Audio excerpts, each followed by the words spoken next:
You're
kidding.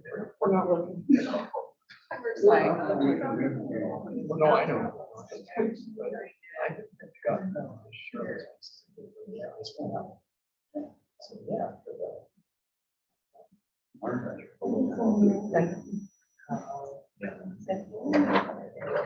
Good morning.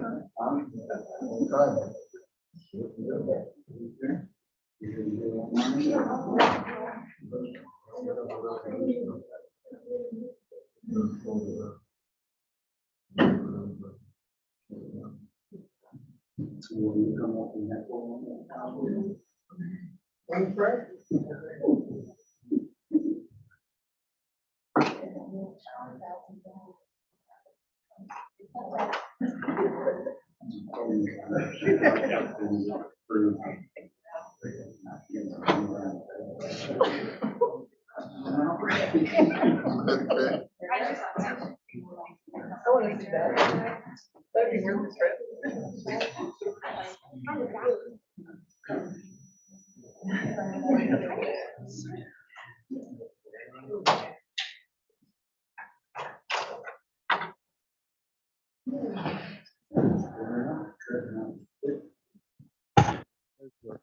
For those who are following online, we had a board member who got a little stuck in traffic. We'll be getting going shortly here.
Good morning, everyone. My name is Joaquin Esquivel. I'm Chair of the State Water Resources Control Board.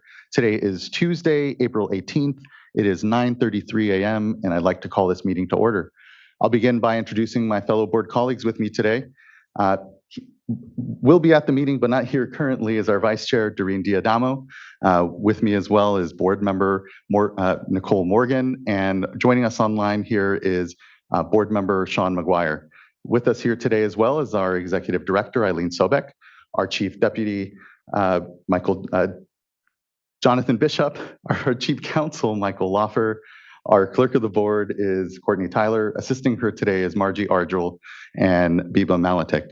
As you can see, this meeting is being webcast and recorded, and it's a hybrid meeting. You're either joining us virtually, and one of two ways if virtual. If you intend on commenting on any item on today's agenda, you should be on the Zoom platform with us.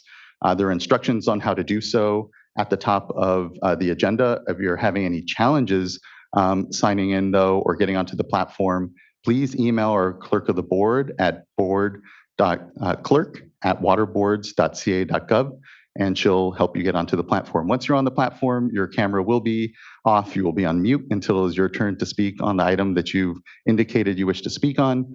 And the other way you're watching us is through our traditional webcast on Cali PA or YouTube Live. Again, if you intend on commenting, though, please be on the Zoom platform. For the rest of you, you're here in person with us in the Cali PA building in Sacramento. Good morning. Just a few quick announcements for you all as well. Please do observe the exits. If we happen to have an emergency, we'll all calmly file out to Cesar Chavez Plaza and await any further direction.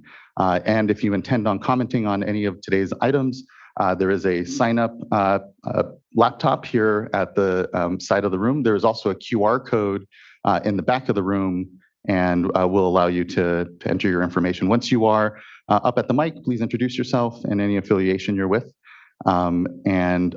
Last bit, please do turn off any noise-making devices, cell phones. Please put them on silent so that we can have an uninterrupted discussion and meeting today. With that, we can get on to today's business. As we do customarily here at the top of our board meetings, we have a presentation of a Superior Accomplishment Awards at times. And today we have one that will be presented by Karen Mogus. Ms. Mogus, can you please come on up? Good morning. Good morning, Chair Esquivel, members of the board. I'm Karen Mogus, Deputy Director, Division of Water Quality here at the State Water Board, and I am pleased this morning to be presenting to you Superior Accomplishment Awards to Kevin Porzio, Senior Water Resources Control Engineer, and Brian Moore, Water Resources Control Engineer in Division of Water Quality, for their valuable contributions to the cannabis cultivation program. Kevin and Brian have gone above and beyond to optimize processes and utilize new data management technologies, which has significantly streamlined the enrollment and reporting processes while increasing the quality, accuracy, and reliability of the data. With the legalization of recreational cannabis use in November 2016 in California, Kevin supervised the implementation of the online cannabis application portal to process an estimated 5,000 cannabis cultivation general order applications in 2018. He was instrumental in establishing survey tools, data management platforms, and creating standard procedures for application processing and issuing notices of applicability statewide. With that foundation in place, Kevin and his staff, Brian Moore, worked with program staff across the regional boards to develop an online survey allowing enrollees to submit electronic reports and leading the program away from paper-based reporting process into a web-based data collection and review standard. Kevin and Brian oversaw efforts to add other electronic surveys and data management features, leading to reduced reporting complexity and thereby decreased reporting errors. These improvements allowed staff to download and analyze data, prioritize violations, and present data in reports to management. When the program had to be downsized in 2020 due to revenue shortages, Kevin and Brian led the effort to consolidate program metrics tracking to reduce the statewide administrative burden and increase data transparency.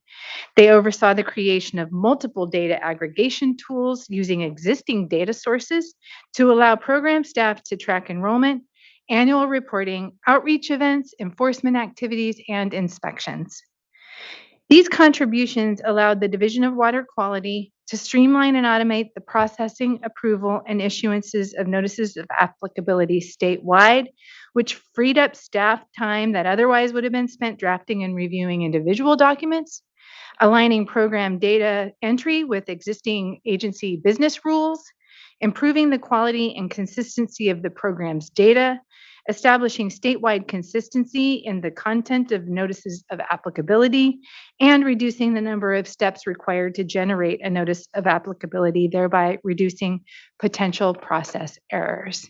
So please join me this morning in congratulating Kevin and Ryan in their excellent, significant contributions and accomplishments in this program. So with that,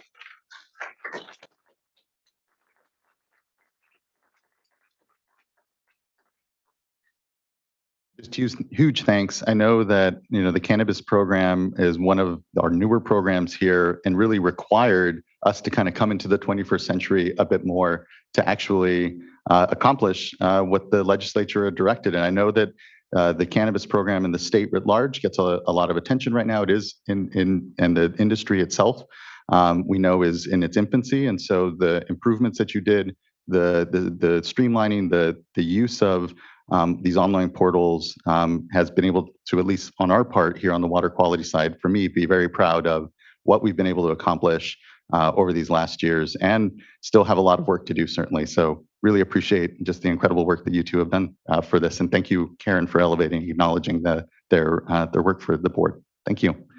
Yes, please take a quick. And I believe the vice chair came in just in time for the photo. So.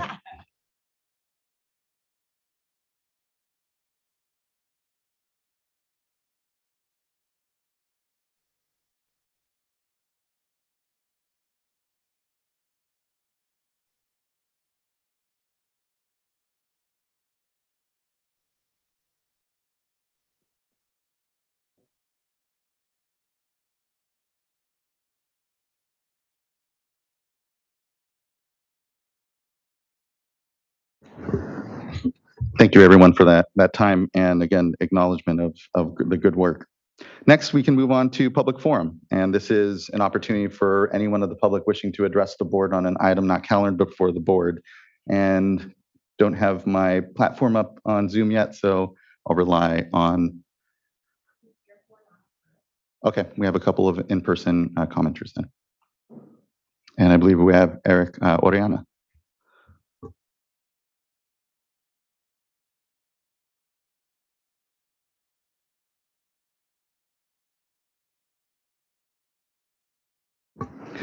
Good morning. Morning, Chairman and board members. Eric Oriana here on behalf of Community Water Center. Wanted to share a couple comments. I'll be back. Sorry, my voice is a little off today. I'll be back a little bit later today to share a little bit more comments, but just wanted to take some time today to talk a little bit about the Chromium 6 MCL. Just share a little bit of disappointment. We typically try to keep comments positive and constructive here at the board, but there's been a significant delay of the release of this MCL.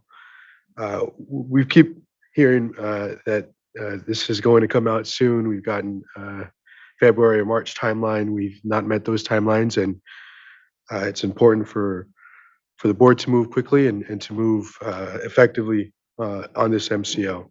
Communities have been waiting for more than a decade, and residents are sometimes unknowingly exposed to this carcinogen.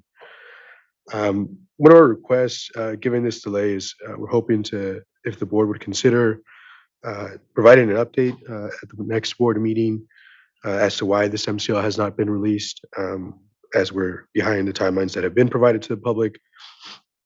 And I just also want to share that the development of this MCL has really I think, brought to light a lot of challenges in the development of the MCL process.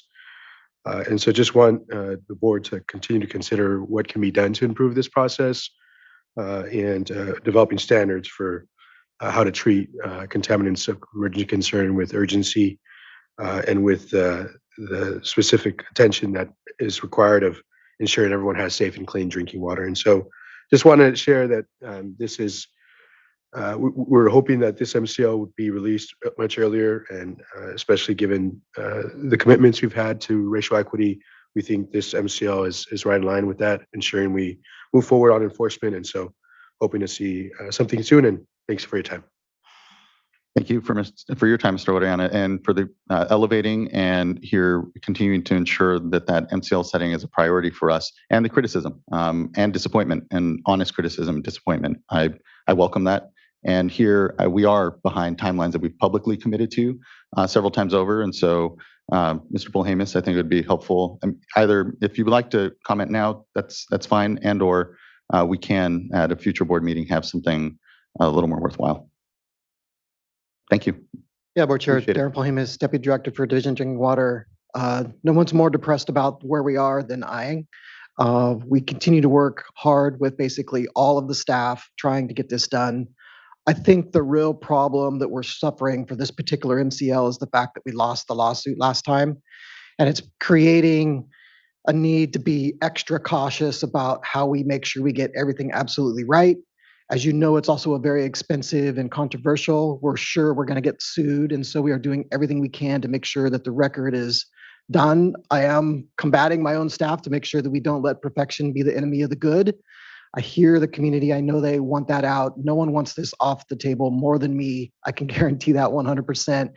But it is in its final reviews at the moment to try to make sure that we get it all. Each time we go through, we do find a little thing that we need to fix here and there. So hopefully we're in the last inch of trying to get that out, and we are committed. There is nothing else happening in that unit other than working on this full time. I definitely would appreciate, afterwards we can talk about how to possibly make MCLs faster. I definitely agree and have had ideas over the years on how to do that. It is a bit of a complex problem with the APA process, not contemplating a board process, and how we mesh those together, and it does create some complexities there. So I do think there are some things we can talk about that, and I don't see the same problems with other MCLs in the future that we're proposing to possibly come up as this one. It has its own set of unique characteristics, unfortunately, and history that make it complicated. So I do apologize for the continued delays, but it is our priority as the board has directed us to do, and we will report back with some more information at the next meeting when we have a chance to get into the details of like what's there and where we're at. Yeah, thank you, Mr. Polhamus. I appreciate that response, and acknowledge that it's not an over-resourced unit that is focused on this, and then other MCLs then thereafter as well. To Mr. Oriana's point, emerging contaminants of concern, PFAS, and other contaminants, which we're fortunate for a federal government that's working on MCLs again as well, and can but ultimately it's about the resources to try to get all this done. And thank you. I know folks are working hard in the unit. Thank you, Mr. Oriana. I believe next we have as a speaker here, Sandra. Sorry, I'll wait for the scroll. Good to see you. Good morning. Good morning. I'm Sandra Spargo, and I live in Grass Valley, California, and I'm a private citizen.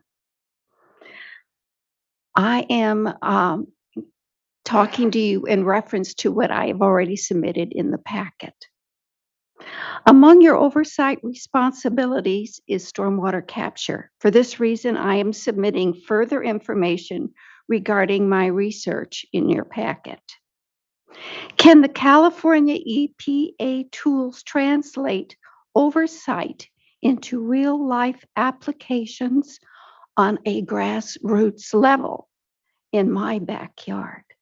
Consider, city and county governments do not honor a signed public and official final map for a subdivision. Since January 2017, I've corresponded to and made presentations before the Grass Valley City Council, met with two mayors, the city manager, an engineer in his office and at my home, and a former Nevada County supervisor of District 3. I addressed the illegal placement of the stormwater easement, which was not cited according to Morgan Ranch Final Map 97-09, Unit 4A.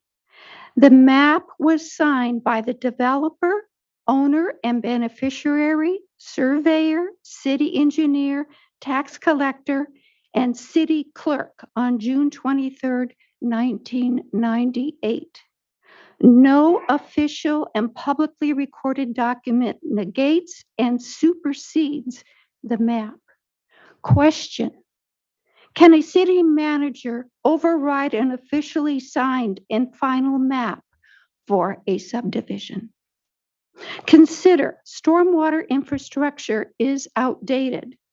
Besides the developer building a stormwater easement in an illegal location, the narrow and shallow stormwater ditch underrepresents sustainable stormwater management. The ditch represents the worst of management practices. Question: what unrecorded changes were made to Woodcrest Way stormwater drainage in 1988? Woodcrest Way drains into my backyard. A letter from Summit Engineering dated October 3rd, 1988 regarding Morgan Ranch Improvement Assessment District drainage on Woodcrest Way states that the city of Grass Valley wished to have the drainage changed as per an attached letter and drawing, and a charge order was not issued nor necessary. Where is this document? I have not found it, and I've gone through public records within the city of Grass Valley. Question: does a state of California agency inspect stormwater ditches on private properties for stormwater standards on city designated landscape easements? Consider the First Baptist Church's stormwater is directed into residential backyards. Tracing the stormwater path during rainstorms on the church's campus, I counted 6 large storm drains, 5 of them directing stormwater into my backyard. 19 smaller drains encircle church columns.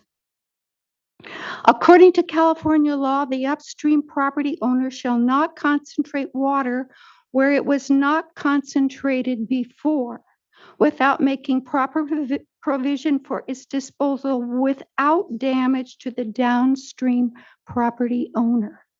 Question: why does the city shrug off the First Baptist Church's flooding my yard and 18 neighbors beyond me, the city walking away from the problem when we are flooded? Thus, I come to you hoping that California EPA tools translate your oversight into real-life applications that apply to my 3 goals. 1, the 2-block-long illegally located stormwater cobble ditch be relocated and converted to a culvert at the official 10-foot drainage easement location.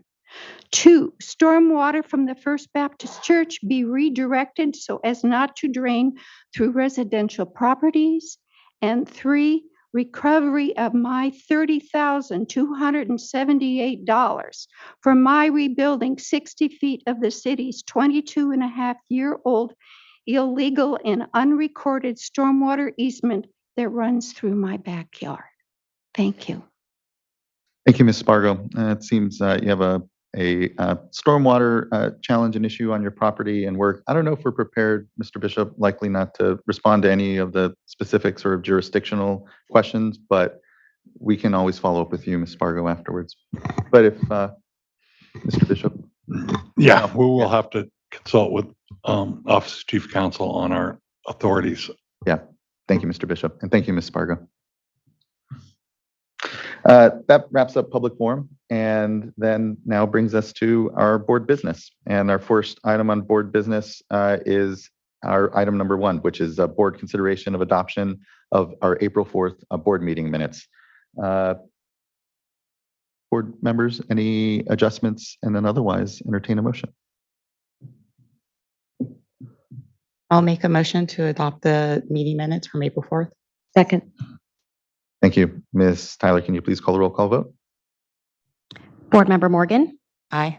Vice Chair Diadamo, Aye. Board Member McGuire. Aye. Chair Escobar. Aye. Thank you. Thank you as well. And the board meeting minutes are adopted.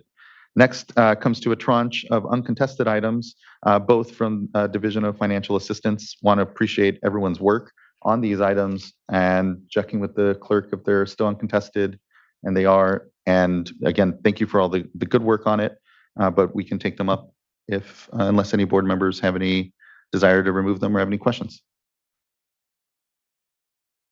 I'll move adoption of the uncontested items 2 and 3. I'll second. Thank you both. Ms. Tyler, can you please call a roll call vote? Vice Chair Diadamo, Aye. Board Member Morgan, Aye. Board Member McGuire. Aye. Chair Escobar. Aye. Thank you. Thank you as well. And the items are adopted. Thank you again for everyone's good work on it. Next, we'll go to our informational item, which is our current hydrologic conditions and response, item number 4. I believe we have Ms. Bean here to lead us off.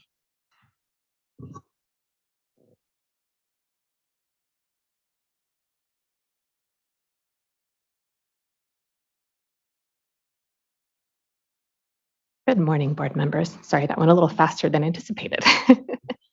I'm Jessica Bean. I'm with the Division of Water Rights, and I'm going to do a brief hydrologic update for you today. Next slide, please. So we do have some of our traditional slides in here as well, but wanted to, there have been some wrap-ups recently of the winter information. I wanted to provide some of those to you. So this graph is showing California's average temperature from December through March going back to 1901. And just wanted to note this has been the coldest winter in 44 years for the state, but it's worth noting that this is actually not the coldest on record. So it may seem particularly cold to us. But if you take a look at this graph, you can see that the first half of the 20th century was a lot colder, and this is the 17th coldest on record. So it's just worth noticing that we are getting warmer, and we're going to start seeing these flip-flops that we're seeing, or the whiplash, a little bit more regularly, and it's worth showing that we can see that in the graph here. So next slide, please. Also wanted to talk a bit about California's wet season. So as many people know, it has been the wettest in some parts of the Central Valley and the Central and Southern Sierra, but it is also not the wettest statewide. So it's the 9th wettest that we've experienced. And it's also worth noting here that in the past decade, most of California, about 2/3, have experienced the wettest on record winter, but also the record driest winter. And so some areas have actually experienced that most. So we're seeing these huge swings over the last decade. This graph here, this chart map here is showing the November through March precipitation rank. And you can see that the darker colors here are the counties essentially who have had their wettest. And you can see that in the central area. Next slide, please.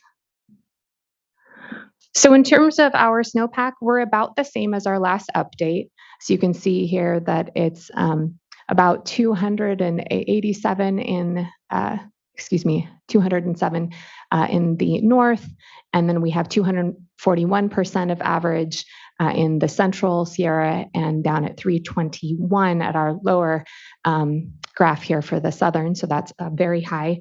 And want to note here that we have a small system that is bringing us a little bit more snow in the northern part of the Sierra currently, but that we are heading into our warming trend. So we're going to start seeing our runoff coming soon. Next slide, please. So in the northern Sierra precipitation index, precipitation is 131% of average. And just in general for the entire state, we have lower than average precipitation for the month of April so far. But this chart is showing about the same as last time. And just worth noting that the Department of Water Resources recently did their Bulletin 120, which is their runoff report. And some of the information we received from that is that runoff is near or above average for most of the streams in this area. And flows are typically higher the further you move south. And that's what we've been seeing all year pretty much with the north getting a little less than the central and southern areas. Next slide, please. Okay, and for the central region, our precipitation is about 171% of average. That's actually slightly less than last time. The San Joaquin Basin rivers, are flowing at about near average rates, but the Cosumnes and the San Joaquin River specifically are flowing well above average. Next slide, please. And then for the Tulare region, our precipitation is about 207% of average, again, a bit lower than last week, but worth noting that we've had record rainfall and river flows for March, and then a record snowpack as of April 1st. And I wanted to spend just a little time here mentioning the fact that I think we're all very aware there's been extensive flooding in the area, and many of the rivers are forecasted to exceed their previous spring runoff records, dating back to 1901. So we recognize there's going to be a lot of interest in the flooding and what is happening in that area. And while I don't have any updates for you today on that, we're working internally to determine how best to deliver that information here. And you are receiving weekly Cal OES updates, which will be the latest information. But it will vary with respect to weather, and we'll try our best to get you what we can. On Next that slide. note, I Oh, just want to thank and acknowledge our emergency management program. They have been working literally nonstop since mid-December when they were first tasked to the state operations center, the SOC. And so just want to thank everyone. And yes, we'll try to best summarize what's happening. We're following lead of Cal OES and others, but there is advanced planning going on. We're doing our best to support the local decision making that needs to really go on, and importantly, provide the information that allows for that. So knowing where facilities are, knowing impacts to drinking water, wastewater infrastructure, where dairies, et cetera, and being able to map out what will be a long-term challenge we know for the basin. And it's not lost on me, it's also a basin that we're active in, given the Sustainable Groundwater Management Act and other things before this board. So we're doing our best to be supportive and sensitive to what are compounding challenges we know for a lot of our communities. So just thank you, Jessica. Absolutely, thank you. Next slide, please. Again, showing our reservoir conditions, over 80% of our reservoirs are near or above average. And for the select south of Delta reservoirs, you could see that Cachuma and San Luis are almost 100% of capacity. Diamond Valley is at 63% of capacity. Next slide, please. Just want to highlight that despite all of the wet weather we've had, we are still continuing to see dry wells. And it's just worth noting here that we have 46 in March. And this really highlights the fact that the impacts of drought are going to be with us for some time. And even with one very, very wet winter, we're still going to be seeing these problems, and we need to make sure we're staying diligent on that. Next slide, please. Just in terms of the watershed updates, we're going to be keeping these relatively short until anything changes tremendously. Mill and Deer Creek has the 50 CFS in-stream flow requirement, which is being met. Both the Scott and Shasta rivers have conditionally suspended curtailments through May 2nd and April 30th, respectively. And then, as you are aware from last time, the Delta and Russian River curtailment orders have been rescinded. And with that, I'll go to the last slide, which is just our contact slide, and happy to take any questions if there are. Looking to fellow colleagues, both online and here present. Okay, I think, and we do have one commenter, so want to make sure we are able to go then to Kaya Rivers.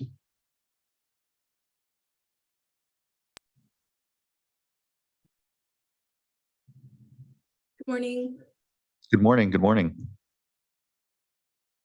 Thank you, board, for the opportunity to provide comments today, and thank you for a very informative update on our current hydrologic conditions. My name is Kai Rivers, and I'm a policy advocate at Community Water Center, highlighting the need to protect small disadvantaged communities' access to drinking water. So far, 140 wells were reported as dry this year. Furthermore, there was a 21% increase in reported dry wells, even with the extreme precipitation events we experienced.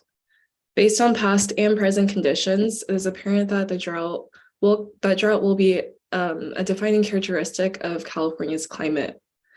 Though California may experience short, intense periods of rainfall, drinking water insecurity and groundwater decline persists. Because of this, we must continue to expect dry, arid conditions, which are likely to intensify in the future. We should move away from associating exceptionally dry periods of minimal rainfall as individual drought events, but instead recognize these patterns represent California's rapid progression into a hotter, drier climate over time, unless we take swift action to reduce emissions and stop climate change. Because of the growing aridification of California's landscape, we must prioritize the sustainable capture of water from unpredictable and extreme precipitation events. Specifically, groundwater recharge must be done with disadvantaged communities' drinking water needs at the forefront. We asked the state board to conduct an analysis to determine where groundwater recharge should be prioritized in the future in order to benefit communities. Adequate mapping must be done in order to determine where to best locate recharge projects to provide benefits to nearby disadvantaged communities and also avoid groundwater quality degradation. Mapping out where water should be redirected for groundwater recharge before rainfall events occur allows for more water to be captured and decreases overall runoff. The recharge permitting process should be front-loaded to understand prior to large precipitation events where recharge should and shouldn't happen in order to protect water quality. As climate change makes our weather patterns increasingly unpredictable, it's important that the step is prioritized, and we would like to extend our support to the board to help identify the steps needed to make this happen. Though recharge is needed to restore groundwater basins, we cannot count on it to keep up with our current groundwater over-extraction rates, which threaten drinking water access. Successful implementation of SGMA will be crucial as the aridification of California's landscape continues. We ask the State Water Board to swiftly move the subbasins failed by the Department of Water Resources into probation in order to ensure that groundwater resources are sustainably managed for drinking water users. Thank you.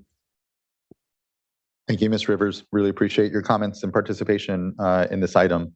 To your point, we have an opportunity here to manage this water well in a wet year like this. And, what I certainly feel an urgency around is the fact that we may not have years like this in the subsequent years. So what we do now with the water we have, how we support good decision-making, and how we ensure that if we know we need to recharge, but how do we do so in a way that doesn't impact the long-term challenges we know that we see with nitrates and other contaminants within the Central Valley and other communities here. So that balance is really important. That balance is really only achieved when you have information to better guide those activities. And so really appreciate the collaboration from growers and from community groups like Community Water Center in order to figure out how best we accomplish something that we only have, if we're being honest with ourselves, this one window to really work with. We don't know what next year will bring. We hope it brings another similar year.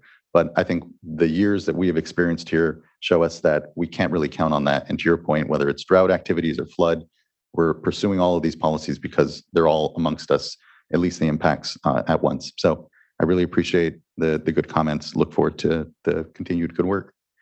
Thank you so Board much. colleagues, thank you. Board colleagues, any questions or comment or anything further on this item? Okay, thank you. That concludes information item number 4. And brings us to our item number 5, which is an item from our Administrative Hearings Office. And we'll give a moment for folks to swap in.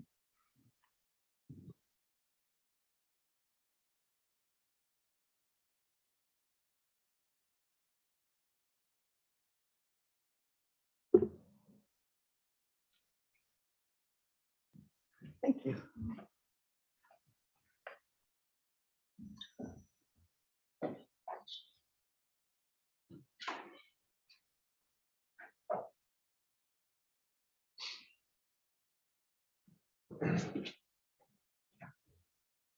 Good morning, Ms. Kenzie. Now I'm live. Good morning. Thank you. Good morning. I'll go ahead and get started if You're ready for me? Good morning. My Very name much is, so. Good morning. thanks. My name is Nicole Kinsey, and I'm the presiding hearing officer for the State Water Board's Administrative Hearings Office, which I may refer to as the AHO.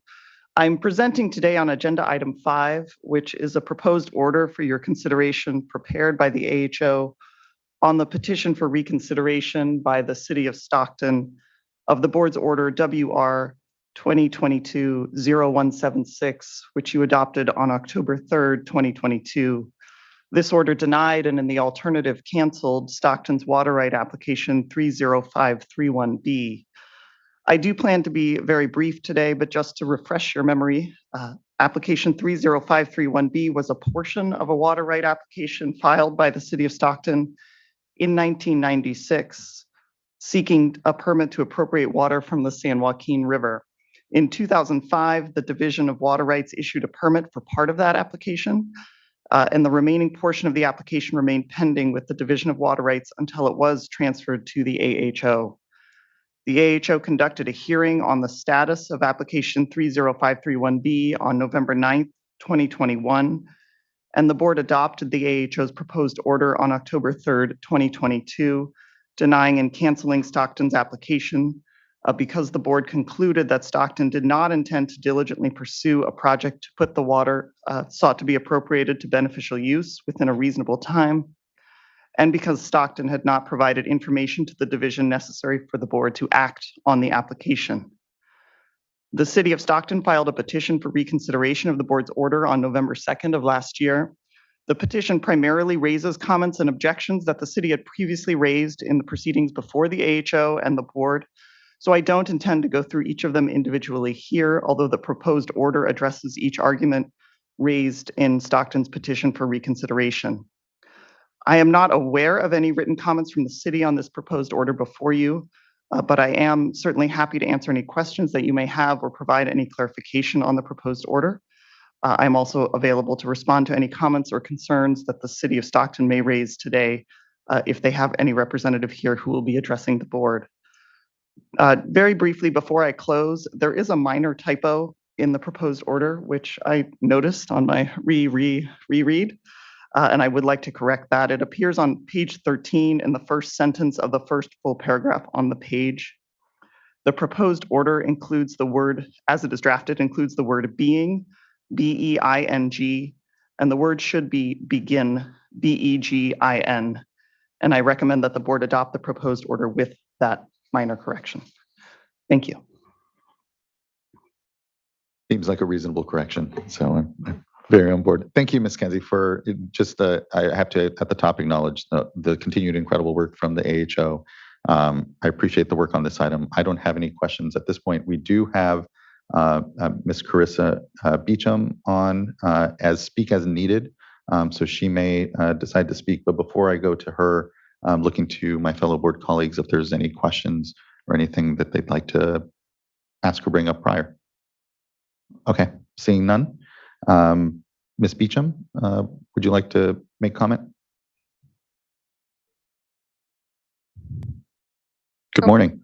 Good morning, Chair Esquivel and board members. No, I'm appearing on behalf of the San Luis and Delta Mendota Water Authority this morning. We did not submit any written comment on the proposed order, but we support adoption of the order for the reasons stated therein. So, thank you. Thank you, Ms. Beecham. With that, looking to fellow board colleagues. I'd like to move adoption of the order with the correction read into the record. Thank you. I'll second. Thank you. Ms. Tyler, can you please call a roll call vote? Vice Chair Diadamo, Board Member Morgan, Aye. Board Member McGuire, Aye. Chair Esquivel. Aye. Thank you. Thank you as well. That the item is adopted. And again, many thanks, Ms. Kenzie, and the participants and the proceeding in order. Thank you. Thank you. Moving along quickly, actually, we will let's move on to item number 6. This is an item before the Division of Financial Assistance and is consideration of a proposed resolution to adopt the comprehensive project and fundable lists for the site cleanup sub-account program, amongst other items on the order.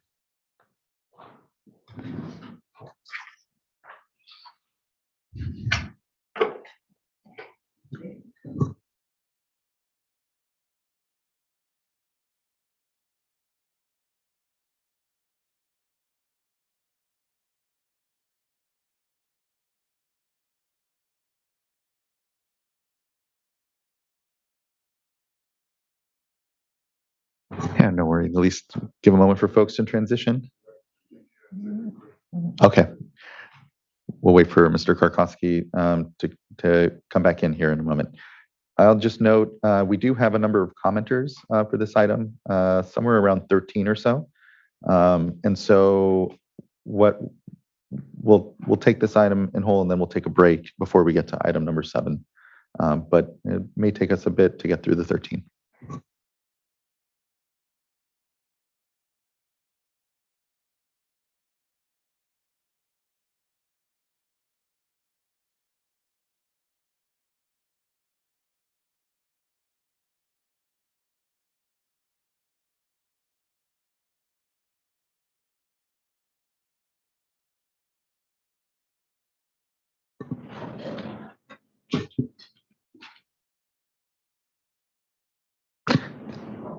Let's go ahead and give ourselves just a 10-minute break. Let's come back, or we'll just do a 5-minute break, and we'll come back at 10:18. Or should we just wait for Joe? Apologies. We'll just wait a few moments here so as to not break yet. So.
Morning.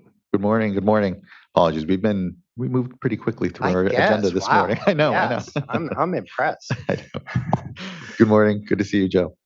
Morning, Chair Escobar, members of the board. My name is Joe Karkowski. I head up the Division of Financial Assistance. I'm the Deputy Director. I'll have the panelists with me. My colleagues introduce themselves as they speak. So next slide, please.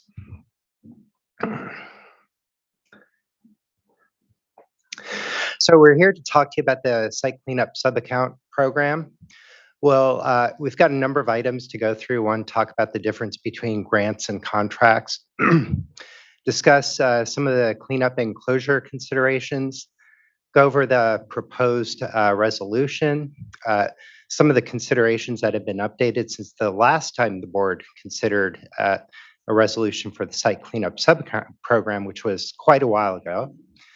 Talk about the ranking methodology, discuss some of kind of what's on our plate, what's on our portfolio of projects.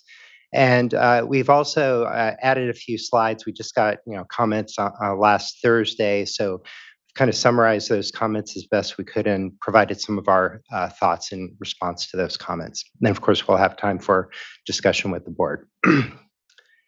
So in terms of context, again, the last time we came to was 7 years ago, and a lot's changed since that time. The program started out really, we're trying to find people to apply. And if you look at the attachments to the resolution, we have over 280 pending applications. So things have changed quite a bit. So we went from trying to beat the bushes to just get some folks who qualify to now having a pretty large number of applications in front of us. And the other thing to keep in mind is, because the state board doesn't often hear about site cleanup programs, is our regional board colleagues, DTSC, the local regulatory agencies really do the bulk of the work in terms of setting cleanup goals and working with responsible parties to get sites cleaned up. The SCAP funding is really there and available for those situations where an entity doesn't really have that ability to finance the cleanup. So some of the other things that have occurred since that 2016 resolution, we've had our racial equity resolution and action plan. So that's certainly had us rethinking many of our funding programs in terms of SCAP and how we approach them.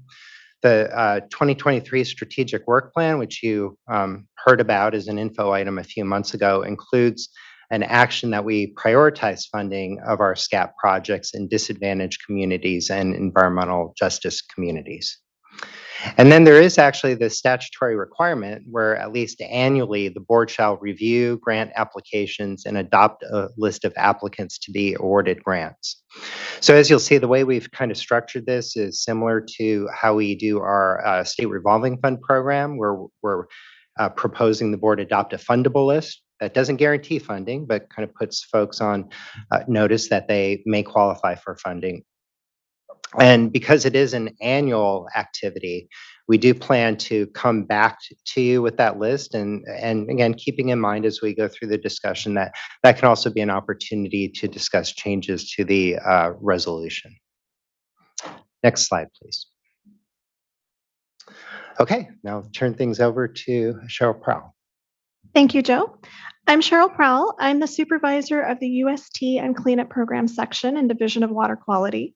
And this morning, I'll give you an overview of the site cleanup program and how this funding mechanism fits in.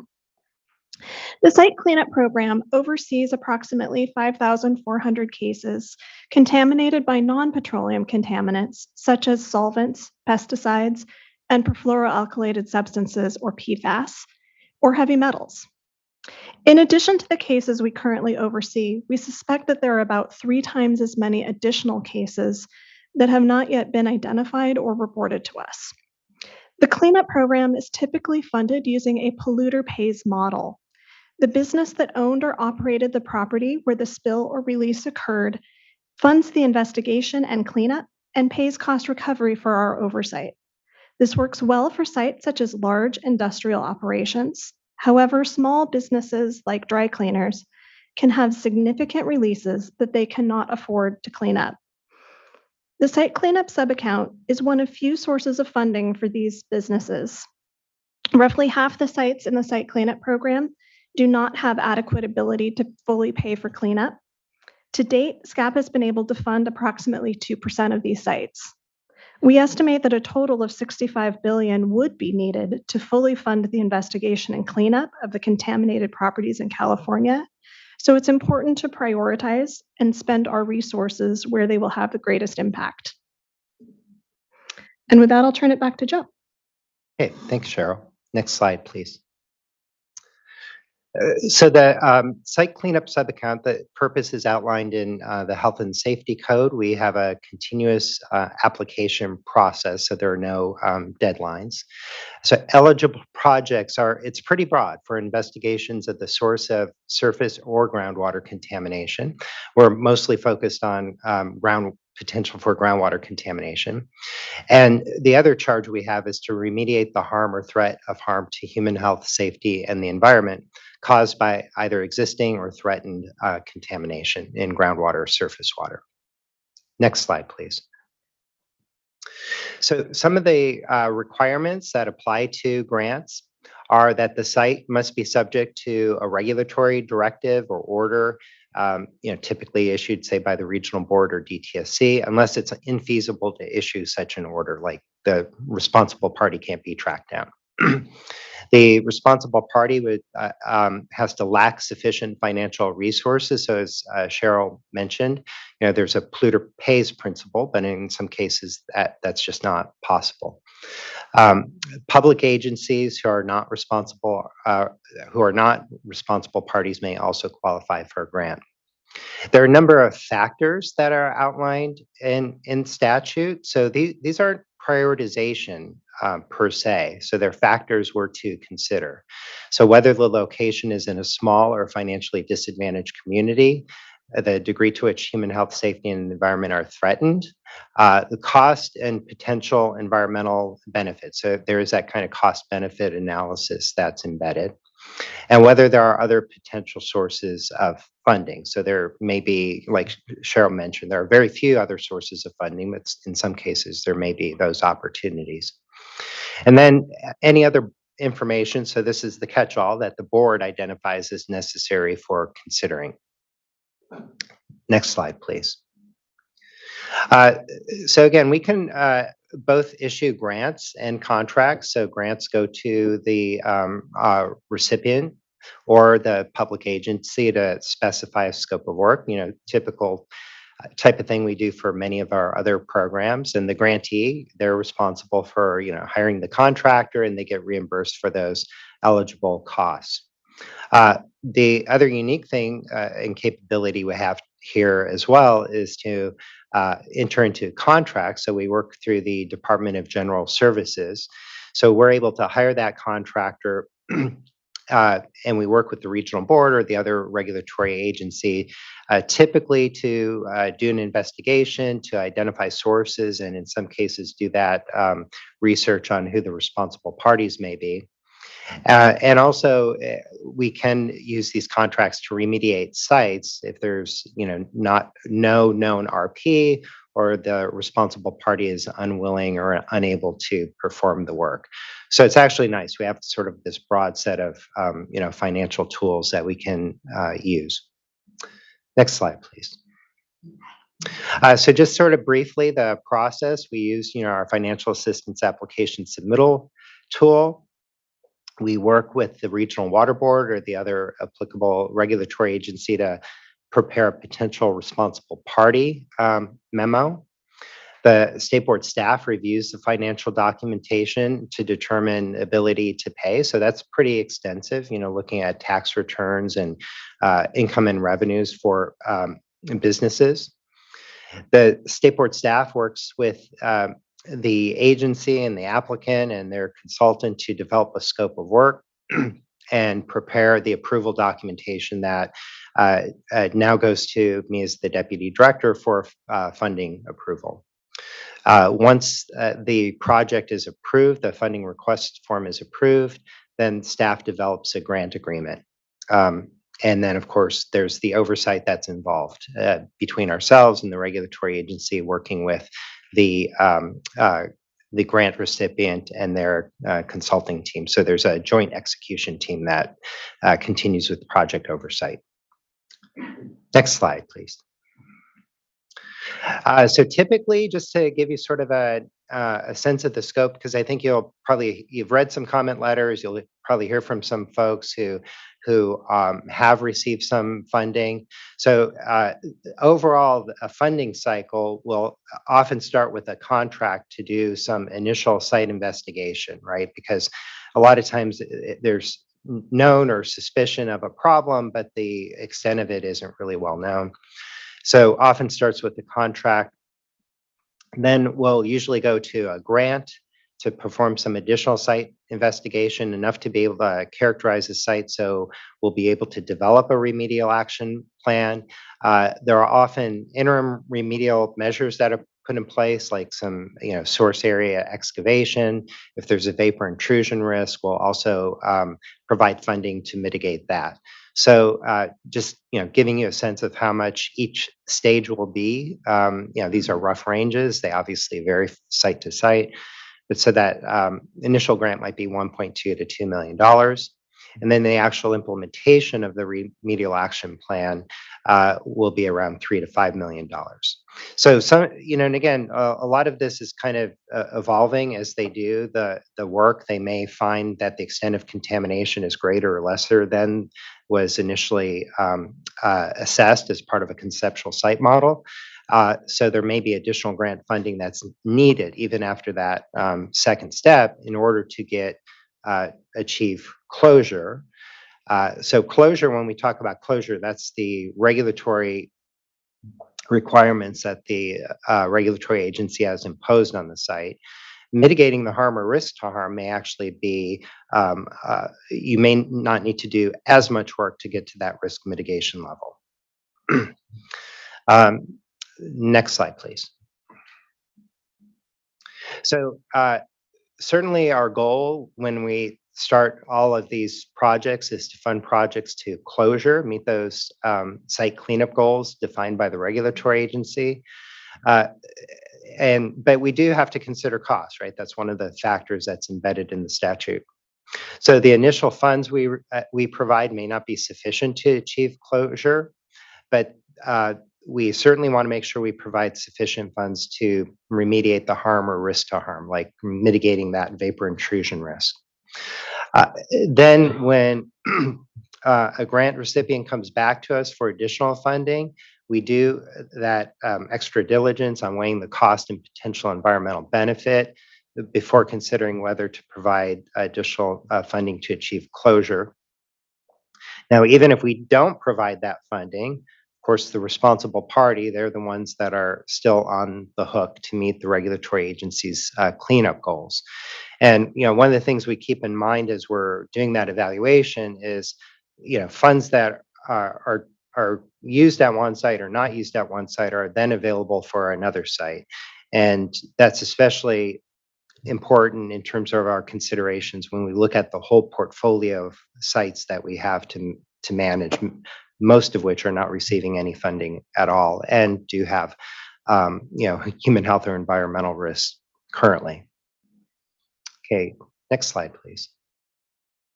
Now I will turn it over to Craig Sanchez. Good morning. My name is Craig Sanchez, a senior engineer in SCAP. The proposed resolution includes adopting comprehensive project and fundable lists for SCAP and delegating authority to the deputy director. This includes our new ranking methodology, which includes a 50% weighting for EJ and DAC and a 50% weighting for human health and the environment with small community preference. Also includes annual board adoption of comprehensive and fundable grant lists and comprehensive contract list and delegation of the fundable list revisions to the deputy director or designee. Next slide, please. Considerations from the new resolution include the degree to which human health, safety, and the environment are threatened by surface water or groundwater contamination at the location. This consideration was updated to include the impact to or threatened impact to a potential source of drinking water and soil vapor contamination at the project location. Next slide, please. Also, considerations from the resolution included whether the location is in a smaller disadvantaged community. This consideration was also updated to include a small community was defined as a community providing drinking water service to less than 10,000 people, and a financially disadvantaged community or disadvantaged community is defined as a community with a medium annual household income of less than 80% of the statewide medium annual household income. Next slide, please. Lastly, considerations from the resolution include the cost and potential environmental benefit of the investigation or cleanup based on site conditions. This consideration was updated to include the scope, schedule, budget of the proposed work and the technical feasibility of the proposed project. Next slide, please. So our new ranking methodology includes a quantitative score. The score is derived by human health, safety, and the environment with a maximum score of 24 points. Also has per our statute, a small community, disadvantaged community component for a maximum of 14 points, 12 from DAC and 2 from small community. And also consistent with our statute, an environmental justice component for which is the Cal Enviro screen, which will receive a maximum of 12 points, and other qualitative factors, including the cost versus potential environmental benefit, which was further defined in the previous updated consideration, and other sources of funding. Next slide, please. So our projects funded to date include $150 million funded to date since fiscal year 15-16. This includes 75 grants and 14 contracts with a spending authority of $34 million each year and a one-time appropriation of $71.25 million for the Budget Act of 2021. Our funding projections moving forward is $160 million in spending authority That includes item ones and two from above through fiscal year 23-24. We estimate that's how much time we need to get the one-time appropriation out the door of the 71.25. Overall, for the next 10 years, without any new additional money coming into the program, we're looking to fund 50 new projects. Of course, this assumes 5 million per year and that the program is extended. Next slide, please. This lastly just speaks to the general stages to where our investigations are at. 72% of them are in the site investigation IRA phase, and 28% are in the remedial action phase. Next slide, please. And I'll turn it over to Joe. Okay, thanks a lot, Craig.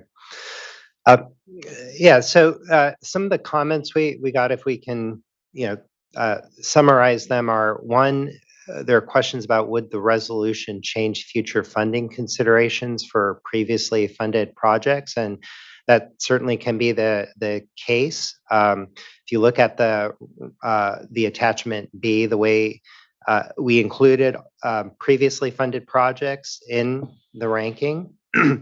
All of them have an asterisk next to them.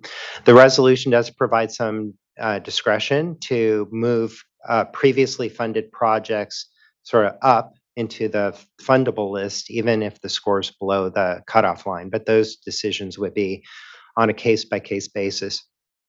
And for context, I don't think I said this at the top. We have about 8 projects pending encumbrance of funds right now. We did some of that pre-work. And so if the board should adopt this resolution, we'll be able to move forward with those funding those projects.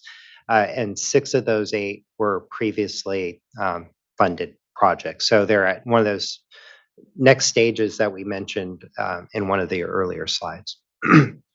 There are other questions or comments around would we consider additional information that could result in modifying the project score? Like, I think some folks were questioning the data we used for like identifying a disadvantaged community and that sort of thing. And that certainly is something we're very open to, whether it's the disadvantaged community status or the CalEnviroScreen score we used or the environmental data we used. We're definitely open to, if we got something wrong, we have that ability in the resolution to, modify the score based on new or additional information. And that certainly can happen even with projects that we initially fund. For the site investigation, you gather more data and the score may actually increase or decrease based on the risk. Next slide, please. Will funding be provided for projects until regulatory case closure? Ideally, that's what we would like to do.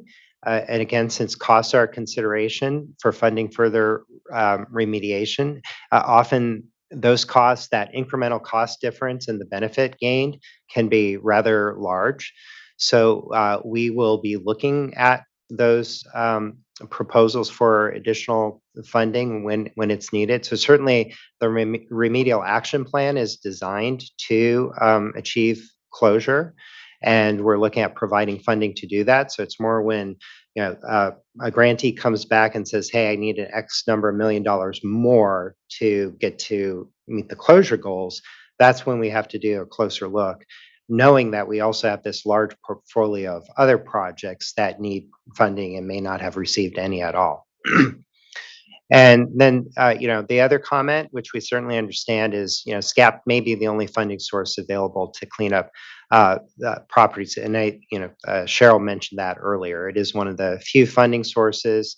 The context, of course, is we get $34 million a year right now. So that's not a lot given the scope of what we have in front of us. And, when you compare that to, say, the recent investments we've gotten in drinking water or wastewater compared to the need, even there, we know we're well short of what is needed for, say, our smaller disadvantaged communities, but at least we have a pretty big investment going on there. I'd say this is, relatively modest to the scope of the need. So it makes it much harder to make these decisions and set up criteria. So bottom line is, we're going to have some property owners that we're able to help and finance and get to closure or at least mitigating that risk, but there are going to be many property owners, that whole list of projects that we have pending. And that's just what we have pending, right? Sort of that the overall need, as Cheryl defined, is much broader. That's in the thousands of sites. So whichever way the board ends up going, adopting the staff proposed resolution or some variation of that, there are certainly going to be a limited number of folks that we can fund and other folks that will just not be able to assist absent a big infusion of additional resources. Next slide, please. So with that, I recommend that the board adopt the resolution with the change sheet, and we're here to answer any questions you may have and look forward to hearing the comments from folks as well. Thank you, Mr. Karkowski, and appreciate everyone's, just incredible work on this program. As you said, I know the regional boards and DTSC, the Department of Toxic Substance Control, and others are maybe a little more on the front line when it comes to the actual remediation, identification of sites, et cetera.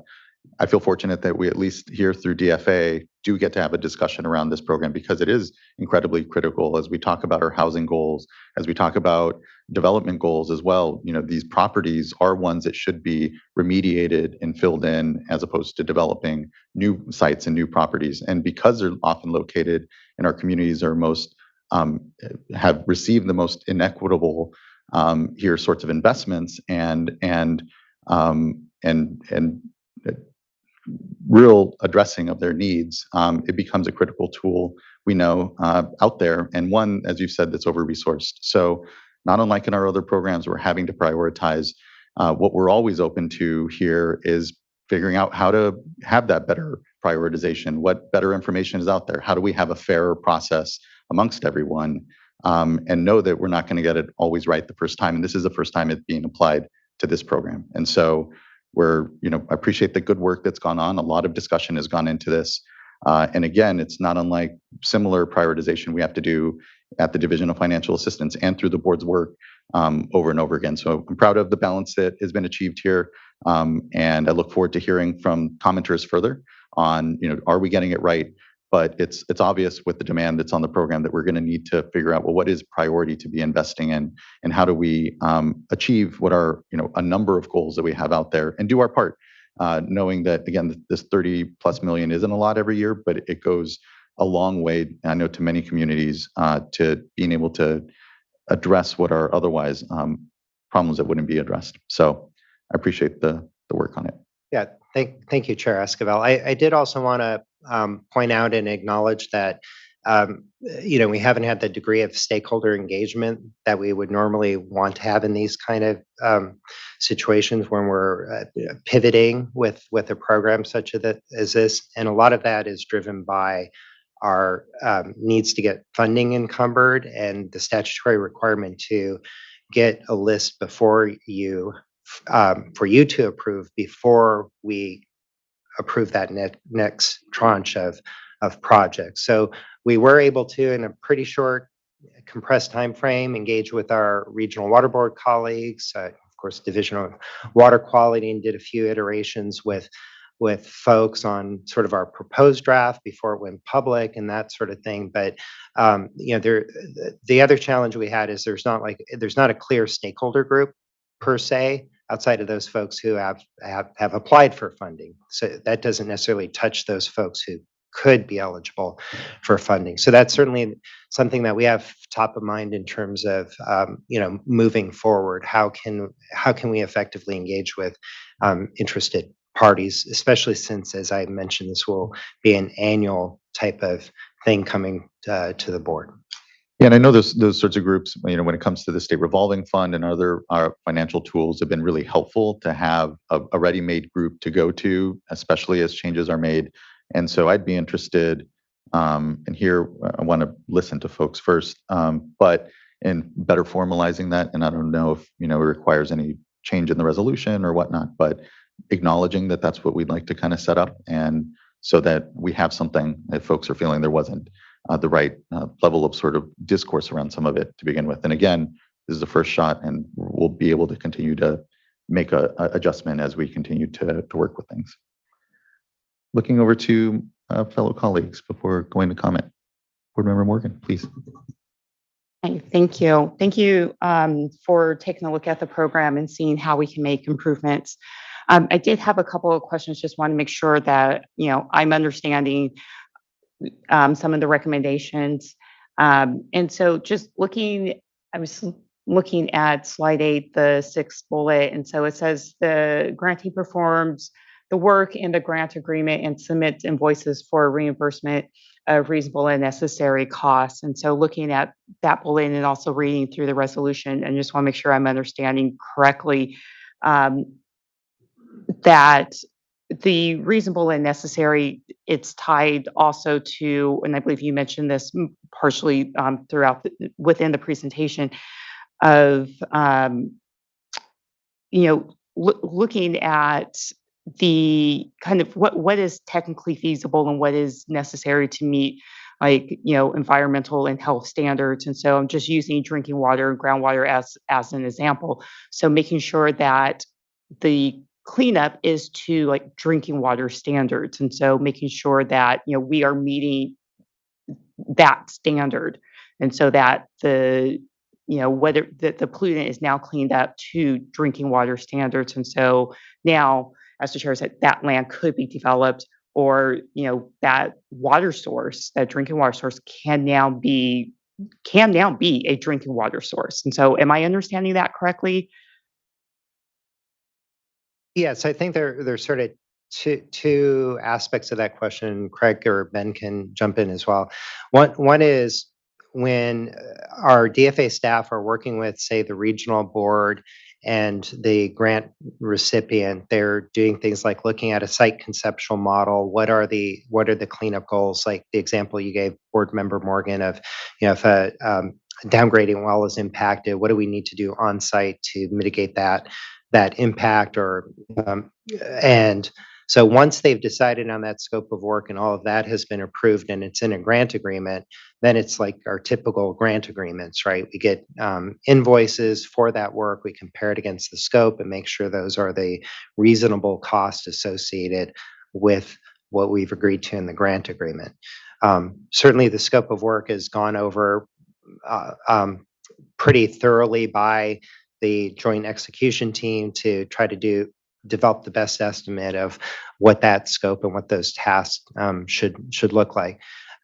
So I'll either ask Jonathan or Cheryl for help in terms of the cleanup goals, which aren't always about, let's get below the, say, MCL.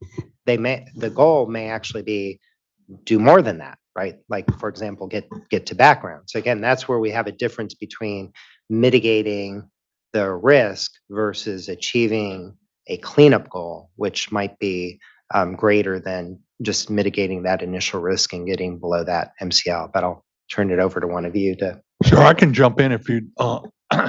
So we have an existing policy, our cleanup policy, 9249. 9249. I always get those numbers confused in my head, which says that our goal is to clean up the background, which means with man-made chemicals that means non-detect in many cases because there is no background for that. But that's the goal is where it's achievable. So that in many cases it's not achievable to reach non-detect for a chlorinated solvent in a groundwater stream. So you've got a kind of a bifurcated approach, which is the idea that we have a outlined goal of eliminating this in our groundwater and eliminating any risk.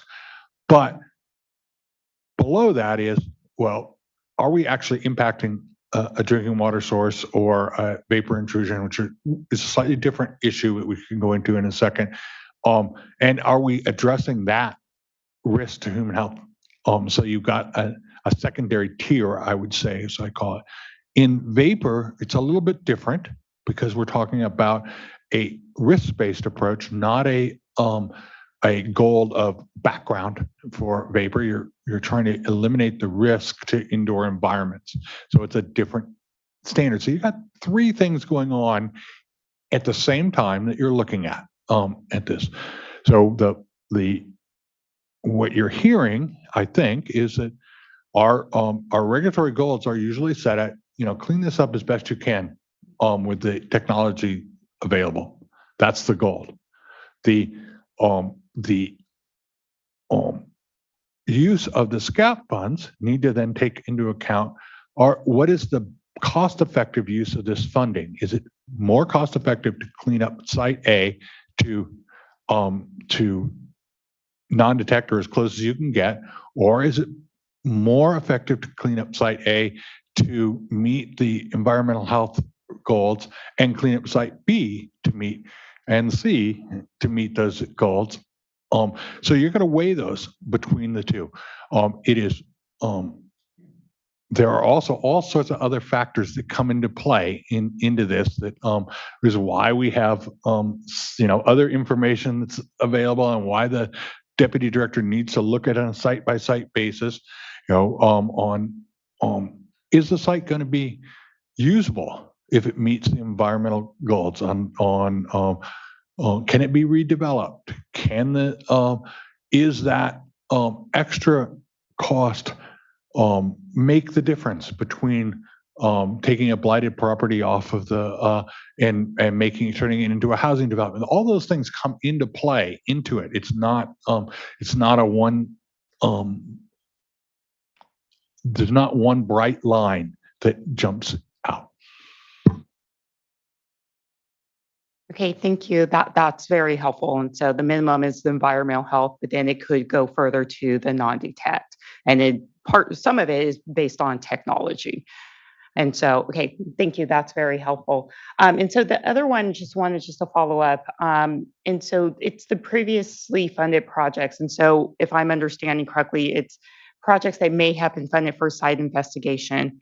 And so it would be examining of what projects to then could fund for remediation. Is that correct? If you could just elaborate on that. I wasn't fully following the response. Sorry. Oh, okay. Sure. I'll give it a shot, and then Ben or Craig can jump in. So the initial funding that's provided either through contract or grant will be to do some site investigation, better characterize the site. Once those data are collected, the joint execution team gets together. They'll develop a site conceptual model based on that data and look at potential options for either further site investigation, doing some interim remediation, remedial measures like some excavation of soil. They might do some pilot testing as well, that sort of things. But there are decision points each time, right? So at each point when we fund that first step and then look at the data and evaluate what's needed for the second step, that's another decision point. So for example, if typically I think we gave a range of the second step would be like $1.2 to $2 million. So as an example, if for that second step, they said, oh geez, we have a much bigger problem than we thought, and we need to do $5 or $6 or $7 million of further site investigation. At that point, we may make a different decision, right? So we're not just saying it's not structured right now, the program, where if we start funding a site, we're committing funding to site closure. So there are these decision points that occur at each step, since we do need to consider the cost as part of whatever that next step might be. Did that answer your question? If not, I'll let somebody else give a shot at it. And so I'm Ben Henningberg, the site cleanup accounts manager. Only thing that I would add to Joe's comment is that, so yes, we do the initial site investigation. We have the excavation. We also do short-term mitigation, which can be quite costly when we're cleaning up these sites. And so we do the mitigation measures, and then we put together a draft remedial plan to conduct full or active remediation.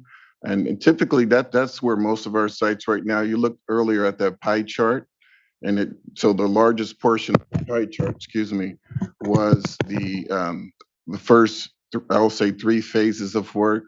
And that's typically in our first grant. And then our second grant, that's when we come back and we implement the plan, and then we work with the regional boards to hopefully reach some sort of either MCL or negotiated cleanup level.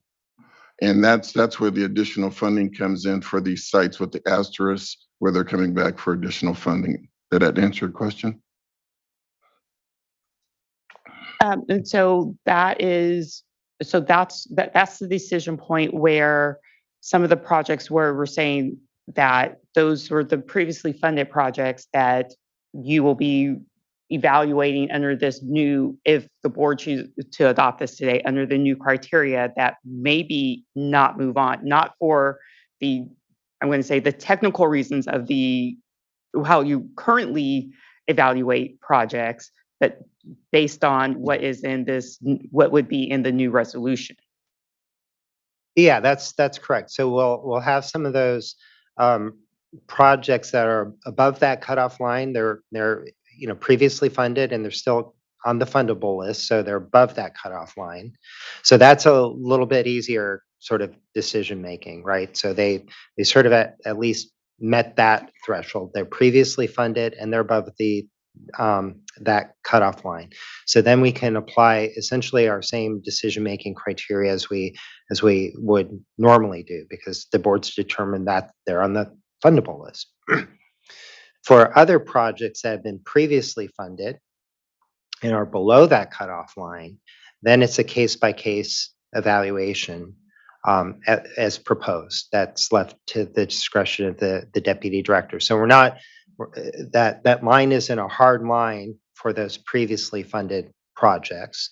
So what we'll likely do, as we're considering those previously funded projects, if they are below the cutoff line, is look at things like, hey, is it an additional few $100,000 to get it across the finish line, or are they coming back for another $5 million? And should the board adopt this resolution, we would take your direction as, hey, we want you to focus on those higher scoring, higher ranked projects. So in all likelihood, if a previously funded project below the cutoff line comes back to us for a large amount of funding, we would probably say no in that case, given these larger needs that we have. And again, a lot of this is based on sort of looking at what do we have available as our resource. So in addition to that, $34 million a year right now, we had sort of a one-time investment of $71 million from the general fund allocation. So the teams actually, they've done a really good job with, they're looking at, based on the current ranking, how we can effectively use those resources over time, from each of the funding pots. So we're considering all of that. So we're thinking about the projected needs as we are considering the case specific decisions as well.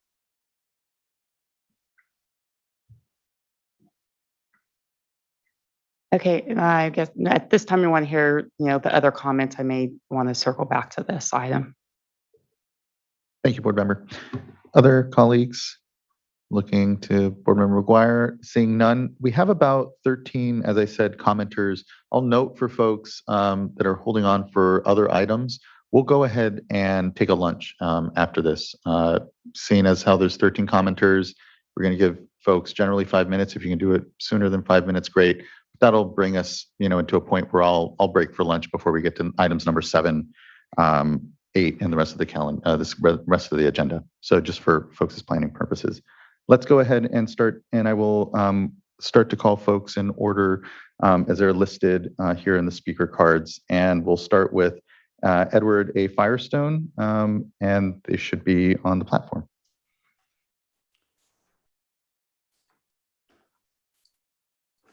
Okay, hi, my name is Ed Firestone. I'm an environmental attorney in Palo Alto, and I work on sites with chemical releases throughout the site. I currently have 4 clients. It's a little over 5% of the current grant sites in SCAP, and I have another client with a pending application. A great majority of my work involves the legal issues associated with the release of chlorinated solvents to soil and groundwater. Most of the sites I deal with are former dry cleaners, and they've all had historical releases of dry cleaning compounds, PCE, and its breakdown product, TCE. I think you may be aware that it's estimated there are over 17,000 dry cleaners that were or are in the state. Most of the historic cleaners have had releases. I've had one in my experience that didn't, but more than 100 that did. As you saw in an earlier presentation, investigating and remediating these releases is really expensive.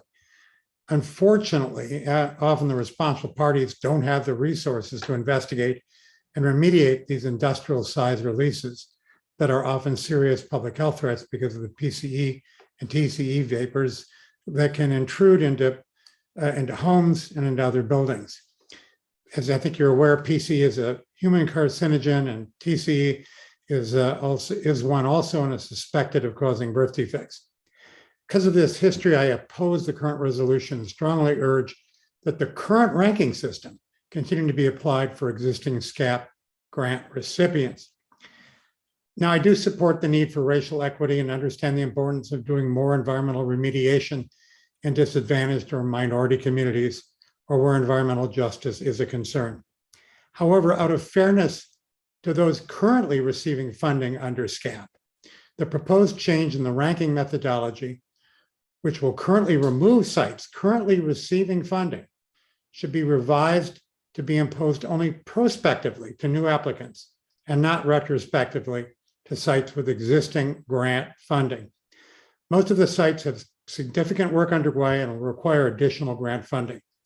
Case-by-case determinations, which is a new resolution, being made over time as to which sites will get funding will result in great uncertainty and unpredictability for current grant sites and the communities in which they're located. The existing sites were chosen for good reason. They were ranked because of the serious public health risk or environmental concern. SCAP also provides an incentive to bring matters to the attention of regulators. Parties with no assets would otherwise not raise their hands to try to draw attention to potentially serious public health threats. I've had a number of those kind of people talk to me about their problems. In addition, although these sites may be in disadvantaged or minority communities, some individuals and families who have received grants are minorities. Stopping funding to these sites currently in the program can put public health at risk at these locations through the exposure in indoor air to PCE and TCE. These sites were entered into the program because there were little or no private money, no insurance money, no resources available to manage the problem. Consequently, removing the sites from the program means there'll be no money to remediate the public health or environmental threat in the future. By statute, there's been regulatory agency directive for most of the sites currently receiving funds. With a cutoff of funds and the unavailability of funding from any other source, these sites will be in violation of those directives. So the question is, how will these regulatory agencies pursue enforcement?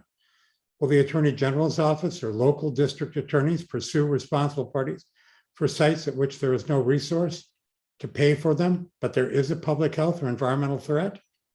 There's no obvious answer from my perspective, other than that local and responsible state regulatory agencies with which I work regularly may simply inform the affected communities and the interested parties that, well, we're sorry, but we're not going to take enforcement action, and the communities will just have to live with the continuing problem.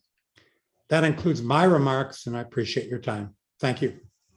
Really appreciate your time, Mr. Firestone, and appreciate your remarks and work within the program. Vice Chair, did you want to make a comment? Yes, thank you, Mr. Firestone. That was really thoughtful and interesting comments. I do have a question about projects that are underway and cutting things off sort of midstream. Do you have any additional thoughts regarding that situation? Remediation efforts that are already underway and then start or stop and then start up again. Is that directed to me? Yes. Oh, sure. I do have thoughts. It's really difficult. You lose your consultant for a while. If you stop a program, you lose the consultant, you lose the information the consultant has about the investigation, remediation of the property.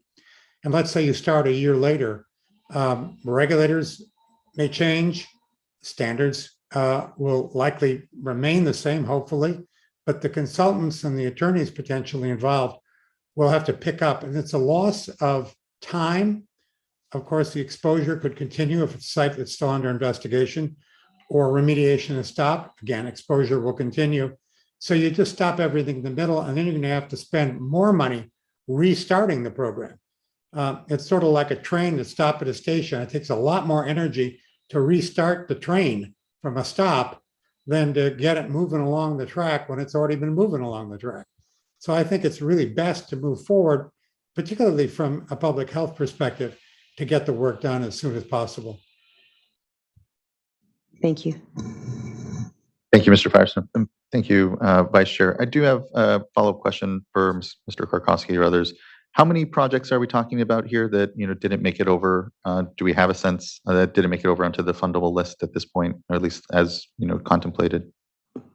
Of the currently funded so how many projects are sort of potentially midstream or would maybe come back? And this is the point, we don't know for some of them because there's ongoing maybe evaluation or work, but roughly, do we have a sense, just so we kind of get a sense of how many projects we're really talking about that are within this case by case situation? Yeah, unless they have a ready answer, they'll have to look at our spreadsheet and calculate that. I think the other thing to mention as well. Sometimes, my team can speak to this.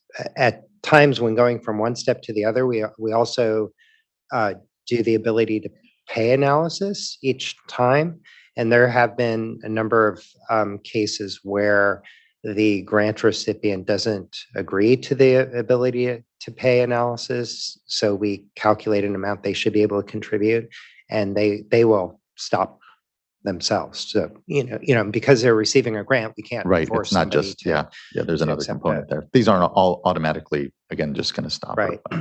So I think there are, the commenter made some really good points, but I think we need to parse them a little bit in our minds.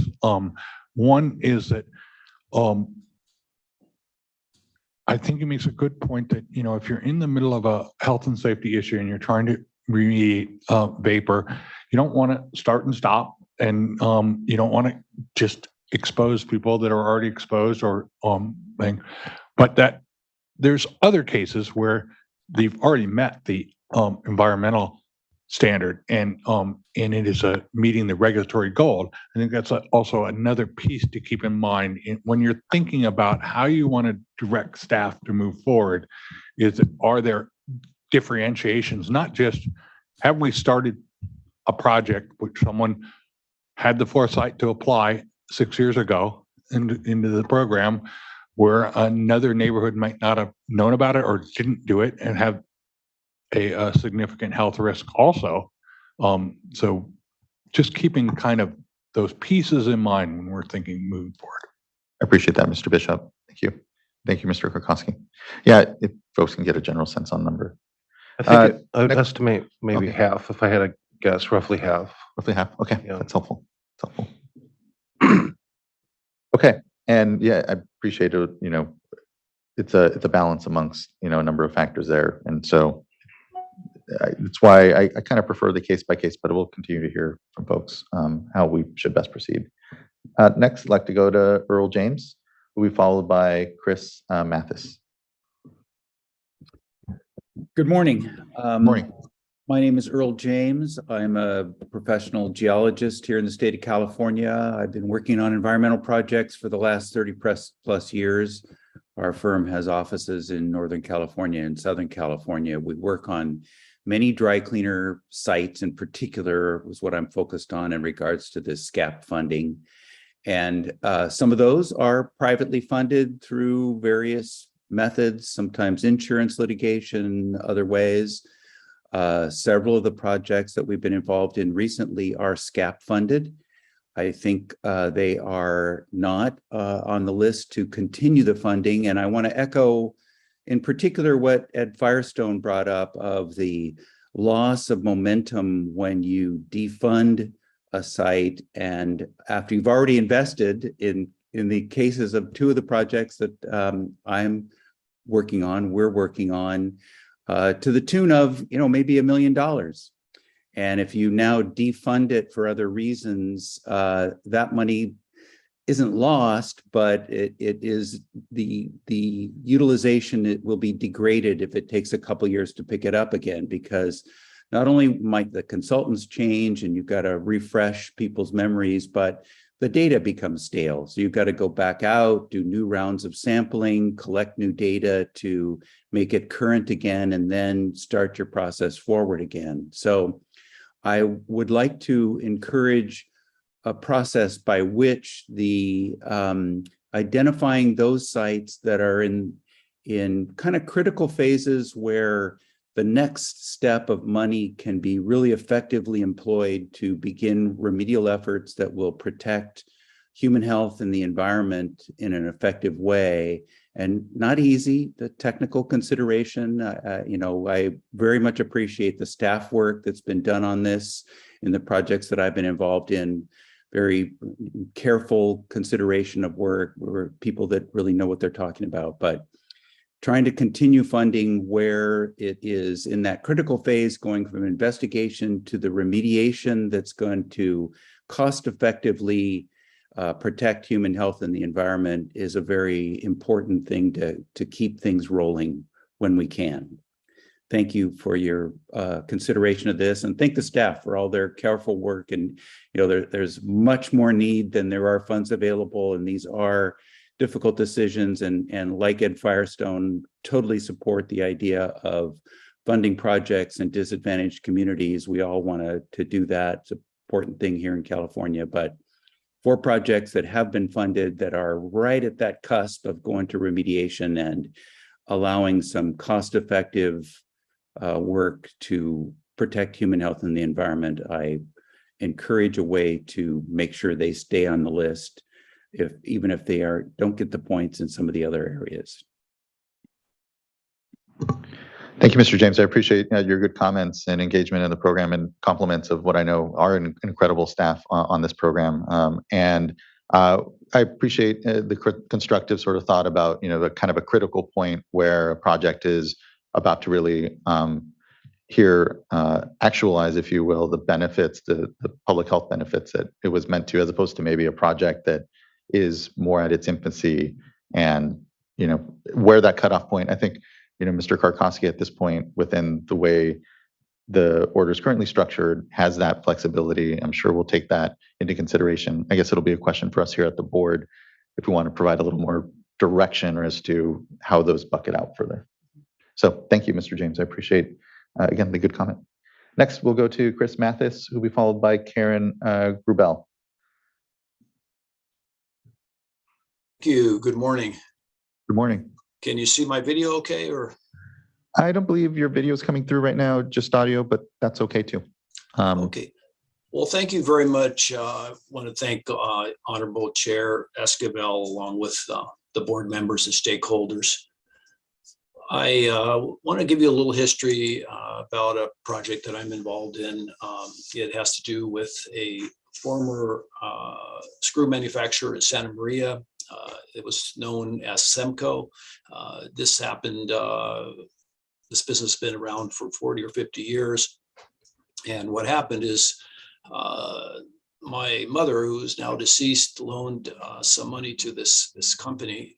And what ended up happening is my mother died, and all of the stakeholders, all of the emitters, everyone disappeared and or passed away. And so, being that I'm her son, I got involved in this project, and it's been a very tough road for us. It is definitely located in an area that is disadvantaged. For anyone that's familiar with Santa Barbara County, Santa Maria is the working town of Santa Barbara. A lot of people work hard there, a lot of farm workers. It's an agricultural area. And so we're kind of in the heart of it. And so it's been a difficult process for us. We've had considerable enforcement action coming from the regional board in San Luis Obispo. Initially, we had to do an air sampling study, which we completed. And then from there, we did shallow water testing. And now what's on the agenda is deep water testing, which after receiving estimates is projected at $400,000, money that unfortunately I don't have and cannot pay for. And so where I'm at now is there is an abatement order that's being considered with a deadline. I don't have the $400,000. I don't have the means to continue this project. I do have a pending SCAP application that I believe is going to be decided today. And I'm just asking for some direction. What does a property owner do that, again, had nothing to do with the contamination? Unfortunately, inherited this through a loan that wasn't paid. And as a son of the lender who's now dead, my mother, I'm kind of in the crosshairs. I don't have an extended family. I'm not married. It's just basically me.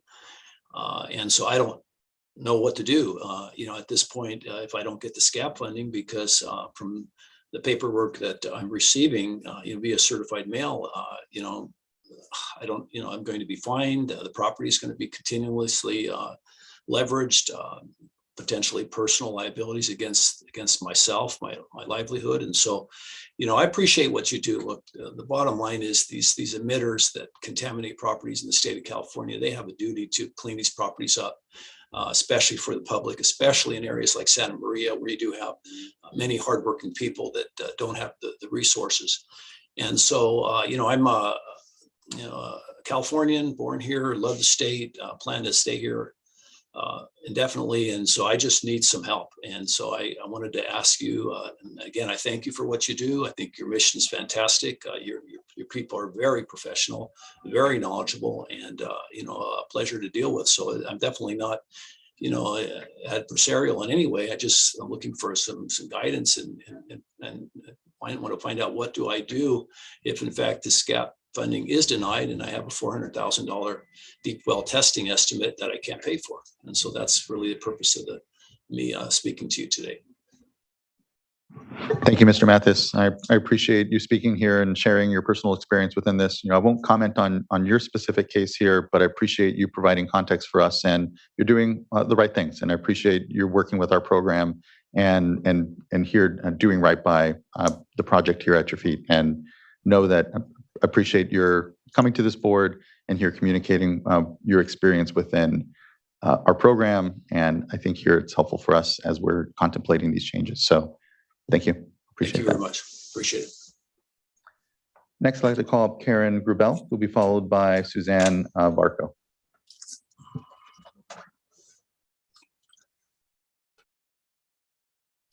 Hello, this is Karen Grubel. I'm going to start my video here. Karen Grubel, PhD geochemist. One of the things that I would like to speak about in terms of the transition from investigation to remediation is that critical part where we have interim remedial measures, IRMs, in place. Right now, you can have an IRM in place, which is protecting the people in the building and protecting people in the neighborhood. If you remove the funding at that point, even though the people are protected at the time of the RRM, if you remove that funding, the RRM goes away and people are exposed again. So I think that is something extremely critical that needs to be looked at when things are considered above their line or below the line. Thank you.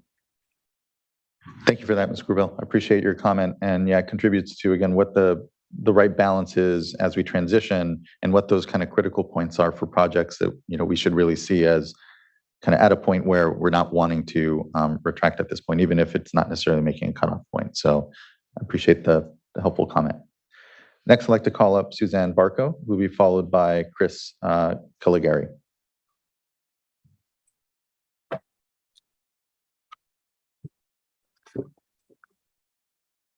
Hi, good morning, Chair Esquivel and board members. I'm Suzanne Barco.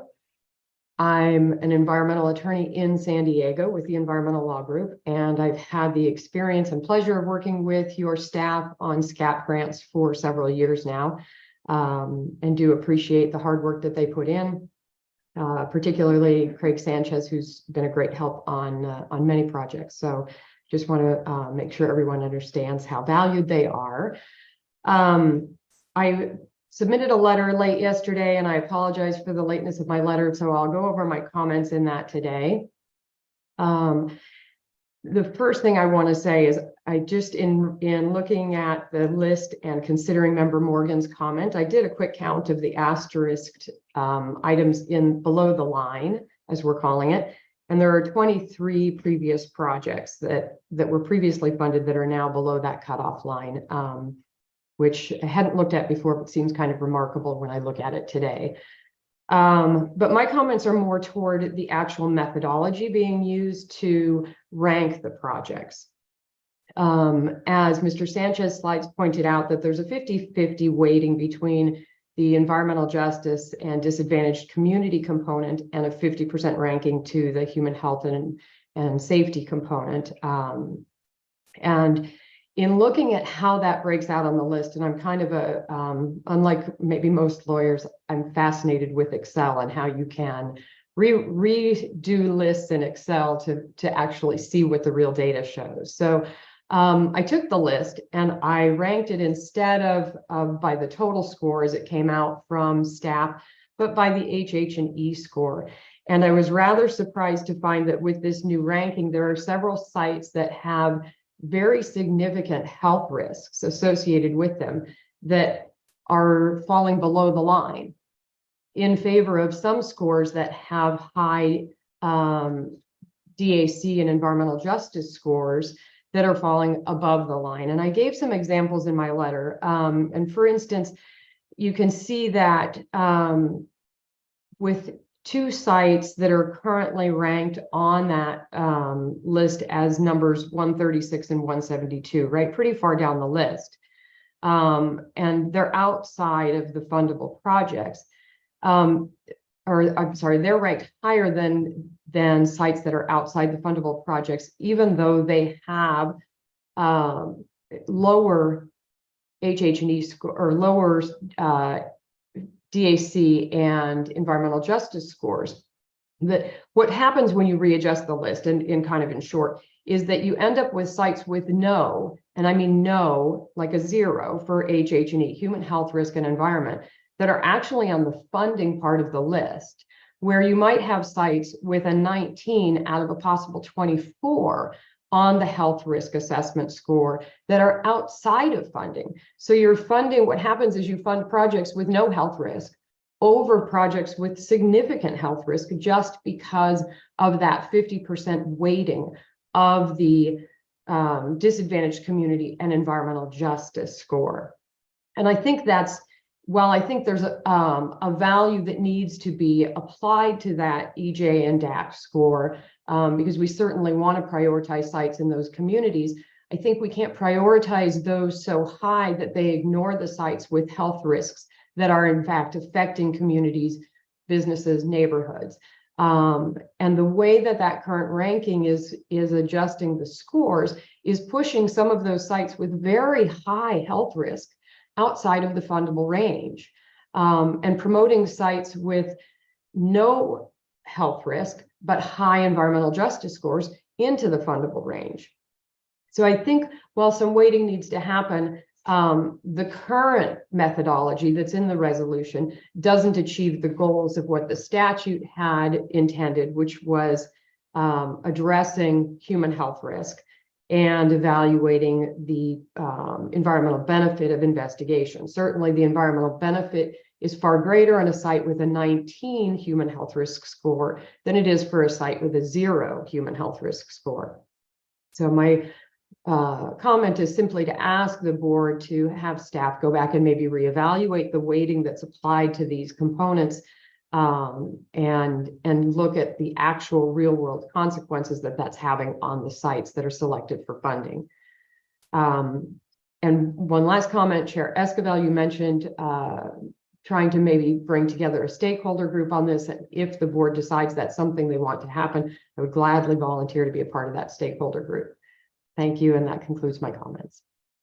Thank you, Ms. Barco. I appreciate your comments there. And, again, as the order is structured, the ability for the Deputy Director here, Mr. Karkoski, to make those sorts of corrections, if you will, because I think it's important to note there's no perfect way that we will create sort of a priority formula. And so I think within there, you will have those, and I appreciate the specific examples of places where there's artifacts of the way that the formula works, and maybe ways that we can better adjust it so that, as you said, we remain aligned with the statute and really get the most benefit out of these limited dollars. And I think right now the flexibility for Mr. Karkoski to do that evaluation and take that is there. But again, I think it'll be a matter here as the board further contemplates this. We're going to provide a little more sideboards around how Mr. Karkoski pursues those adjustments to, again, these are all very complicated cases unto themselves, and a lot of good merit and different ways of kind of viewing things still yet. So I appreciate the points. Thank you. Thank you. Next, I'd like to call up Chris Caligari, who will be followed by John Cabanacchio. Yes, good morning. My name is Chris Caligari. Good morning. And I am representing my family who, my mother and aunts who are all elderly. They inherited the site from my grandfather. It's an existing site, and it's one of those that are falling into the category where it's an existing site and we're just completing the initial assessment phase and going to for additional funding for the cleanup phase. So I believe under previous slides, that's about 75% of the existing grantees that kind of fall within that, still in the first stage. And so the additional granting we're going for is about $4.5 million. We have a big issue here to clean up, and we're at a point where we fall off that cutoff list because of this new proposed methodology. At a time, we're in the program, but we've already demonstrated an inability to pay. And now at the time where we're going to the cleanup phase and the costs are considerable, what I'm hearing is, well, yeah, when the costs are considerable, that makes us less likely to qualify because, of this cost benefit, and very disconcerting, what all kind of echoing what's been stated previously. I mean, what happens to the family? I mean, what kind of civil or criminal liability are we exposed to now because we are suddenly cut off and can no longer comply with these cleanup orders? What happens to all the money and the effort spent to date that we've done on the site, and all of a sudden it's just stopped? The resolution contemplates consideration for previously existing sites, but the methodology does not. There are 0 points allocated for that. So how is that being addressed? Currently the methodology gives approximately half of the total points to the disadvantaged communities, but it's almost double weighted because they get all those points plus they get the other 50%. They qualify for the other 50% of points of the health and human safety. So it feels like we're being unfairly penalized for the zip code we're in and not qualifying. In terms of stakeholders, we've had a very short term to respond to this. I mean, I would say, a good point for stakeholders would be start with the existing grantees. I mean, they're definitely at stake.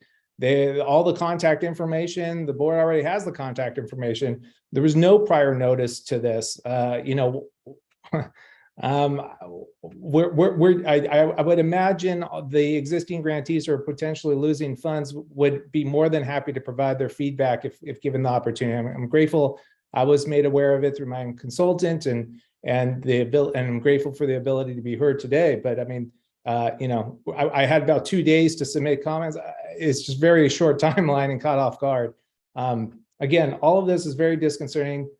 I think, you know, with the points previously provided, the methodology as drafted has some serious pitfalls, and my recommendation would be to go back and give the board the opportunity to revise the methodology to address these pitfalls before adopting this resolution. Thank you. Thank you, Mr. Caligari. Appreciate your comments. Next, I'd like to call up, I believe here in person, John Capobianco. We'll be followed by Mark Needham, and then I think Mr. Firestone is on here twice. Morning. Morning. Thank you for having us here today. My name's John Capobianco. I'm one of the grantees. I actually have a FAST account number 36517. And first of all, I want to say thank you for the three attorneys that weighed in. I have to agree with all of them. They were right on the money about that. It's really hard to believe that this is happening. That I mean, I inherited this property from my father. Had nothing to do with the pollution. It all happened before I was born, or when I was a little kid. I'm a musician by trade. Have very little income other than my property, which is a rental property, and this is just very difficult to deal with. I mean, I can't believe that I signed up for this and now it's the potential of being taken away. It's very distressing. I actually don't understand why it should happen like this. Now, one thing I don't understand, I mean, really, I believe in political correctness, but is it better to be politically correct than dealing with health problems? Do board members really think it's better to, like the last attorney from San Diego said, what about people that, I mean, properties that are polluted more? That's not it's more dangerous to have something in a bad neighborhood than something that's more polluted. What's more dangerous, and what's more important to clean up? I think it should be based on the pollution rather than the demographics. Anyway, I'm sorry. I'm not good at this. I'm very nervous up here talking, and this is not good for me. So I don't want to have a heart attack. Don't feel nervous at all. I appreciate. Thank you. I appreciate your comments. You shouldn't feel nervous at all. I will note that, you know, it's not a matter of political correctness that the board is endeavoring to do this. It's a matter of equity, and here trying to balance out, yes, importantly, the human health components that the program is meant to address, but also we know incredible inequities that exist. And if you look at, you know, the environmental justice component, it's a CalEnviro screen is what's used, and what that does is look at pollution burden. So it's not, it allows us to be a little more here comprehensive in the way we're viewing our communities, and especially the way those communities experience that lived environment, where it's not just perhaps the site cleanup project that, you know, we may be pursuing.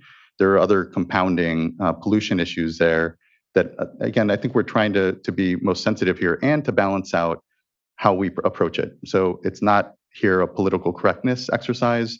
It's not a cheap exercise in trying to give voice to really critical work. It's doing our best to try to balance those out. And I can appreciate, especially as someone, you know, when you're in a program and you're receiving funds and it feels like something's being taken from you. Important to note that the 34 million, you know, we looked at the need that we had there. It's about 65 billion. So I think either way, there are so many communities that aren't being touched by these real important dollars, and we're doing our best to figure out how we have that balance. But I know, especially from when you're in that program and it feels like there's a taking happening around, the shuffle of this, that can feel a little personal and a little, anxious to come up and say, hey, we don't think this is fair.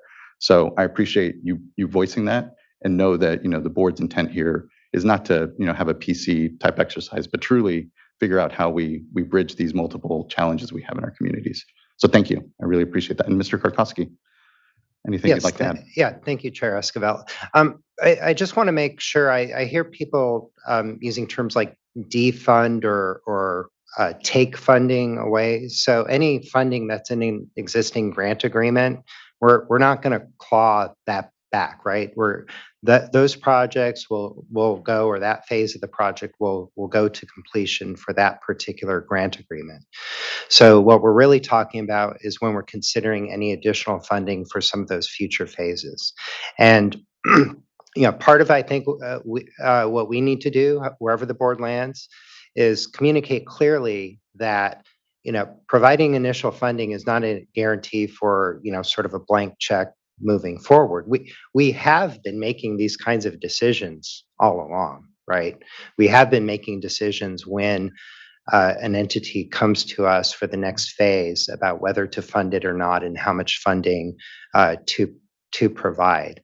So I think we have to be super careful about when we've started down a certain path, that we're not guaranteeing in any instance X number of dollars or X outcome. We're not able to do that. It's very similar to our other grant projects. Like when we provide an initial grant, a lot of times we'll have somebody come back and say, hey, the bids came back really high.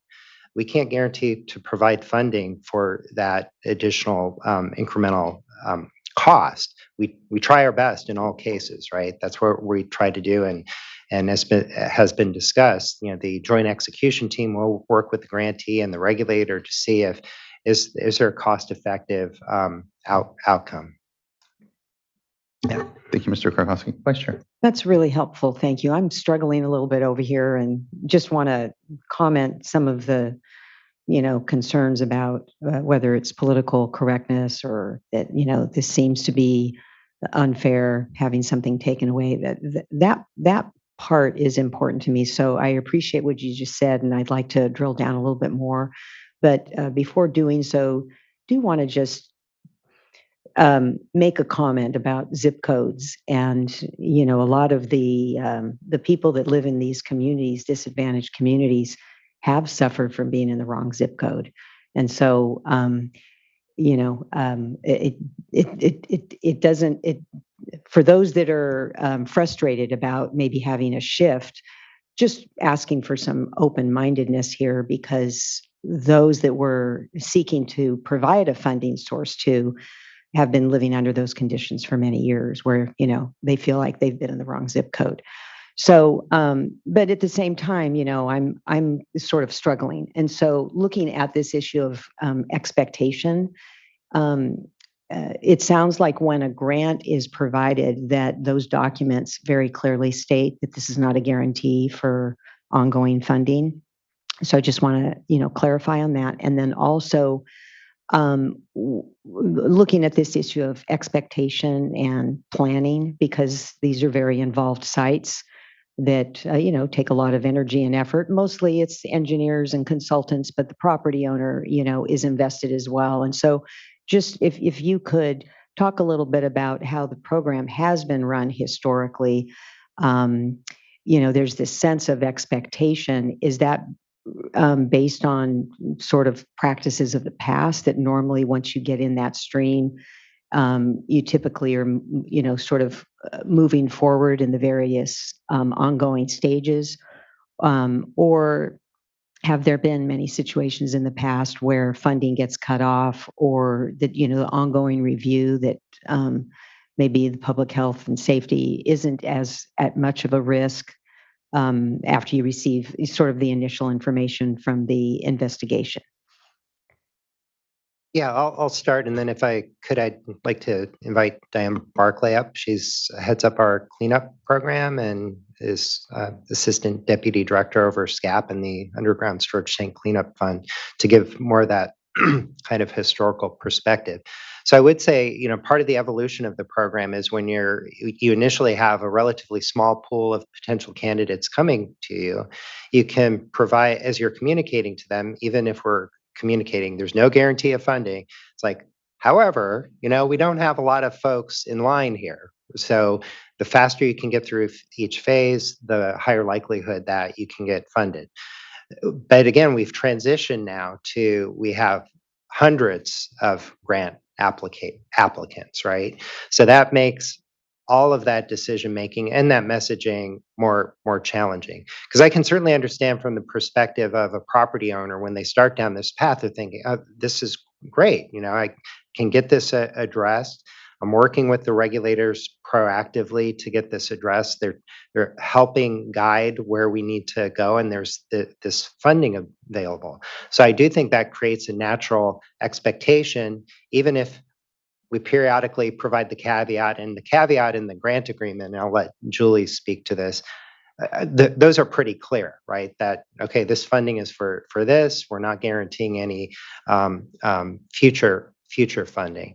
So I'm not sure if I'm answering your question, but I do think it's sort of, there's been an evolution in a lot of that messaging. And as with anything else, that gets difficult to start changing that direction, that messaging, and what communication people end up hearing. And again, I feel like we're really fortunate to be in front of you, because it's been 7 years, and hopefully as we move forward, we can clarify what that message is, and make those boundaries a little more clear for folks. Yeah. Can I just add a little bit of context, because cleanup funds, cleanup projects, the same process is used for SCAP funded processes, or for underground storage tank processes for petroleum, or for polluter processes. For most of our cleanup, almost all of our cleanups are done by the owners. The responsible parties pay for it, and they're done in stages, because you need to first determine there's a release and how big it is. So you do soil and soil gas, and then you determine if there's a groundwater problem. You put in groundwater. You heard an example of that they did soil, then they did shallow groundwater, then they did deep groundwater. That's the way all cleanup processes go, and that's because you just don't know when you start how big a problem you have, and you need to figure it out. And it's not cost effective to assume that you have a giant problem before. So it goes in pieces, and each piece is evaluated to determine what the next stage of the project will be. So you don't know what that is. So it's unlike many of our projects where when you're going to build a wastewater treatment plant, you pretty much lay out what you're going to do at the beginning, and you can ask for your funding for the whole project. There's not really a possibility to ask for your whole funding at the beginning, because you don't know what it is. And it's why the investigative component and funding of it is really investigation and site cleanup. Yeah, it's great. And we have the incredible Miss Diane Barclay here. You thought you were going to get away from this, but no. Yeah, I thought I was getting a free pass this time, but no. Yes, good to see you. Thank you. Yeah, hi. It's good to be in front of you. I just want to say, first of all, that nothing warms my heart more than to hear the compliments to my fantastic staff, who are very technically good, very customer service oriented. And I love hearing things like that. And they've kind of been through the ringer, because, as Joe said, this is a new program. We've had to morph along, and we just had finished 2 years of completely retooling the program, grant management, stakeholder communication, and I'm just so proud of them. But now we also understand that we are to look at the strategic plan and everything that the board wants us to do. And so we were asked to take another look at this program. And as you said, Chair Esquivel, it's how do you put points on all of these things? It's very difficult. And has historically been a lot of professional judgment involved. That's why we have engineers and geologists that do this work. We look at the geology and how that impacts risk. And then for the engineering side, we look at what can we feasibly do here? Can we get down to, as 9249 says, as Jonathan said, a lot of these are emerging contaminants. They're persistent. They don't degrade like UST contaminants do. So we've got a huge task in front of us and a huge amount of need. So when the program was young, we can't make people apply. So we had to take a look at our universe at the time of what we had. Would we have funded some of those projects now? Maybe not, but I think Board Member Diadamo, what you asked is, I think the intent originally with these projects, once we had committed to fund them, even though our grants say we don't, what's the goal here? We always look at our goal. The goal is to lift the burden off of folks like Mr. Capobianco, who, the universe was unkind to him in this matter. And we also look at making these properties accessible, useful in these communities. And I want to say that organically, we were already within 7% of meeting the environmental justice 50% goal, because just organically we were doing that. A lot of these sites are in those areas, and we were considering that. But with this ranking, I think I hear the concern that we're going to be funding some projects that have this much health risk.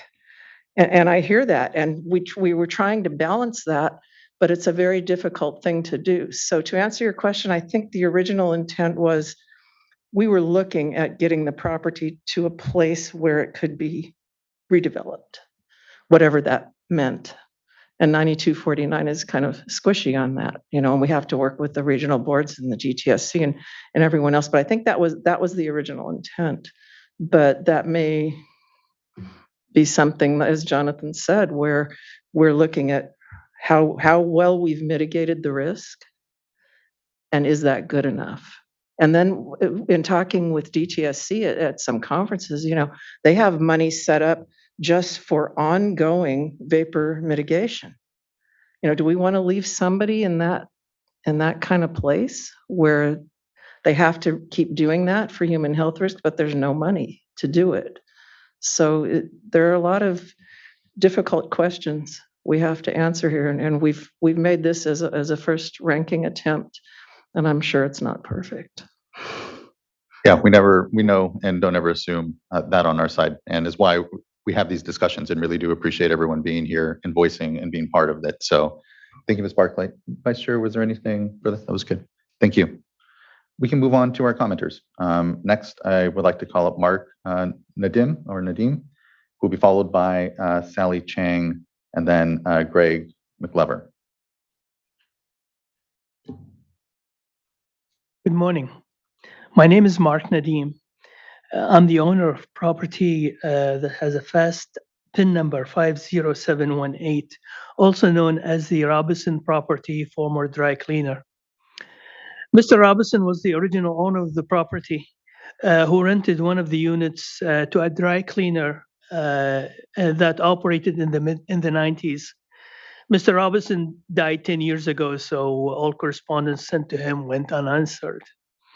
This property has 7 units and a 6-space parking lot. 4 of the units are restaurants. 6 of the tenants are minorities. We purchased the property in 2005, and I was able to, of course, get financing, and then refinanced it in 2013 without an issue, and nobody mentioned anything about dry cleaner. In 2019, I tried to refinance the property. As you know, commercial properties need to be refinanced every 5 years. The loans are 5 years.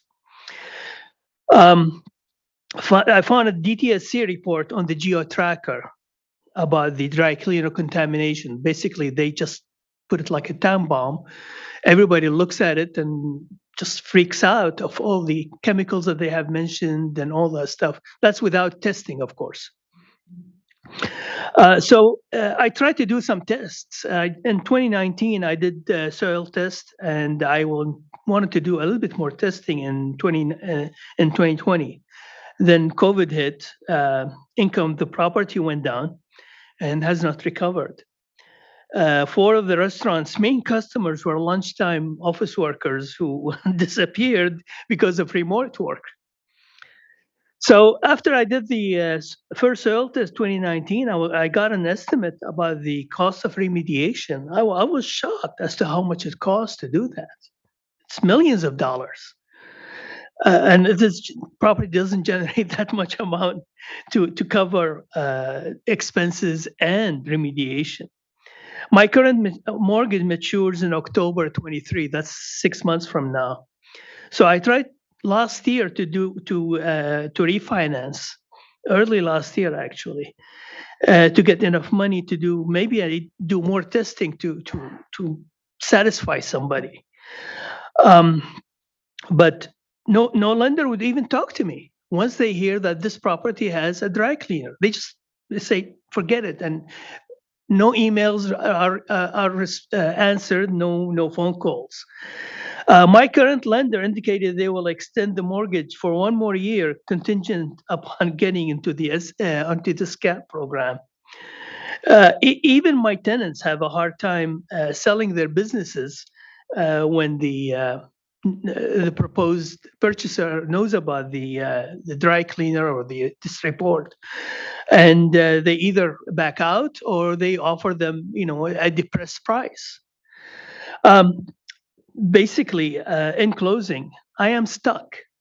I'm unable to refinance and unable to sell it because nobody will finance it. And I'm unable to do remediation. It's very costly. So the SCAP program is the only way to get remediation done. I am here today to ask the State Water Board to consider accepting my application to the SCAP program, which will clean up the site and ensure that my tenants, their customers, feel comfortable and healthy doing business on this property. Thank you. Thank you, Mr. Nadeem. I appreciate you again sharing your experience there. We don't make determinations on projects here, certainly at the dais, but appreciate that you're in the program and appreciate your feedback here as we contemplate these changes. So thank you, Mr. Nadeem. Next, I'd like to call up Sally Chang, who will be followed by Greg Mickelver, and then followed by Dave Rainsma.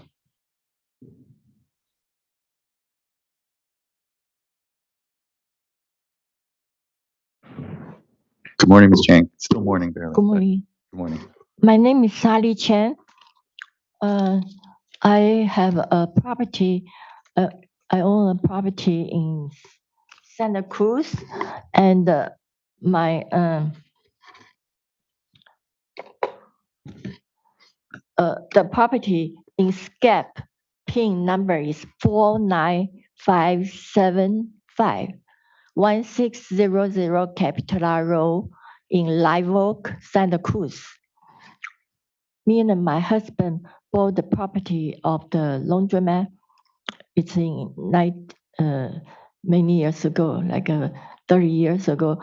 And when we bought, before we bought it, the property owner, he never disclosed that when he owned the laundromat, he running the dry cleaning.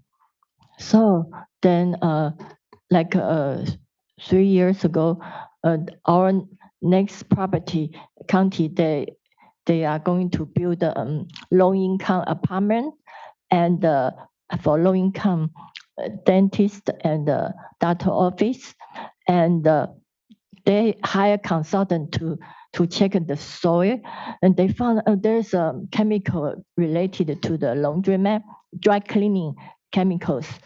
And then we hired a lawyer. He said before the landlord, he running the dry cleaning, but when we bought it that time, he didn't disclose he running like 4 years dry cleaning, and because later he sold to several owner and the big business, and so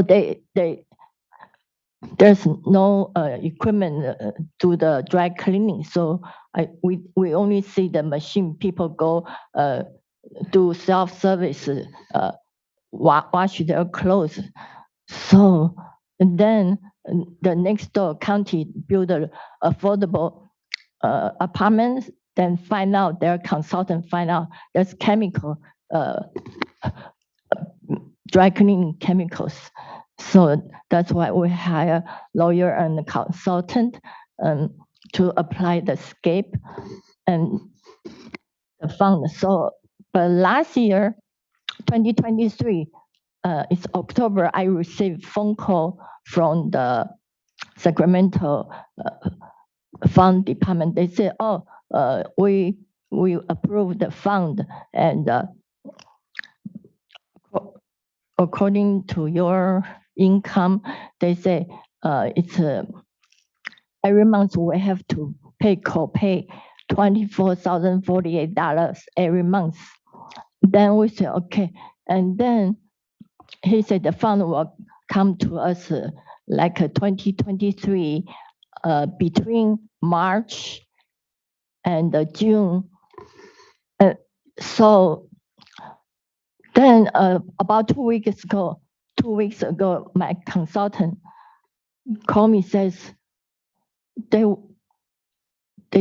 cannot give me fund because they have to give like other place. They are in the disadvantaged community.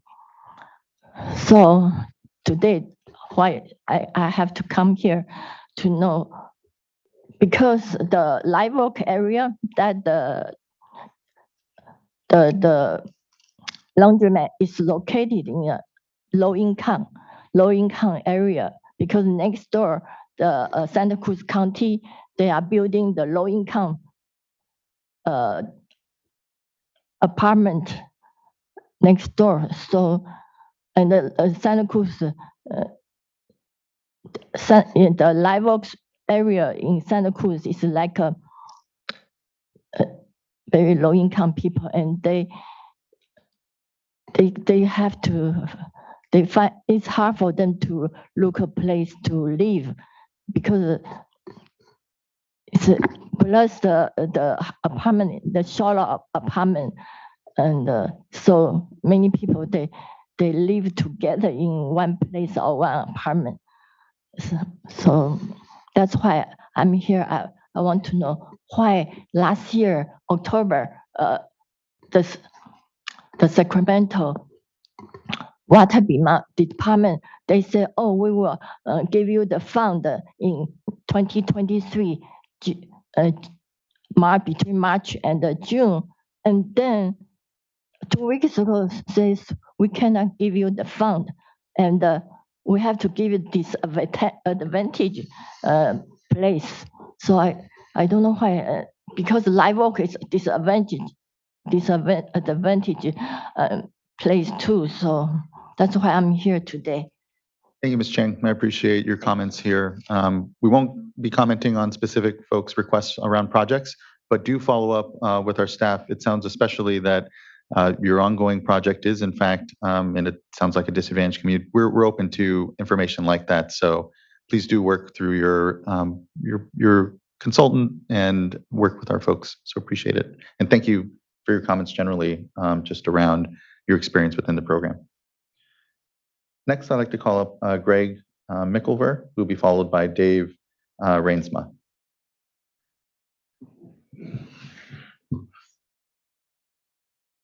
Hello, good morning. My name is Greg McIver. Sorry. That's okay. I normally get MacGyver, but McIver's okay. I'm here today. I'm an environmental consultant. I work for Citadel EHS. Been working with the SCAP program for a long time, 6, maybe 7 years. I've yet to get a site funded, but I really appreciate the program. Does great things, provides a lot of hope for a lot of people, right? People that can't afford funding, can't afford to take care of these legacy problems that they don't want to hand off to their children or their grandchildren. So I'm here representing today Mr. Kim and Mr. Paul. They're two owners of properties with historical dry cleaners. They have a lot in common, just like the previous speaker. They didn't own the property at the time of the release. high risk indoor air, soil vapor concentrations. They rank high on the human health risk evaluation portion. They're elderly. They use the funding for the retirement. They don't have funding to pay for the cleanup. But I've given them hope. I've told them there's SCAP, and I've been working with the SCAP program. First thing that I do is I say, hey, let's go through the financial evaluation, and I call or email Mr. Maloney's. I got his name right away.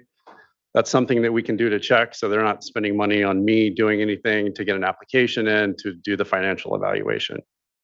If we pass that bar, we move on to the next step, trying to come up with a SCAP grant application, which can be costly because it's a process, and the process is changing, and so changes take time, and also can trigger additional investigations that need to happen in order to support your SCAP.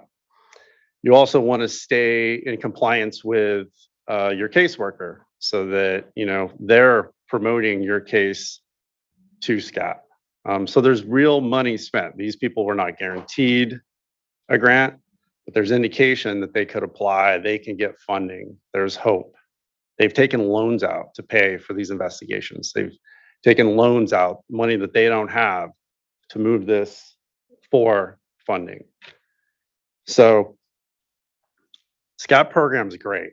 I mean, it's really come a long way in the last 2 years. It's really organized, the new caseworkers assigned to each case. The process of coming up with a scope of work is consistent across the board. It makes it easy to get funding and communicate. I mean, it's really been rolling fast, right? Like indication funding's coming not only for Mr. Kim and Mr. Paul's site, but for other sites. Up until October, November, there's a change. And, I just got this news, late last week, so I don't understand why there was this change. The process was moving forward. I understood funding was going to happen possibly the end of last year, and it needed to happen because the grant is only good for 3 years. We got to get going. We got to get data collected. We got to get a RAP approved. We got to get permits, pilot testing to do the work that's needed. Now with this proposed change, we're 6 to 8 months behind already from where we would have been otherwise. So I don't understand the change. And so the previous speakers talking about the process, prioritization, I noticed the same thing. I'm scratching my head trying to explain why is there a site on the list with a 0 human health risk that is planned for funding, and there's 2 of them. I didn't look at it in detail. I was looking at it for 5 minutes. It makes me question this proposed change. It makes me wonder, why are we taking the evaluation out of the hands of the caseworkers, DTSC, county, regional board, who know the sites in their regions, know how to select and prioritize sites based on risk and based on need. So I don't get the change. And I just want to really say that it has real impact to people who have had hope, have spent money, have taken out loans, and now they're scratching their heads. They're asking me questions. I don't know what to tell them. Why do we have the DAC evaluation and the CES score? Why is there both? What's the difference between the two? They're wondering, can they get reimbursed for previous costs spent that they've worked to get this SCAP grant in place? And I'm just like, that's not likely. You can't get reimbursed, but they're wondering that. I don't know who's liable, but I've sold hope, and I don't understand the change. These 2 sites were slated for funding. They were indicated they were going to get funding. We had detailed SCAP grants. We were at the end of the process that was shown on the board, number 6. And now, what do I tell them? I don't know. So I would like no further changes to the SCAP process. I think it was working great, and we were on the road to funding a lot of good sites that needed funding, that had human health risk.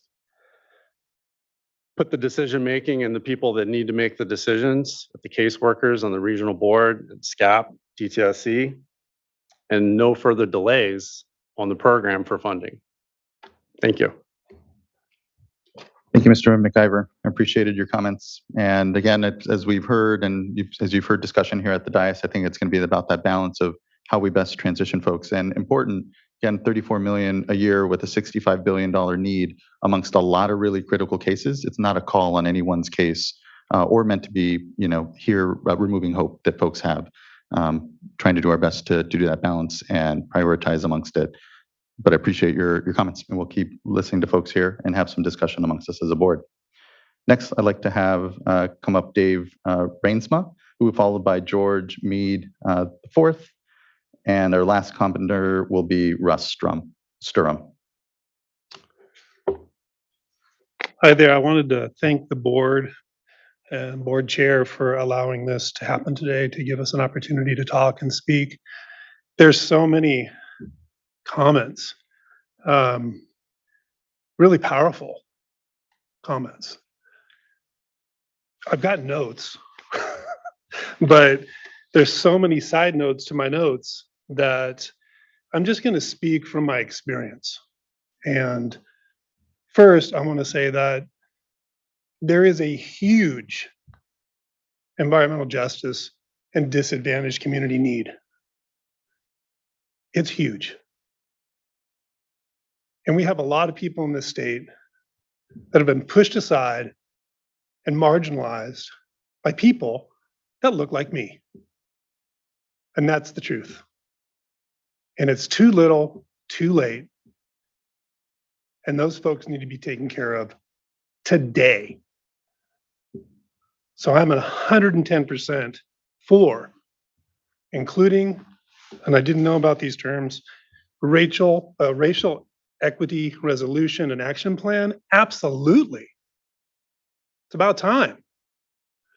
And we need to look at all of the complex issues. And I'm a consultant. I started in the program in 2015. I've been in the program. We have 5 existing grants, 3 new ones. I've got them all the way through remediation. Our company did the only thermal job. We just happened to get funding terminated on that this year.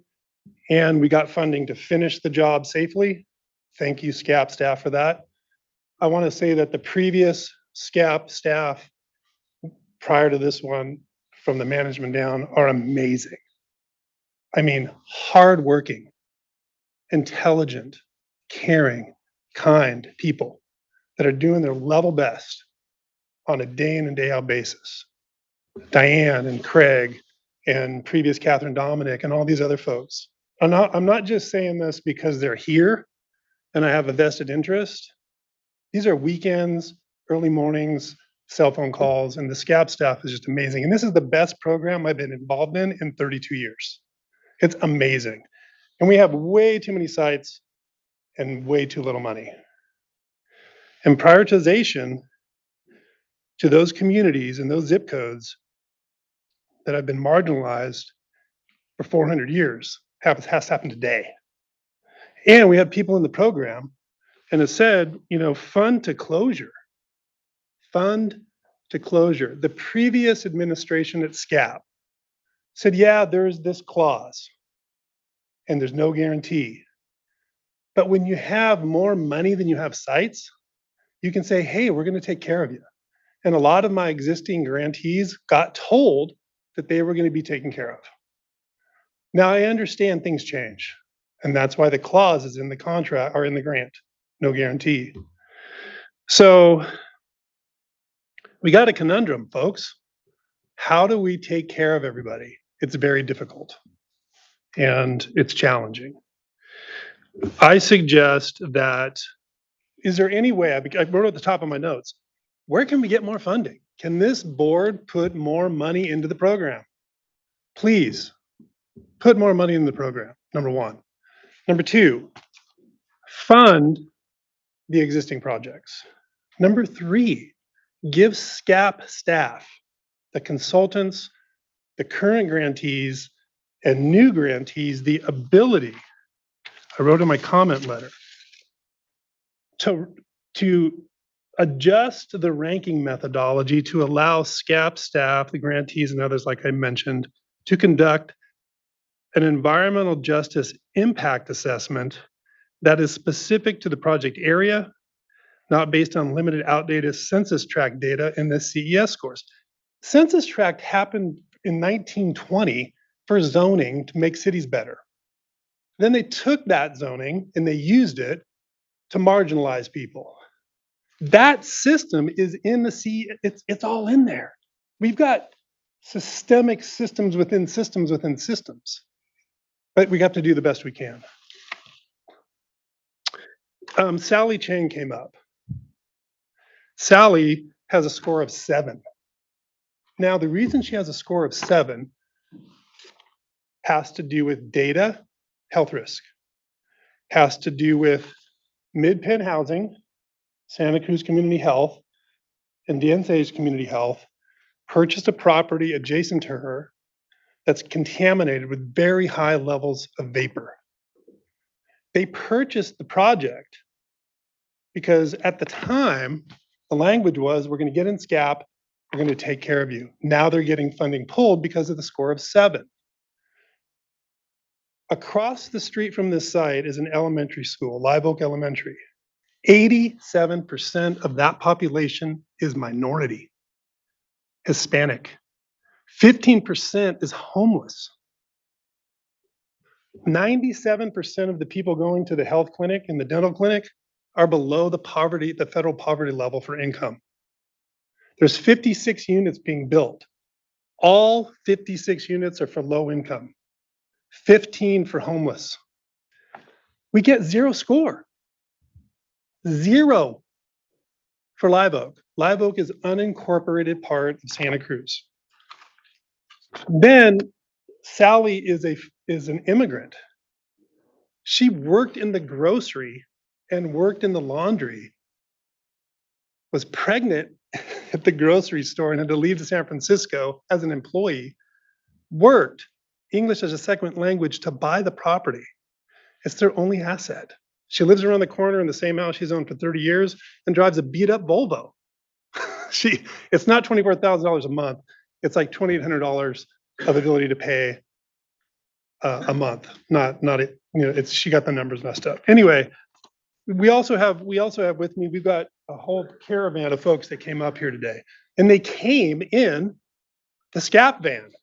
The SCAP van was generated because of a need for mass transit to get these folks through closure. They've come halfway, a lot of them. They're here. They've got funding. They were promised in the past because it was a different paradigm. You can promise when you've got 50 sites and more money. Now there's 400 sites. It changed. That's a bummer, but it's reality. But we have all these folks that are in this mechanism that the state created. Thank you. But now they're halfway and they have to get off the bus and they're not prepared for it. They're halfway here. They're in Sacramento. They got funding. They're ready to go to remediation. They've been told people got loans. These guys bought the property and built the project on there's like uproar in the community about this. There's been newspaper articles written like, why are you putting our low-income people on a contaminated property? It was a mess. Anyway, I digress. I've already said what I would like. What we really need is money. And we need to fund the existing folks and follow through on our promises. And we need to give SCAP staff the ability to look at area-specific, site-specific situations where the Cal Enviro, what is that called? Bioscreen, thank you. It's a big hammer. It's a screening tool, but it doesn't capture everything. So if we can get some adjustments there, I think it's going to make, I support the resolution. It just needs to be adjusted.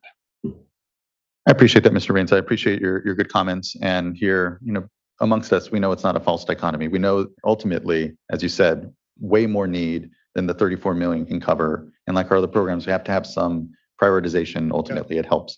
How we do it is important. And I think here, again, important to note, the list isn't a hard list. The deputy director here can look at all that evidence that you just provided on a case-by-case basis here and make those still evaluations. So it's not just a blunt list that, is just going to be followed as written currently. And I think what's still here before us as we further contemplate this as a board right now, what further sort of sideboards we want to create amongst that discretion that widely exists now for any of these projects, so that we don't just have a blunt cutoff that isn't really expressive of, we know what are, again, projects that could really here achieve benefit for communities. And we don't want to, again, just have a hard cutoff. That's not the intent, but the intent is to try to transition to something that is a little more of a priority system. And here, admittedly, as we said, we're not going to get it right the first time, and we're going to need to continue to work on this. So I appreciate everyone that's here, the in-person engagement, your engagement around this, and your really good points. And just thank you. I mean, it means a lot. This is the first time in 7 years this board has discussed the program in this way. And to your point, it's come a long way in those 7 years, and in these last years has really grown into what we need it to be, which is a tool that's really bringing, the redevelopment that so many communities need, and that is the fuel for economic engines otherwise. And so we're trying to do our best in our part. And I appreciate your commitment to the program. It means a lot. If there's a steering committee, or if you need someone to volunteer. That's what I'm really thinking is going to be helpful for this. Yeah. Oh. Yeah, thank you. And I Vice Chair, was please. actually going to jump in and ask you to just stick with us, okay? Oh, I'm Because- 100% committed. I'm in. Yeah, I mean, you've got a lot of really good thoughts, a lot of experience, and not just on one project, but, kind of big picture. And I think you understand, sort of the needle that we're trying to thread here. And consider some advocacy at the legislature for funding, because you're a good spokesperson. Thank you so much. Yeah, Really that is the other part, well honed, and something that I was want to make sure I'd say earlier is we are limited by, you hear that this amount. Let's try to, make advocate success for additional. We don't advocate at the dais here to the legislature for those sorts of things, but you all are in the program and can help people understand the importance of it, and that the dollars go a long way when we talk about economic development and really, again, rectifying a lot of inequity we know exists. And we're here to just figure out how we do better by. Would AB 1115, would that be the mechanism to get more funding into this program or not? I wouldn't, I don't know off the top of my head. I look over to Mr. Bishop if he has any comment. I don't think he does. But Okay. appreciate that. Thank you. Thank you. Thank you for your good comments. Next, I'd like to call up George Mead IV, who will be followed by our last speaker, Russ Sturm. Actually, I'm going to cede my time today. Oh, it's okay. I appreciate that. Thank you. I appreciate that. Plus up for Mr. Rainsma's comments. And thank you again, Mr. Rainsma. And that brings us to Russ Sturm, apologize. And if there's anyone who hasn't yet commented and wishes to do so, please, you can either sign up on one of the QR codes or work with the clerk of the board. Thank you very much. I appreciate this opportunity to speak. I am the head of Central Assembly of Richmond, and we have a high school that had a dry cleaner in the 70s before we purchased the property, and polluted, and it wasn't caught when we purchased the property, so now we have a big problem. And I have a unique situation that I wanted to share with you. Our property is right on the border of Richmond and El Sobrante. El Sobrante is an unincorporated, it's a county property. And so Richmond literally is one corner of our property. And Richmond is a disadvantaged community. And so one corner of our property is considered disadvantaged. And I wanted to come and to point that out to you. We were rated before the change a 10 out of 10 for the severity of the spill. And now with the change, we have 24 points for the severity, but we're not being considered for where we are located. And so I've come today to just ask if you would consider that we are serving Richmond, and one corner of our property is actually within Richmond. And here he is. And just one more quick point, and then we're done. Thank you. Hello, Water Board. My name is Wyatt Patak. I'm also on the board with Central Assembly of Richmond. coming back from vacation, I was a little startled about the meeting, so I'm a little limited on what I reviewed, but I did review a few things from the graph. Ms. Varco, who was on the Zoom presentation, whom Russ Sturm and I do not know, actually listed number 136, which actually is Central Assembly. If you look at the HH&E score that was assigned, it's number 18. And if you go through the top scores from number 18 all the way to 25, the maximum number, we represent 10. If you divide 19 divided by 176 from the graph here, that's 10.8%. So if we were, and right now we're, from my understanding, we're about a point away from getting SCAP funding. And previously, I want to also thank the San Francisco Water Board for taking the time to speak with us. They've been of great help and influence in helping us through this process. And, you know, they, like Russ had said, we were 10 out of 10, the highest in terms of mitigation efforts needed to clean up the property. And just seeing this this graph and that we're on the last page and stuff, you know, to kind of pass by that we're in the top 11%, I think that would be an injustice. I also wanted to point out that while we are in the county side, part of the high school actually faces the city of Richmond. And the city of Richmond is the third largest city in Contra Costa County. It has around 110,000 residents. And of course, as you may know from the press and stuff, a lot of minorities are in Richmond. Yet, if you look at our scores, we have some zeros there. And I think that that puts us at a disadvantage. Lastly, I did look at the mission. We both have mission statements, of course, with our organization. And the Water Board's mission statement is to preserve, enhance, and restore the quality of California's water resources and drinking water for the protection of the environment, public health, and all beneficial uses, and to ensure proper water resource allocation and efficient use for the benefit of present and future generations. I think that in compliance with the mission statement, it is very important that the HH&E score would have a higher value because according to our case, we are in the top 11%. I thank you very much. Thank you. I really appreciate your comments. And everyone's comments. This has been a good and important engaging moment. I hear, you know, from folks again, some frustration that they feel this was kind of coming out of nowhere, maybe unjustified or really harms their self-interests in this, and would just appreciate that, you know, for those that, you know, do acknowledge that the attempt here isn't to be PC, it's not to be punitive against folks that are in the program now. It is trying to do our best because of the incredible demand to figure out how we best balance these. And I will say, you know, it's similar to discussions we've had, say, on our other programs, state revolving fund, other significant financial programs that have huge demand and a need for the board to prioritize. There's no perfect formula, and you will always receive, you know, you'll have outliers that don't fit into these things well, and is why there's discretion with the deputy director here to be able to consider many of the important additional pieces of information we heard from individual cases that are out there. And I think the question again will be here still, you know, is there further direction? I think some of the direction I would like to see is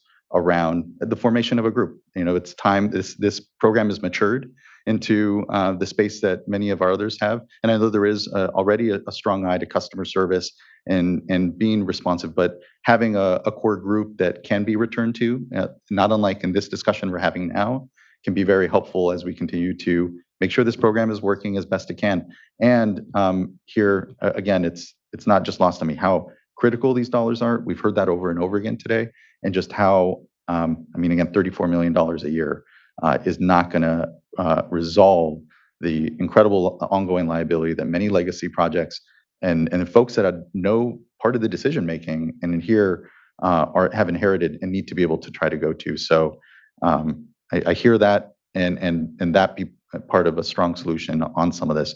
We can't dictate that here at the dais. We're doing our best with our resources here. All that being said, I still feel the prioritization is something we should be moving forward with here, and here want to hear from additional board members. What further direction might we give the deputy director so it can reflect what we've heard today, this real concern from a lot of folks that are in the program that, maybe just about to be there, or realizing, again, real benefits from their project. And I want to ensure that we have some flexibility, that we just don't, it's not a hard pivot and stop. It is trying to do our best to honor what is, I know, a lot of difficult circumstances for folks. And so, I'll say again, from my position at least, we need to move forward with the prioritization. I think it's important, but we also should, if it's additional, again, I'm trying to think of what additional direction we could give the deputy other than the broad discretion he has now to consider new information, and all the information that I've heard from various projects here is something that Joe can consider. So I'll stop there. I'll let other board members fill in here a little more. But I really can't thank you all enough for the real honest and open engagement and feelings of frustration. This board isn't here to be told that we're doing everything right. We know that isn't ever possibly the case. So thank you for the honest criticism, and here it's well received. Board members, how are folks feeling on, again, I think on the resolution component, insofar as like a group that needs, more formal to follow up on what will be a lot of further implementation issues in the next year, let alone how we can do better by the scoring. I'm open to that. And then maybe some further direction to the deputy director, but I'm not sure what all that might be, but to be a little more reflective of some of the concerns, especially around projects mid, benefit delivery, if you will, and or those, and here again, I think we already have that discussion, but that there may be some additional information that would help, score there. And yeah, I'll just kind of leave it at that. Board members? Yes, please, Mr. Luffer. Obviously we've listened very carefully to the very thoughtful comments we've heard over the day.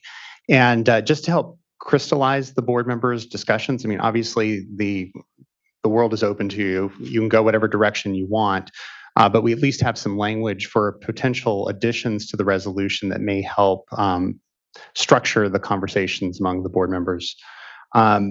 And if I can, let me go ahead and get some language up on the screen for folks to look at. And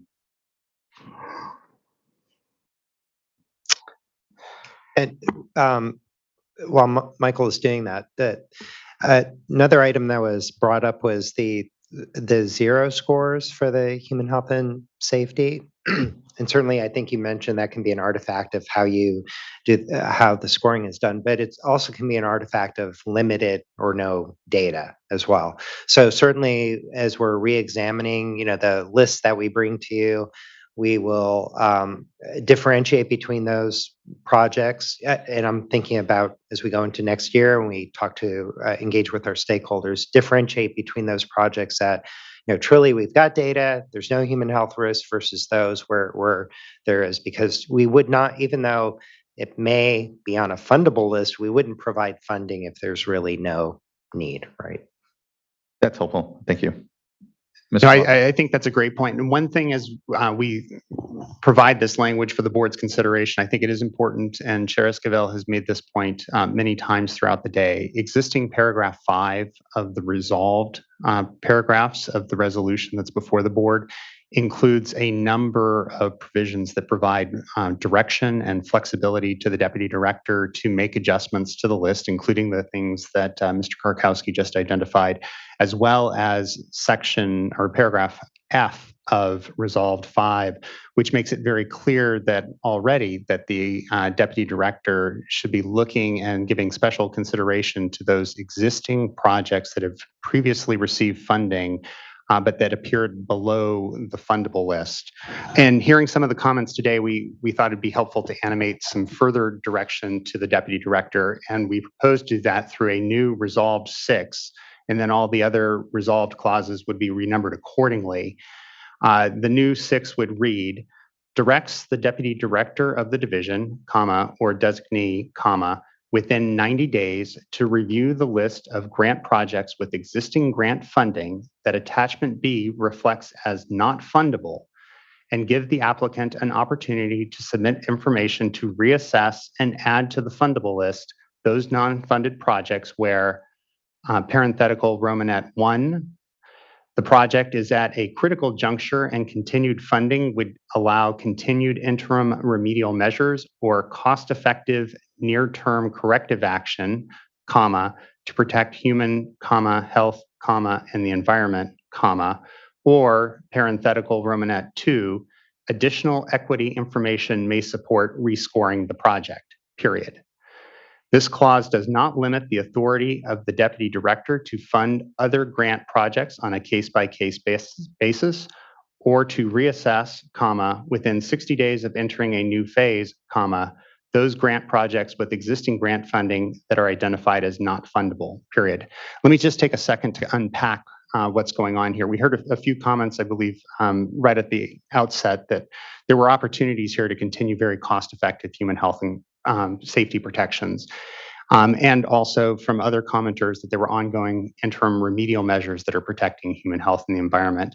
So Romanet 1 is designed to capture that arena and give specific direction to the deputy director. And the idea is that we're in a period where this list is coming before the board. And applicants have information that may help fill in data gaps. So we're creating an expectation that they'll work with the SCAP program within a 90-day window to provide those. We then also heard some comments which are captured in Romanet 2, both with the Live Oak community as well as with respect to the Central Assembly in Richmond, that there may be some equity issues that aren't captured by existing devices. So that's what's captured there. A final nuance in here that's important is that last sentence. This is not in any way limiting the other factors that the deputy director could take into account. These are specific requests from the board to the deputy director to consider for these projects. And then also, some of these projects are in a phase where nothing is going on right now, but they might kick up with a new phase where they're going to come for funding for a critical either interim remedial measure or for further corrective action. And within 60 days of them approaching that phase, they can come and essentially ask for a rescoring to consider special treatment under this paragraph. The other key, well, do you want to have any discussion on that before, or any further explication on that before I move to the next? Yeah, let's have, and thank you as always, Mr. Lawfer, and everyone for tracking and here then having language ready for us to consider.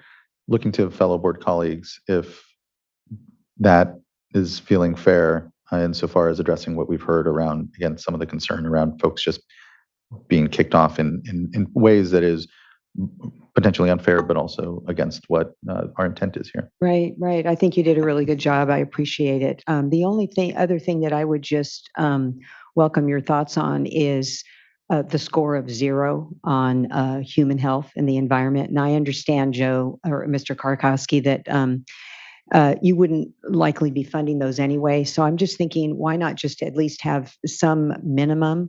Because our mission is to protect water quality. And so thinking that whatever you think would be reasonable, sort of to have that embedded, recognizing that you have the discretion and you'd be unlikely to fund those anyway. I think it might provide some additional reassurance.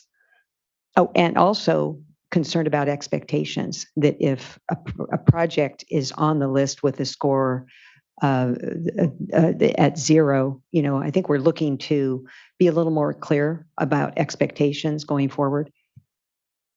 Yeah, I'm hesitating to try to come up with a number on the fly, because I do know some of those zeros are projects where there's not data. One of the lists we haven't talked about, there's a contract list. So that's often those projects do not have any or much data. So that's part of what goes into our decision making as well, how to invest in those projects where we just need some basic information.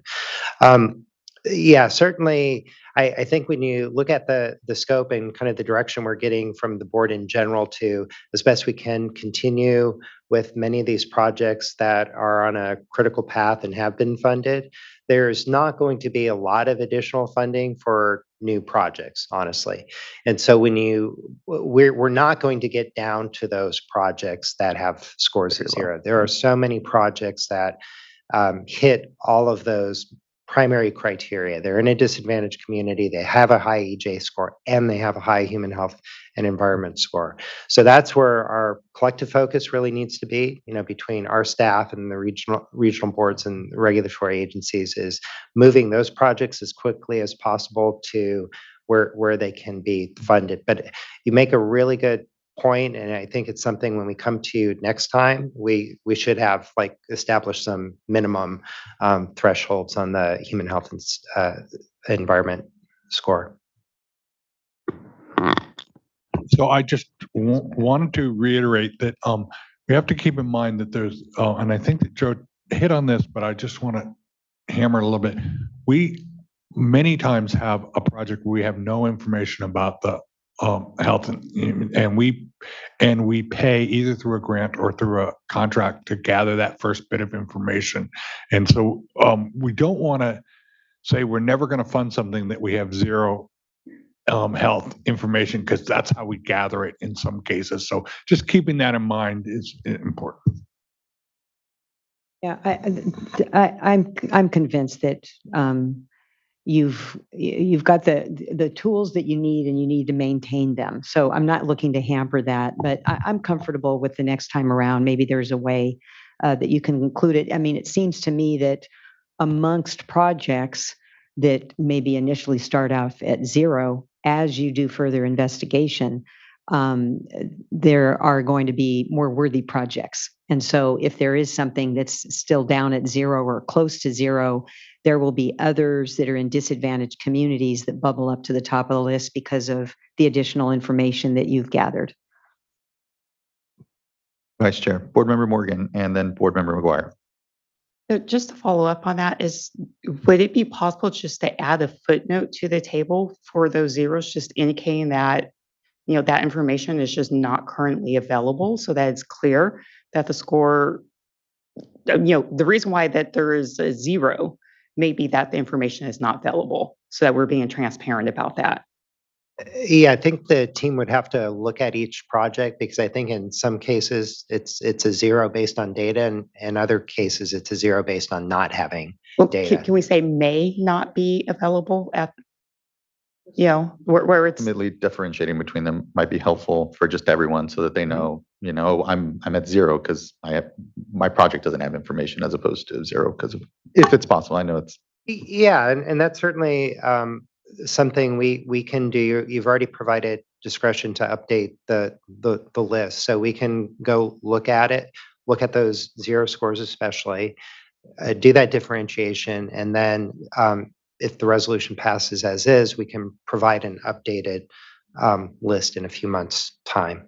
I think that's, thank you, Board Member. Okay. Thank you, Mr. Kirkowski. Board Member McGuire. Yes, thank you. Thank you for the presentation today and all the really fantastic and helpful stakeholder input.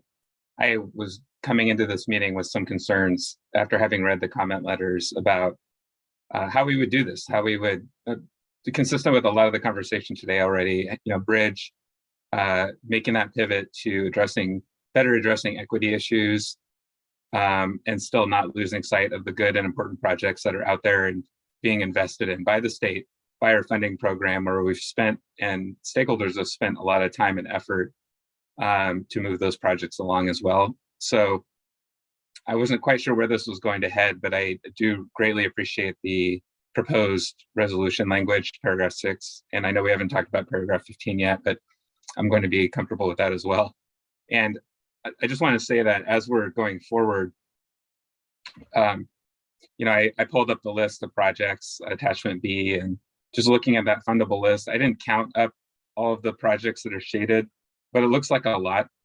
And I'm thinking about, the limitations of funding that we've talked about quite a bit today, and the fact that maybe we could fund, I think it was 50 more projects here with the funding that's available. And I think there's quite a few more than 50 projects on this list, not including any existing projects that are currently not shown as fundable that might rise up to be included on the list. So I think it's really important as we go forward to just carefully consider how this list is set in refining any criteria to get just a fair sense of projects that should and can maybe expect to be in legitimate consideration for funding. Because I just know that there's quite a few on here that probably won't, unfortunately, with the current limited funding that we have available, be able to receive any. So I just wanted to flag that. I think that's a topic perhaps for future conversations as the stakeholder group is formed and these discussions move forward. But otherwise, I'm very much appreciative of the proposed language. Thank you. Yeah, thank you, board member. I think what we obviously hear now, especially and know, is that managing expectations is really important. There's just a lot of need, and we won't belabor the point, but it's a limited pot. So if you hear, what you hear from us is a real desire to not overpromise on things that we can't deliver on, and know that creates incredible frustration amongst everyone already, given kind of the history of the program, and again a feeling of folks early on, there weren't enough projects, so everyone was kind of a little more in a guarantee spot, even though we say clearly that there wasn't. We've sensed that tension. I think what you hear us is being careful not to still yet overpromise as we even move into the next years here. But we're here to continue to do the best. I appreciate that everyone here, I know, is with us in trying to just continue to improve this project. Okay, let's. There is additional result on that follow-up component. So, Mr. Lawford, thank you. And the next clause would be inserted as new resolved 15, which would be the last resolved clause in the resolution, and it would be 15. Directs the deputy director of the division or designee to meet with stakeholders and to provide a status update to the State Water Board by November 30, 2023, on the SCAP and recommendations on revisions to the SCAP, including, but not limited to, the SCAP ranking methodology and the formation of a standing stakeholder group, period. The idea here, I think, is fairly straightforward. That's about 6 months out. It puts us about halfway through before the next time the SCAP would come back before the board with potential annual update. And it leaves to the deputy director and the stakeholders that engage the latitude to figure out what the right type of stakeholder group is, since we do have such a divergent group here compared to some of our other funding areas. Thank you on both accounts. This is really great, quick work and reflective of a lot of the discussion we had, and it makes me comfortable with where we're further trying to go, and especially with the establishment of the stakeholder group. I appreciate there'll be a lot of flexibility granted in how that's structured, what participation expectations around it, and we'll let everyone kind of have the space to form that. But appreciate that it's included here within the direction. I look to my colleagues, but I am incredibly, again, grateful for the good, quick work and everyone's participation that helped shape where we are on this. I am comfortable at this point, but I do want to give space to my colleagues if they're feeling otherwise or have other questions.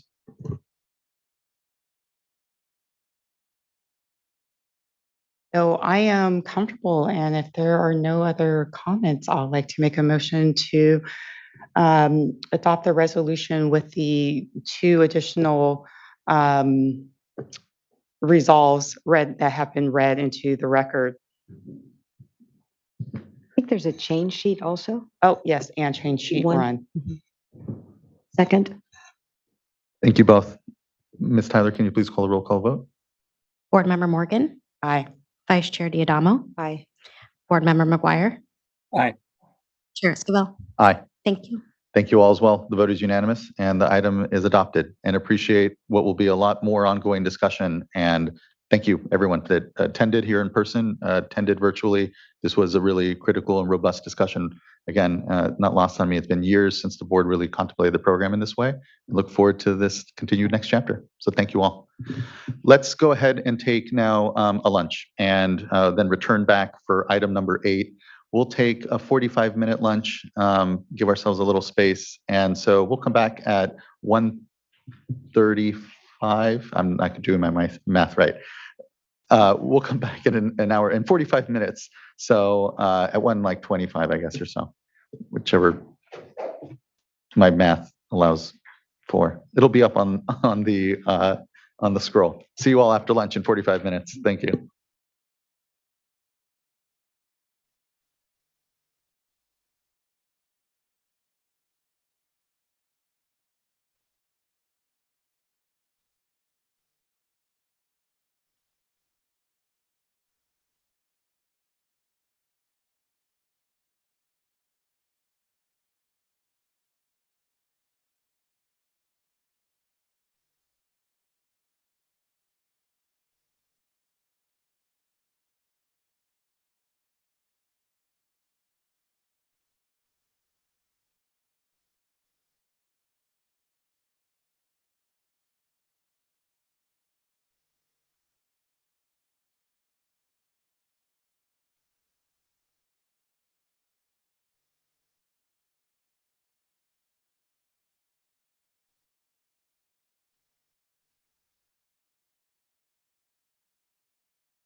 All right, everyone. We're a few minutes past 1:25. We're at 1:30. We can gather back, and we are here ready for item number 7. I have a quick statement to read from. Item number 7 is a public hearing to consider proposed revisions to the 2017 Water Quality Enforcement Policy. The notice and proposed language revisions were posted for comment on February 17th, and the comment period will remain open until April 28th. Yvonne West, Director of the Office of Enforcement, and Assistant Chief Counsel David Boyers will present the item. After the staff presentation, we will accept public comment and testimony from interested parties. Anyone wishing to speak on this item should fill out the virtual speaker card if you're not already done so. With that, folks can proceed into the presentation. Great. Thank you, Mr. Chair and members of the board. I'm David Boyers, Assistant Chief Counsel with the Office of Enforcement. Yvonne West had to dash over to the legislature, so she is unable to be with us for this presentation today. But I do have with me Catherine Haw, who is an Attorney 3 in our office, and Brian Elder, who is a Supervising Water Resource Control Engineer. And today we're here to present to you our proposed revisions to the Water Quality Enforcement Policy. Before I discuss the specific revisions that we're going to be recommending to you, I'd like to quickly talk about the purpose of the policy and our process for getting to this point today. And I think we have a presentation. Oh, perfect. Next slide. I was looking at this side. Thanks. Okay. As its name suggests, the enforcement policy addresses the enforcement component of the Water Board's regulatory framework. The stated goal of the policy, and this is on the screen is a quote from the policy itself, is to, quote, protect and enhance the quality of the waters of the state by defining an enforcement process that addresses water quality problems in the most fair, efficient, effective, and consistent manner. Next slide. The policy strives to accomplish this goal by providing guidance on the enforcement process, which I've categorized into 3 main components shown on this slide. The first component is to identify and prioritize those cases that warrant enforcement. The policy provides guidance on the types of violations that should give rise to enforcement, considering the severity of the impacts to beneficial uses, the level of disregard of the requirements, and the deviation from the applicable standard. So, for example, a sanitary sewer overflow that threatens to impact human health, or the discharge of construction material to waters with spawning habitat would be considered high priority violations for which we would bring enforcement. Next slide. Oh, I'm sorry, go back. Thank you. The second component is to determine an appropriate liability amount for the violations that have been selected for enforcement. And the policy sets forth a very detailed 10-step penalty methodology used to calculate the liability, considering specific statutory factors. Imposing an appropriate liability amount does 3 things. It levels the playing field so that those who violate do not gain an economic advantage. It also creates a deterrent, both for the person who violated and for the regulated community. And finally, imposing an appropriate liability assures the public that we are willing to back up our regulatory requirements with action. The final component is to set forth procedures and timelines for bringing enforcement and to establish guideposts for what is permitted when settling an enforcement case. Now we can go to the next slide. The enforcement policy was first adopted by the board in 2002 and has been amended twice since then. The most significant revisions were made in 2010 when the policy was first amended to include the 10-step penalty methodology, which created a highly transparent and methodical approach to calculating liability. In 2010, the board also added language stating its intent the policy be reviewed and revised on a regular basis. In 2017, the policy was amended to fine-tune the penalty methodology and to add further clarity to the enforcement process.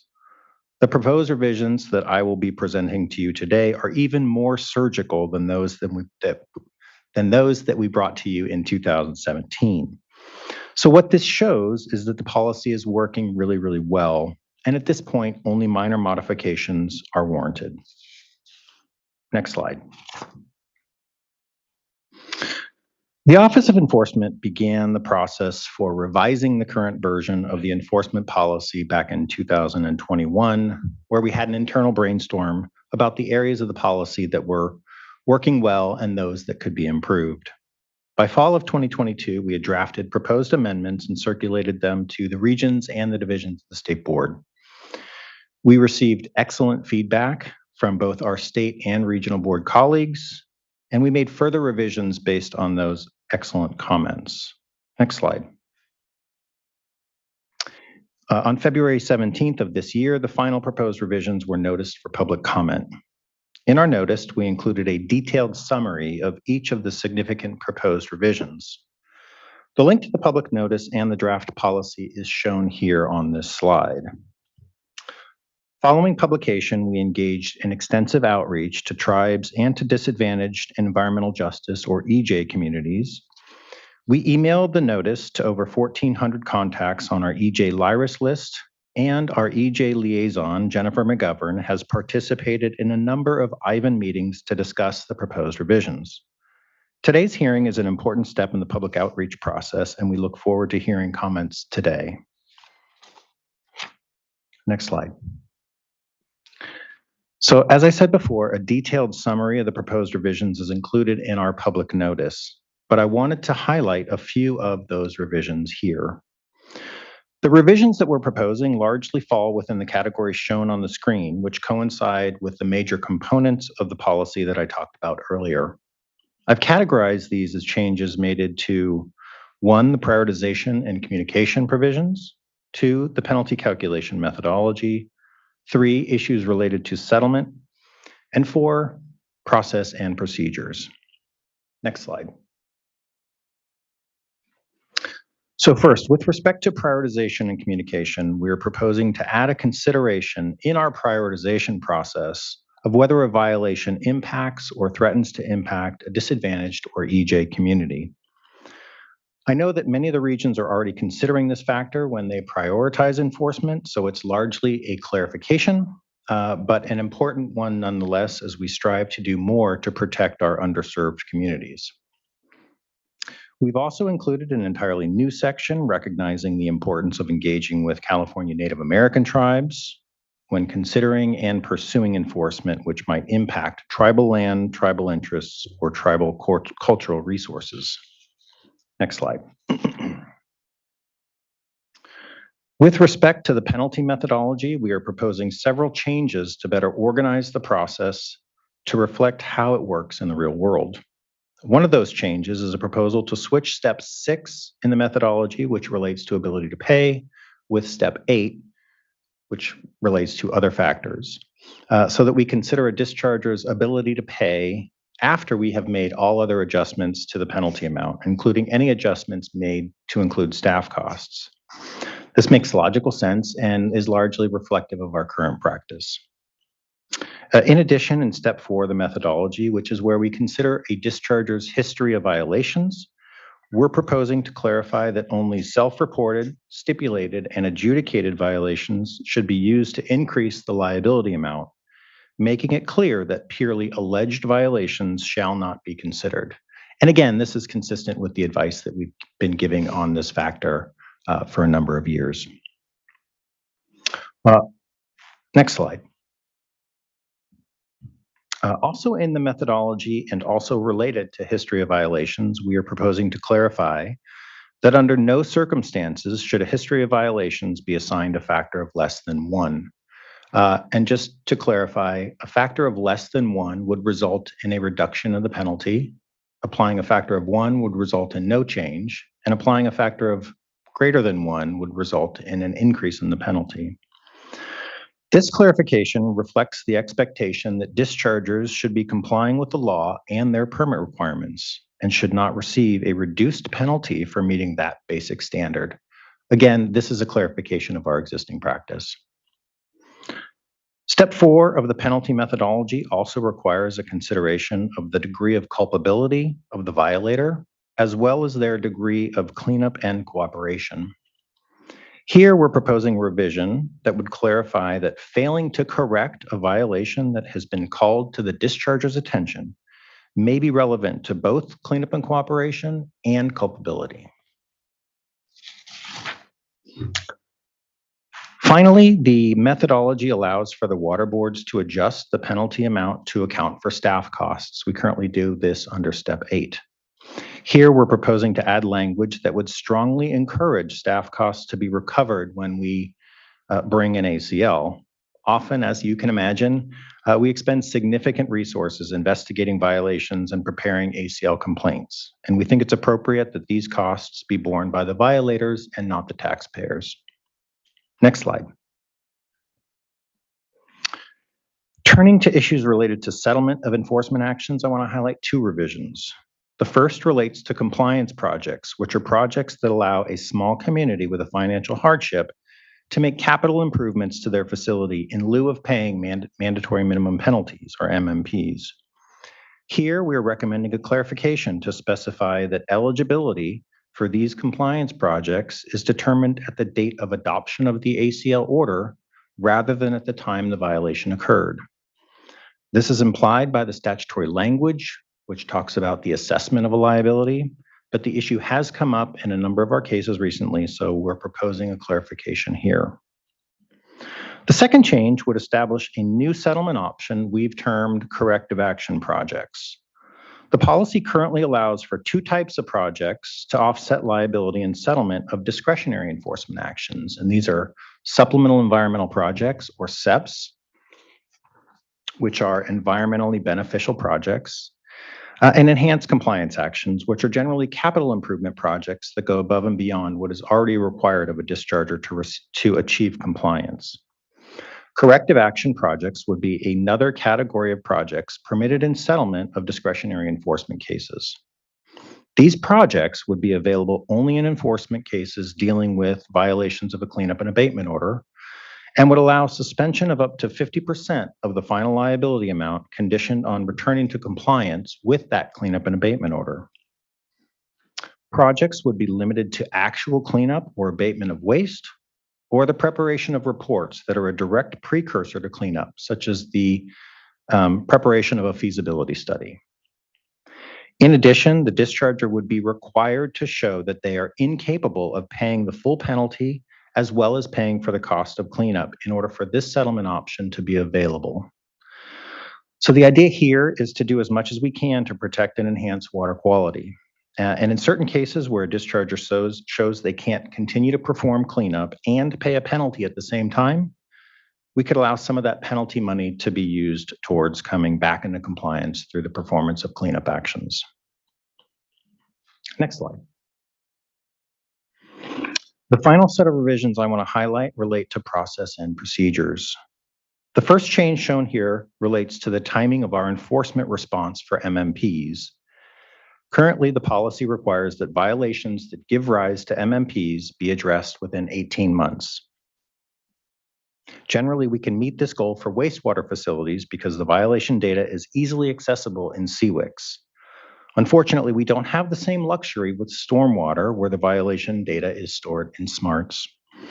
So to allow staff more time to manually mine the data in SMARTs for those violations that give rise to MMPs, we're proposing to remove this 18-month time limit. This doesn't mean that we're going to strive to do them as quickly as possible, but we are proposing to give ourselves a little more flexibility in that regard.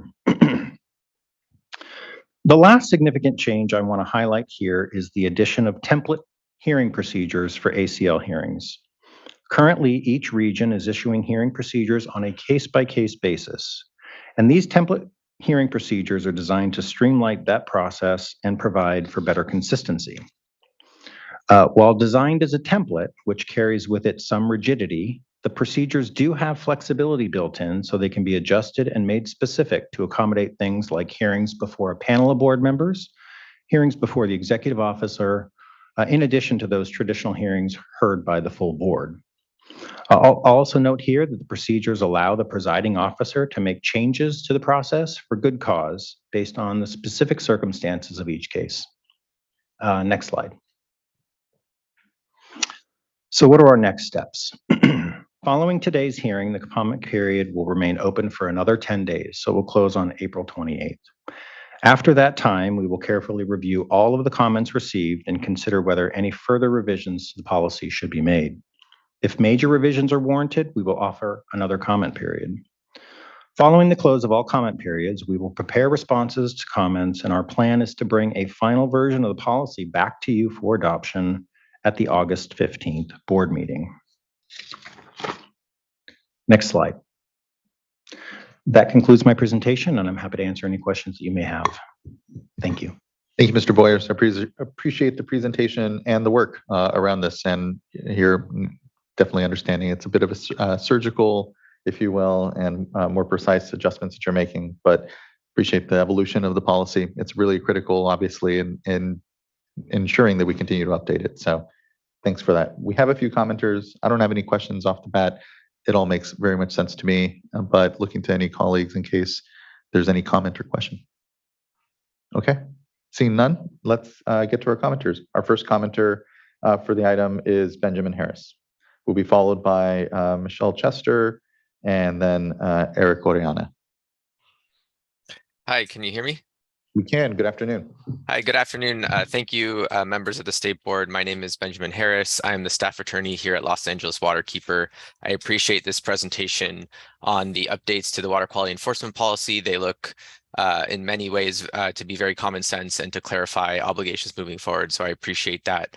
I have mostly a few questions that I would hope to be clarified. I also do want to, have one substantive comment that I'll start with. Looking at the section of the revised enforcement policy about high volume discharges in the calculation section, it's a little concerning to see that there's still a bit of an artificial limitation on when certain starting amounts per gallon should be assessed based on the size of spills. I think the new language that was added to the enforcement policy kind of shows that there is possibility for inconsistent penalties assessed based on just a few different gallons, the 95,000 versus 105,000 gallons of spill, depending on the size. And I think that is a bit concerning from our perspective to, have and inconsistent results. I think there's ways to standardize it better.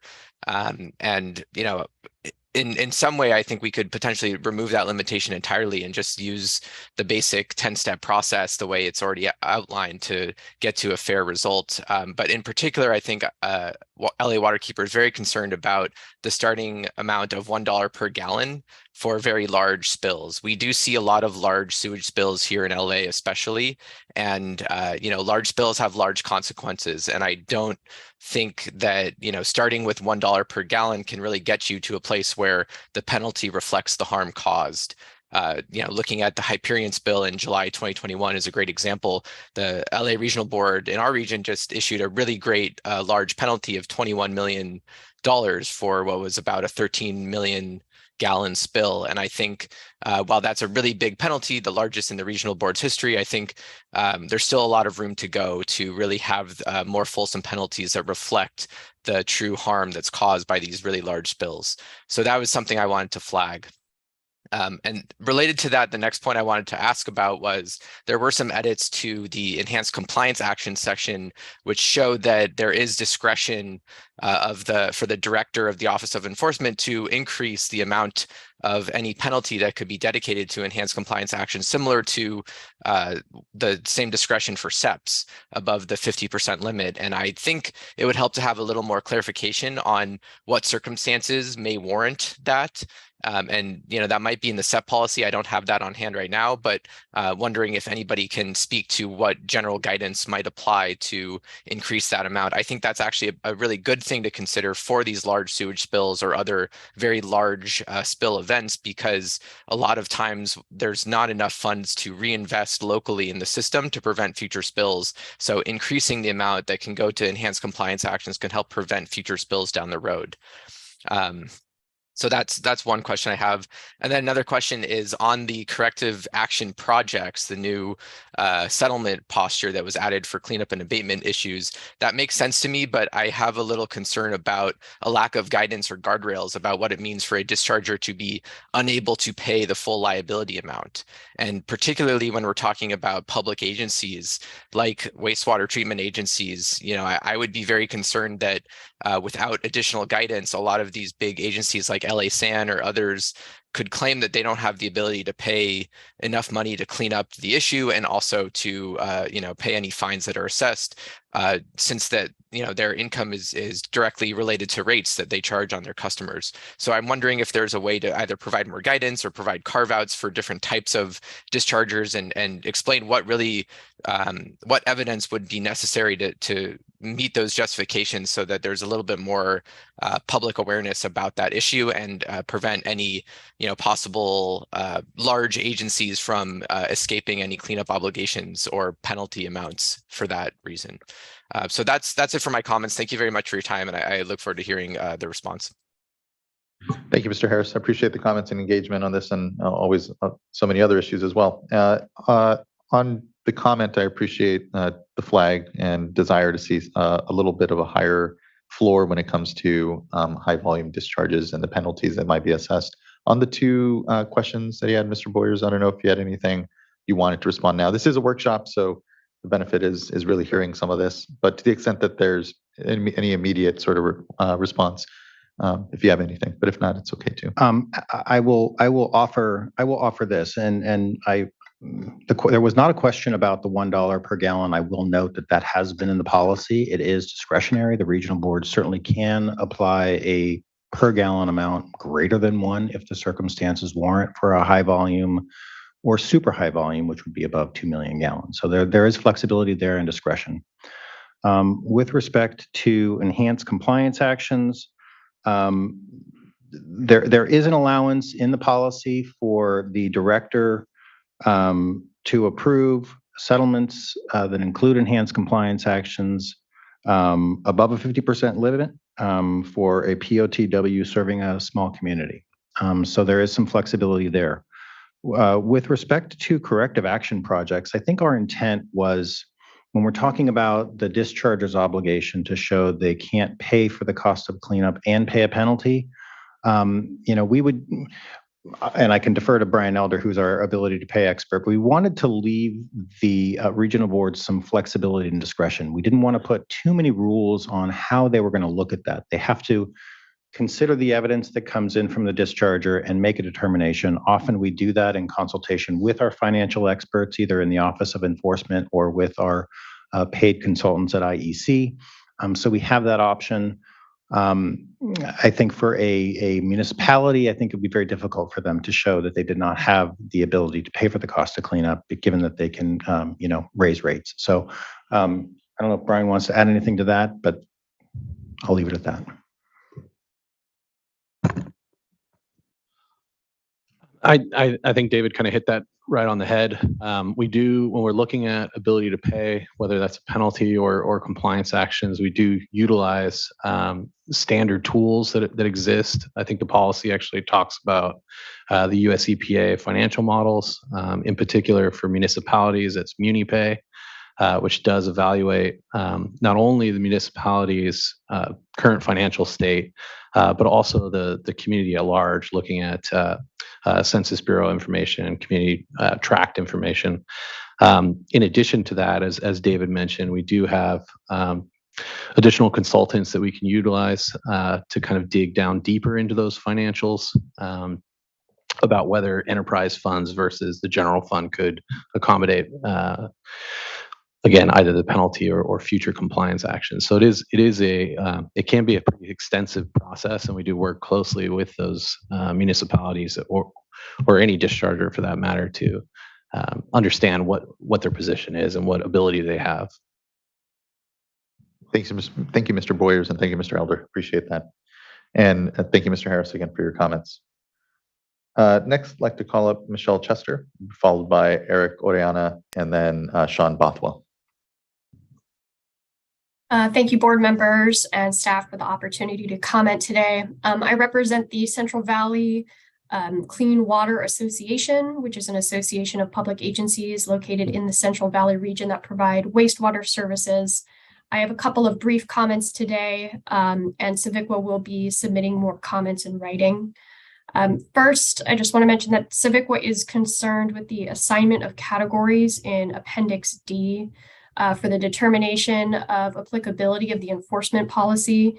Many amendments in the policy are substantive, but are listed only as a clarification or procedural changes. We will provide specifics in our comment letter of areas that are substantive and need to be listed as such. But this is important for how the policy is applied to violations that occurred before the effective date when the policy is adopted. Second, CIVICWA is concerned with the amendments to the culpability factors that are used in the penalty calculation methodology.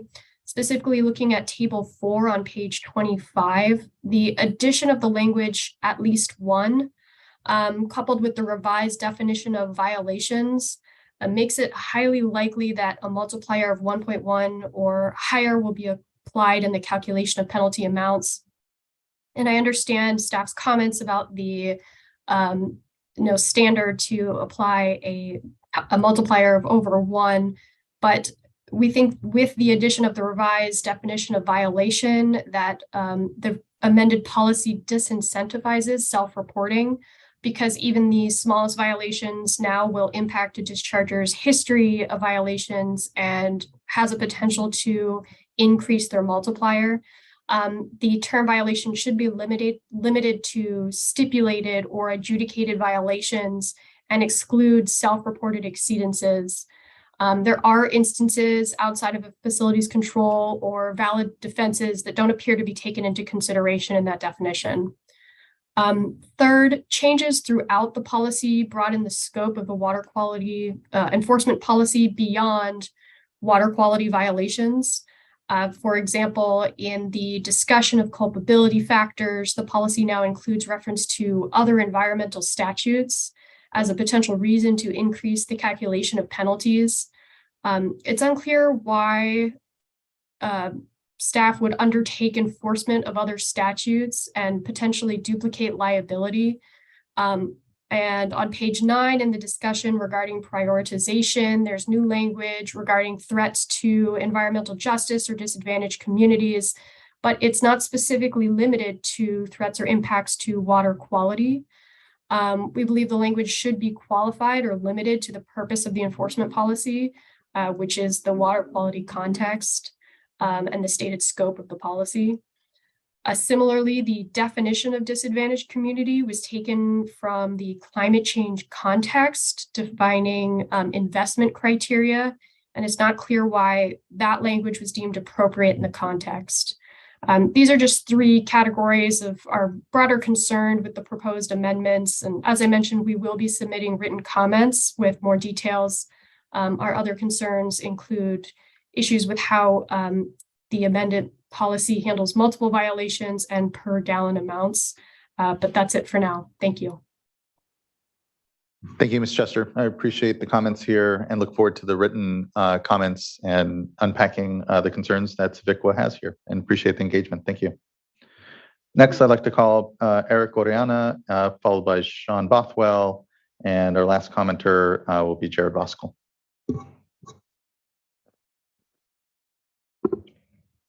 Good afternoon, Chairman and board members. Eric Oriana, Senior Policy Advocate with Community Water Center.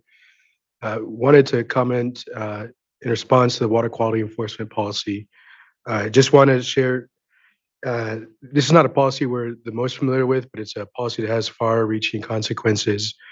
And so just wanted to make some on the surface comments and recognize I'm not an attorney, so some of these things are a little bit more attorney level-ish, if that makes sense. But I just wanted to comment overall on the state of discharging hazardous discharges in California to California's waterways. I would say generally, because of the conditions that drinking water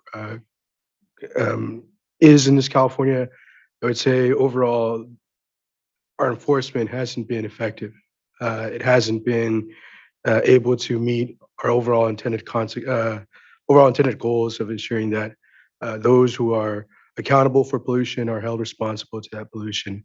And I recognize sort of the difficulties and the lack of the constraint on resources that the Office of Enforcement has, and the difficult responsibility they have. With that said, I think we need to look more broadly at this policy, how it can be better leveraged, and if do an overall analysis on whether this policy is being used to its full extent. I think with the knowledge that our Californians across the state, their drinking water is plagued with contaminants that derive from discharges, we really need to make that analysis. And I think one comment I can share in particular to this policy document is that the State Water Board is tasked with conducting an analysis of environmental justice as part of its policy decision-making.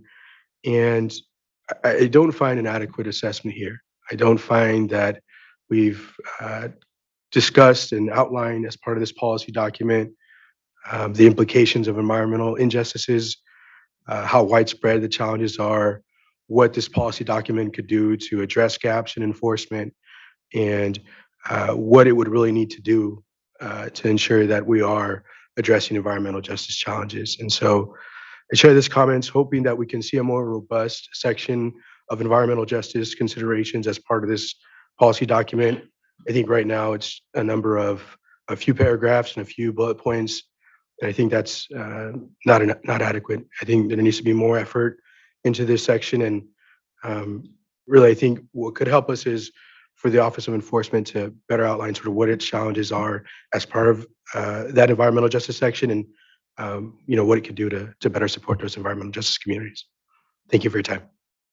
Thank you, Mr. Oriana. Appreciate your comments on that. And would note, as we consider the policy, helpful to just have some numbers generally on what enforcement has been looking like. I think we can better provide that information as we have what's a policy discussion. And to your point, Mr. Oriana, really touches ultimately a resource discussion on the ability to fulfill all of it. But appreciate the comment and feedback. Next, I'd like to call up Sean Bothwell, but I think Cody Phillips is here in Sean's stead. Yeah, Cody. I apologize. Sean was. Oh, not at all. Yeah. Had to run, but I have his talking points. So Cody Phillips, Policy Analyst for California Coastkeeper Alliance. First, we'd like to just offer our support on a few aspects of the enforcement policy. We appreciate the integration of the environmental justice and tribal communities into the enforcement priorities. We're just happy to see that it's there finally in the first place. We also support the ability for the State Water Board to take enforcement actions when combined water quality and water right violations do occur. And we strongly support the amendments to encourage the recovery of staff costs for the administrative civil liability actions. We do have three concerns, though, with the enforcement policy. First, we have concerns over deprioritization of certain aspects of enforcing the sanitary sewer overflows. When we were working on the SSO waste discharge requirements, we advocated for the permit to be an NPDES permit because we know that the spills do happen and they do reach waters of the United States and waters of the state. We were told over and over again that the purpose of the permit was to prohibit discharges altogether, and it would do so by preventing spills in the first place. So it feels like we're kind of losing teeth in two directions on this permit. First, from the permitting process that removed the enforceability of an NPDES permit, and now by deprioritizing enforcement for spills that the SSO order intended to prevent. Specifically within 1,000 feet of a municipal water intake. We believe this should be a high priority area where and should be maintained and spills should be avoided there at all costs. And if the point of the permit is to prioritize those areas for maintenance and enforcement when those spills do occur, even if they don't actually reach the water, we think, once again, weakening from both sides. Second, we are concerned over the treatment of multiple water quality exceedances as a single violation. We should be enforcing water quality objective exceedances, not just the enforcement of the effectiveness of a BMP or a BMP failure. Like the SSO issue, this also feels like coming at it from both sides. For example, in the industrial stormwater permit, permittees are allowed to combine and average outfall exceedances to come into compliance. So during the permitting process, we allowed this to happen if the overall averages met the standard. But on the enforcement side, we're also weakening enforcement for multiple violations, and it feels like it shouldn't work both ways. Another example, and I'd point to the construction general stormwater permit as well. As a reminder, the State Water Board ultimately decided that for total suspended solids, as a proxy that represented numerous pollutants, if there was an exceedance of the total suspended solids proxy, then that counted as a violation for every pollutant represented by that proxy. So this section of the enforcement policy goes directly against that provision of the permit. So we think that violations should be enforced, but at a minimum, the enforcement policy should prevent the enforcement of a single violation from multiple incident violations when the permit or the policy explicitly says that each exceedance should be considered a single violation. And third, we're supportive of setting enforcement goals, and we don't really understand the need to remove this requirement every 2 years. It doesn't seem too onerous of a requirement. Oh, and last thing to support, we do appreciate the removal of the 18-month limitation when it comes to the mandatory minimum penalties. We know that this can be a time-consuming process, and we're happy to see that there's more flexibility in this area. Thank you. Thank you, Mr. Phillips. Appreciate the comments and delivery here of feedback on the item. Thank you. Next and last, we have Jared Voskuhl, who I believe is speak if necessary and joining us virtually. Good afternoon. Hi, good afternoon, board members. My name is Jared Voskuhl on behalf of CASA, the California Association of Sanitation Agencies. The CASA represents over 130 public agencies that provide wastewater treatment, collection, water recycling, and resource recovery. I want to thank you for the update to this policy that's been circulated. Our attorneys committee did an extensive review of this and met, and there were numerous changes which we were supportive of, and we thought will make clear to the regulated community the standards and approach the board's going to be utilizing in the next decade with this policy. And so we were wanting to convey our appreciation for that. We also wanted to note our alignment with CIVIC concerns, and we also had the same comment regarding some of the Table 4 designations of the type of change was in the document, whether it be substantive or procedural or clarification.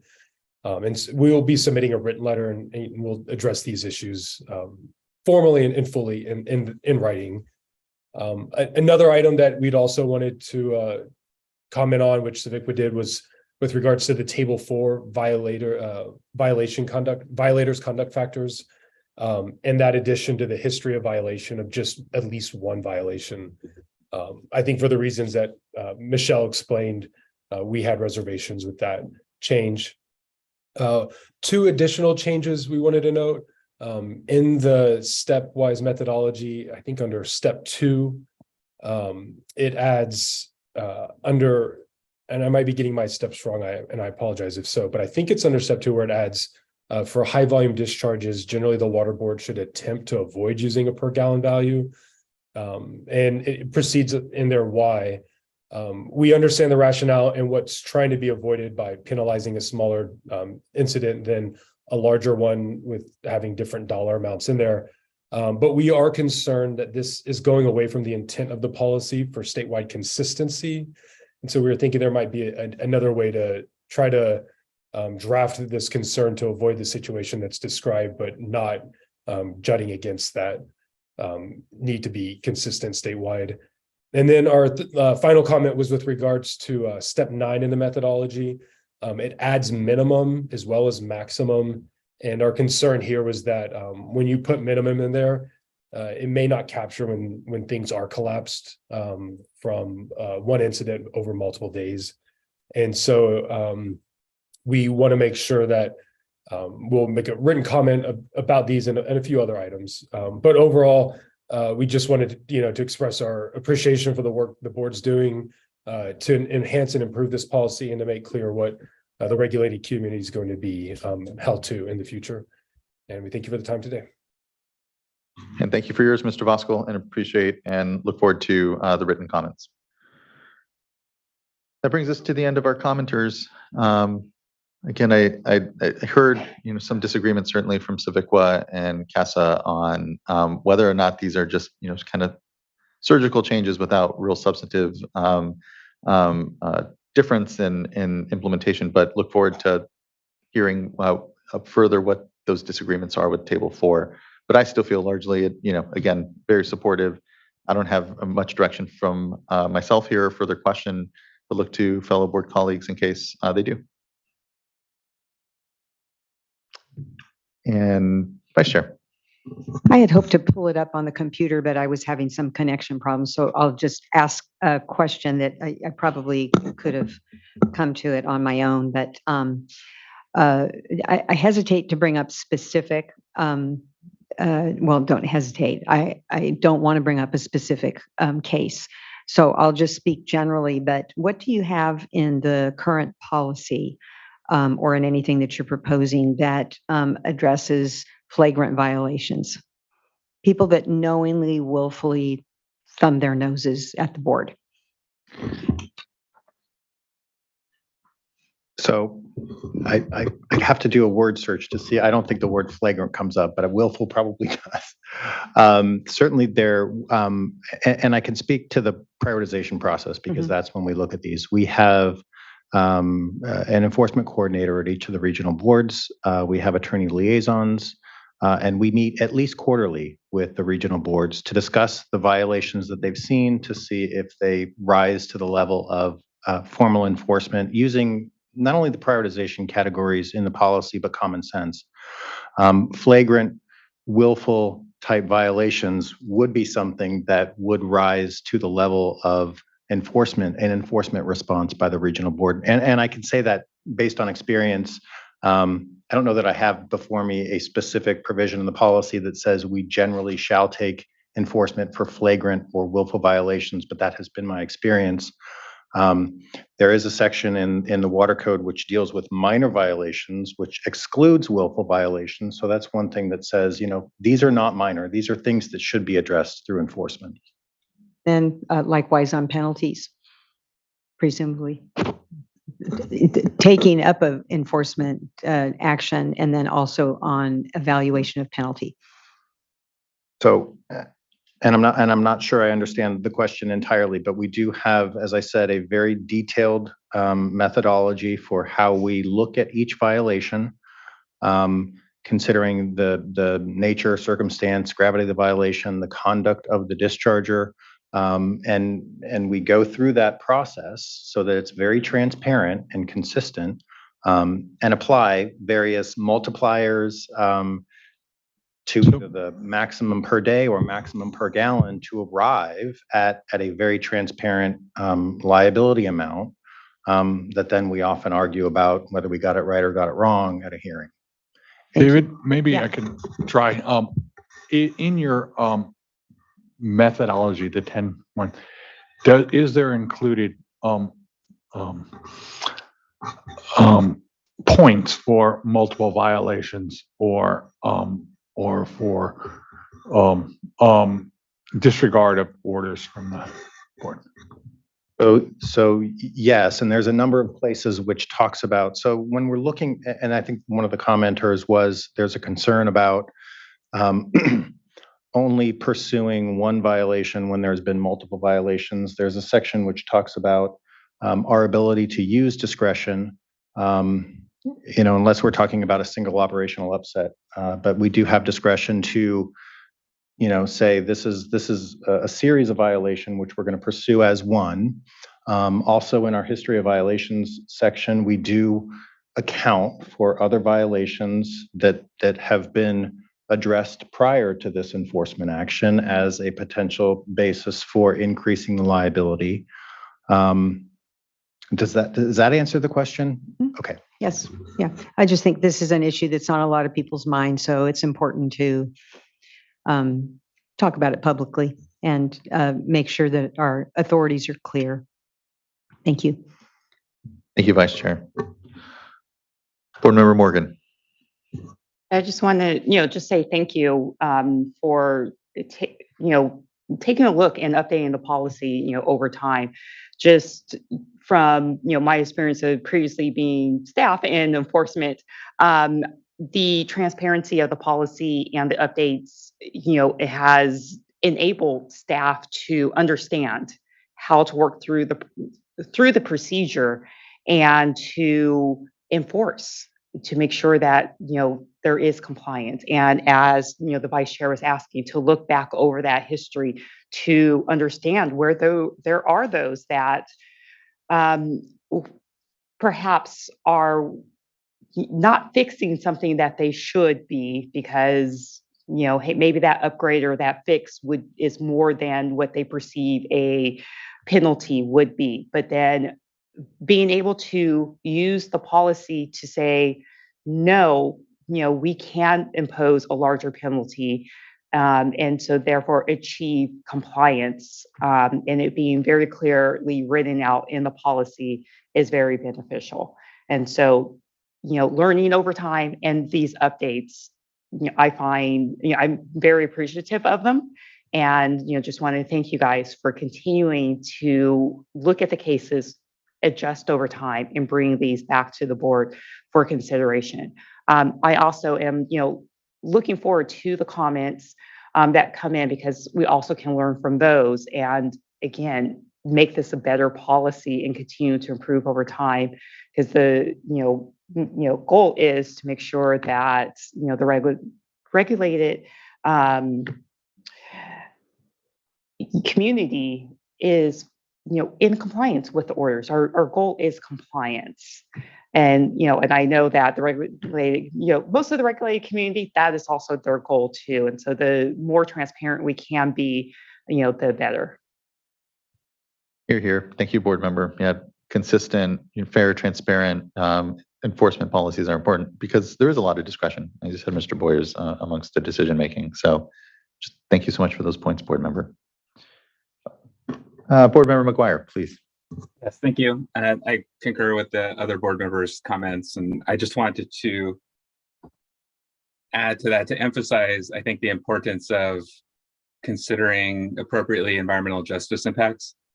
Chair Spell, you mentioned that earlier, and there were some good comments from Eric Oriana on this. And I was trying here in this time to take a look at the parts of the policy that were amended to incorporate environmental justice considerations. And there is some mention there of looking at that as an additional prioritization factor. So I think that's good. That's a step in the right direction.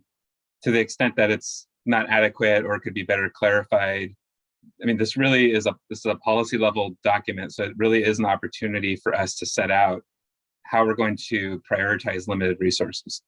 And so I think I need a little bit better understanding of how that would work here in the environmental justice space when we're looking at so many violations or so many issues statewide. How are we zeroing in on those most impacted communities that have been marginalized over time, and making sure that we're appropriately emphasizing compliance in those areas. So I think we do that as a natural matter of course. I think we do, have made improvements in that direction in recent years, but this is an opportunity here to ensure that our policy reflects that. And so I'll look forward to more discussion in that area. Thanks. Thank you, Board Member. I agree and appreciate your comments. Okay, I think that brings us maybe to the end of some of our discussion here.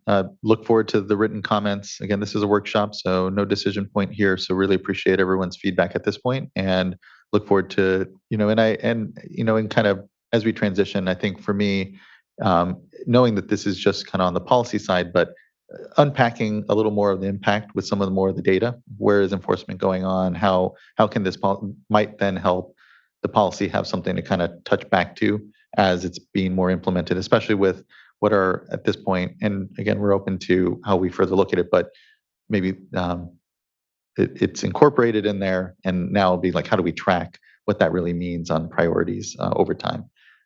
So that would be the only closing feedback, but great work. Just thank you really incredibly for all the good work and the good feedback from folks that participate in the discussion.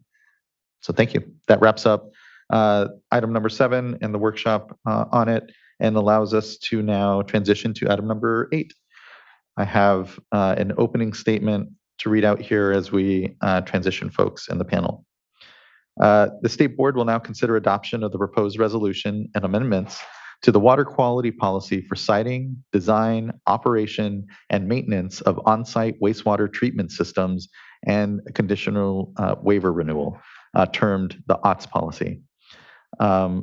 This item is being considered in accordance with the August 17th, 2022 public notice for the proposed OTS policy.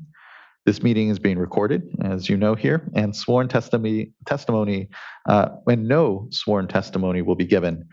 We will have a staff presentation followed by public comments, then consideration of adoption and voting.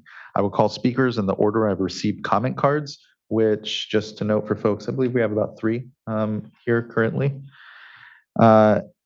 And when you provide your comments, please state your name slowly and identify the organization that you represent, if any. Time limits may be imposed if necessary, which we won't.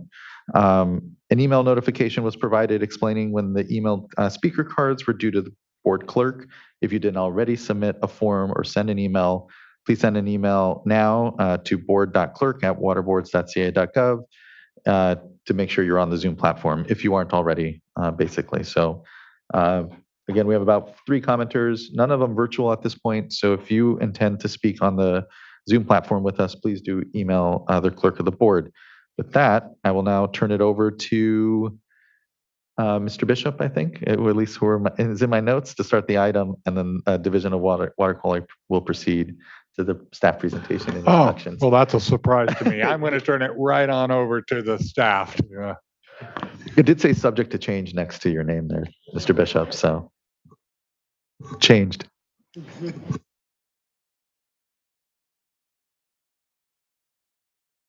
afternoon, Board Good Chair afternoon. Good afternoon, Board Chair Escobar, Vice Chair Deadamo, and members of the board. My name is Geet Abdul Sattar. I'm a water resource control engineer for the Waste Discharge Requirements Program.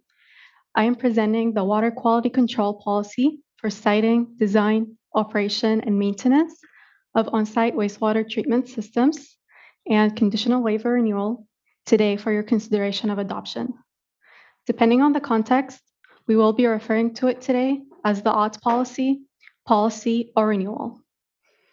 There are 3 draft documents for your consideration of adoption, including the board resolution for the renewal, the OTS policy and the conditional waiver with the proposed amendments, and a staff report that contains the California Environmental Quality Act substitute environmental documents, addendum, and proposed justification.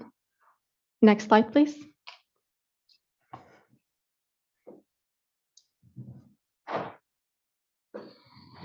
Before we start with the presentation, just wanted to say a big thank you to Karen Mogis and Elisa Kihara, Scott Couch, and Laura Wardrip, our management leadership, the technical staff, Stephanie Torres, who will be presenting with me today, and Jennifer Chen, the regional water boards for their development and review support, and our Office of Chief Counsel Attorney Tim Reagan for all of their expertise and support throughout this project. Next slide, please. A bit of background about the OTS policy. It was first adopted back in 2012, and it became effective in 2013. Part of the policy is a conditional waiver that must be renewed every 5 years by law. The policy was last renewed by the state water boards in April of 2018. The goal of this renewal is to ensure that the majority of the estimated 1.4 million aughts can continue to be covered under the policy's conditional waiver to provide a consistent regulatory framework.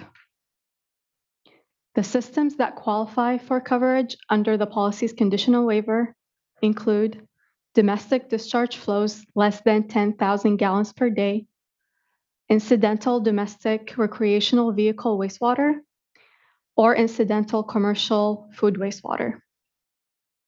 Next slide, please. The aughts policy consists of 5 regulatory tiers that set the requirements for systems that qualify for the conditional waiver, and they are summarized as follows. Tier 0 is for existing systems that are in a good working order and do not need any corrective actions or replacements. Tier 1 is conservative statewide standards for new or replacement systems that are regulated by local agencies that do not have a local agency management program, also known as a LAMP. Tier 2 for systems that are under a LAMP or alternative agreements between the regional water boards and local agencies. Tier 3 covers aughts that meet the Tier 3 applicability that are located near water bodies that are listed in Attachment 2 of the policy as likely to be impaired by pathogens or nitrogen. And lastly, Tier 4, which covers systems that require corrective actions, including minor or major repairs. Next slide, please. The public comment period for this renewal started on September 16th and ended November 1st of last year, 2022. 80 comments were received from 8 public comment letters, 3 from environmental justice groups and firms, including Clean Water Association, Community Water Center, Leadership Council for Justice and Accountability, California Coast Keepers, and Heal the Bay. 2 comment letters were received from industry, including Elysian Corporation and Infiltrator. 1 comment letter was received from a public regulatory agency, San Diego County, and 2 comment letters were received from the general public. Staff has provided a public response to the comments received, and the following slides will summarize where staff are proposing changes to the policy and where staff are not proposing changes to the policy in response to comments. Next slide, please. The 80 comments received consisted of 9 comment categories, including Attachment 2, total maximum daily loads, also known as TMDLs, tier requirement changes, reporting and scheduling, local agency responsibilities, and local agency management programs, or LAMPs, cost and funding, implementation, legal requirements, wastewater treatments, and accessory dwelling units, also known as ADUs. In the following slides, I will go over some of the commenter-specific categories. Next slide, please. The environmental justice groups primarily supported staff addressing impaired areas through TMDL actions, clarifying agency roles in the policy, and adopting the renewal.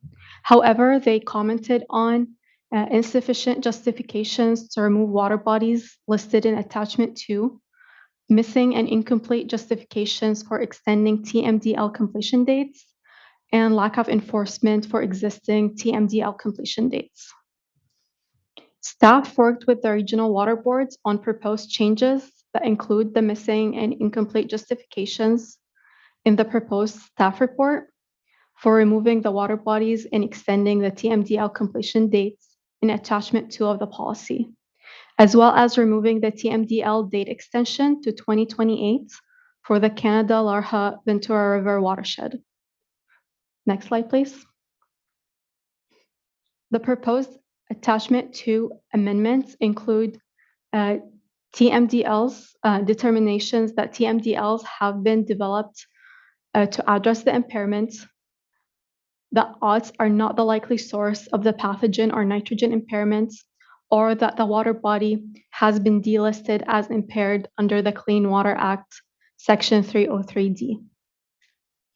To note, the policy does not directly follow the 303D listing policy requirements or set the TMDL development or enforcement priorities for the water boards. Additionally, the policy still requires new and replacement odds to install supplemental treatments if they are located within a 600 feet radius of the impaired water bodies listed in Attachment 2. Generally, staff supported the extensions of the TMDL completion dates because if they're not extended, odds in these impaired areas would fall outside of the waiver coverage. And there would be a significant workload on the regional boards to develop permits to cover the unpermitted discharges. Next slide, please. Comments across the tier requirements, reporting and scheduling, local agency responsibilities, and LAMP comment categories resulted in the following minor policy changes being proposed by staff, including replacing California Department of Public Health references with the state water boards, fixing minor typographical changes of acronyms in the definitions, and revised staff proposed clarifications to local agency roles, including the removal of references to initial LAMP approvals, since this already happened during implementation, minor changes to the revised 5-year water quality assessment reporting schedule, and staff clarified that Tier 2 LAMPs and ADU conditions must comply with the policy and existing local agency authorities. The following are where changes have not been proposed by staff in response to public comments. And those include staff proposed to keep the addition of groundwater vulnerable to odds pollution to the policy to clarify local agency roles during implementation. Staff proposed to keep the addition of a 5-year water quality assessment reporting schedule that is uniform statewide and sets a clear reporting deadline. And staff proposed to not include new policy requirements for providing water quality information to the public. Next slide, please. Several comments were received across the cost and funding, implementation, and legal requirement comment categories. These comments did not result in staff proposing changes because they were more related to policy implementation in coordination with the regional water boards and external interested parties, and/or would require extensive environmental analysis of data and information that has not been fully collected to this date. For example, the currently required water quality assessment reports in the policy have not been submitted yet statewide. Next slide, please. Commenters on wastewater treatment requested revisions to explicitly allow the broad use of combined treatment and dispersal, or CTD, technologies under the policy. Staff have proposed minor changes to clarify that alternative technologies currently qualify under Tier 2 of the policy if they satisfy the policy requirements.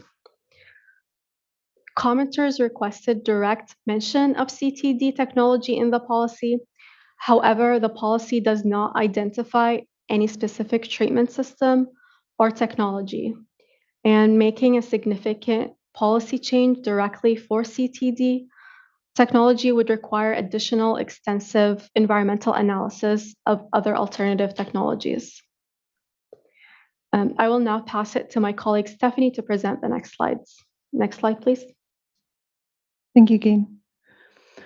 A commenter requested the preparation of a subsequent substitute environmental document for the proposed clarification that OTS serving accessory dwelling units, known as ADUs, that meet OTS policy conditions may obtain coverage.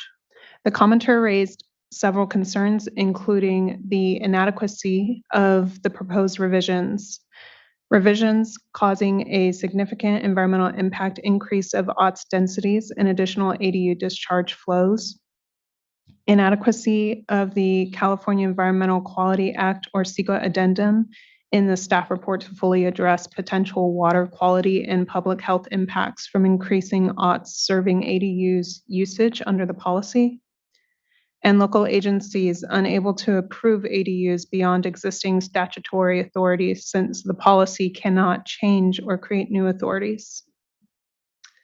Changes have not been proposed by staff in response to comments. Large scope changes to the policy may require a subsequent substitute environmental document review. The proposed policy revisions are clarifying what is allowed under the current waiver and CEQA substitute environmental document assessment. The policy allows coverage of OTS serving ADUs through Tier 2 lamps. It does not define the various types of dwelling units served by OTS and does not prohibit qualifying wastewater discharge from OTS serving ADUs or similar dwelling types that meet the siting and system design, operation, and maintenance waiver requirements outlined by the policy. Proposed revisions do not directly affect an increase to number of OTS serving ADUs or the flow siting conditions allowed under the policy. ADU permit and construction information was reviewed in response to comments, and a general decrease in ADU percent growth has been shown in recent years. The current substitute environmental document states OTS impacts to be significant and unavoidable, and the policy does not govern federal, state, or local laws related to land use planning or real estate. The clarification of OTS serving ADUs does not change this finding. It is recognized that recent legislation regarding greater densities and supporting ADU construction may affect what systems qualify for policy coverage or coverage under different permitting mechanisms identified by a regional water board. As proposed, OTS serving ADUs must meet all applicable policy conditions to obtain coverage, such as maximum flow rates, horizontal and vertical setbacks, septic tank specifications, etc. Minor changes to the staff report are proposed to clarify that local agencies have authority to approve and permit accessory dwelling units if they are consistent with local agency management programs and with their statutory and other planning authorities. Next slide, please. Comments were received regarding implementation clarifications and policy improvement recommendations. Implementation clarifications will be considered during the implementation phase after prospective renewal. These include clearer implementation guidance, clarification on roles and enforcement, and guidance on existing available funding. Staff are working to provide public information on existing federal, state, and local funding programs that may apply to OTS. Continuing efforts addressing recommended policy improvements would take significant effort and a longer time period to conduct on data analysis for annual data being compiled and forthcoming 5-year reports, continued outreach on implementation of the policy, review of wastewater needs assessment implications to the OTS policy, continue implementation and outreach, including assessment of climate change and racial equity data in considering the sanitation need for OTS and necessary roles and reporting requirements to determine policy compliance. In the next slides, we'll go through assessments begun on the policy implementation, compliance, and data gaps. Next slide, please. 68 Tier 2 lamps are approved statewide with 45 counties represented. LAMPs are subject to annual reports and a 5-year water quality and LAMP assessment, including OTS water quality data for nitrogen and pathogens, failures and repairs, permits, and cleaning service providers. 4 other counties are currently covered under Tier 1 agreements between the local agencies and the regional water boards. These agreements are subject to annual reporting of permits, failures, and repairs and services.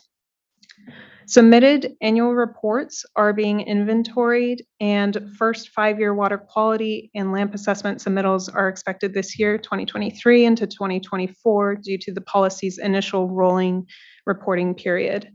To note, since the drafting of this presentation, regional water boards have started evaluating submitted assessments. The annual reports and 5-year LAMP assessment data is again being compiled and potential data gaps documented to analyze effectiveness of policy implementation and compliance since initial adoption in 2012 and to inform future renewals in the upcoming wastewater needs assessment. Next slide, please. For our next steps, staff intend to continue OTS policy implementation by working with the regional water boards to compile OTS compliance and implementation data, developing policy implementation guidance and data management workflows to streamline use of regional water board resources, provide compliance clarity for local agencies, and public transparency on data and available funding resources. We will support ongoing collaboration on domestic wastewater data management and engage in the statewide wastewater needs assessment implementation beginning summer of this year. That includes collaborative efforts to attain more comprehensive mapping of communities with OTS and with identified sanitation inadequacies. Next slide, please. Staff recommends that the State Water Board adopt the resolution the resolution, OTS policy and conditional waiver and CEQA addendum included in the staff report. Next slide, please. Our contact information and program webpage is on this slide. On behalf of our team, thank you very much for your time today. Just thank you, Ms. Torres and Ms. Sattar, and everyone else I know on the team here that's really worked on this project in a way that I feel represents, for me, a really important moment. I mean, access to sanitation is something easy to take advantage of, or take for granted rather, here within the state. And we still have a lot of septic systems out there. Some of them are failing. Some of them are ripe candidates for things like consolidation. And so the update of this policy continuing to innovate in a space that I know can seem not maybe more of the exciting part of the board's portfolio, but I really find it is. Access to sanitation is something we have to keep front of mind and recognize that we're still in the midst of here overcoming what were huge challenges in the sanitation space and still out there. Even though we have more developed programs on the drinking water side, dollars, authorities, and momentum, I'm incredibly proud of the wastewater needs assessment and ultimately how this policy fits in that universe of access to sanitation and continuing to ensure that we're not here working at cross purposes when it comes to even access to drinking water and the contamination that can happen if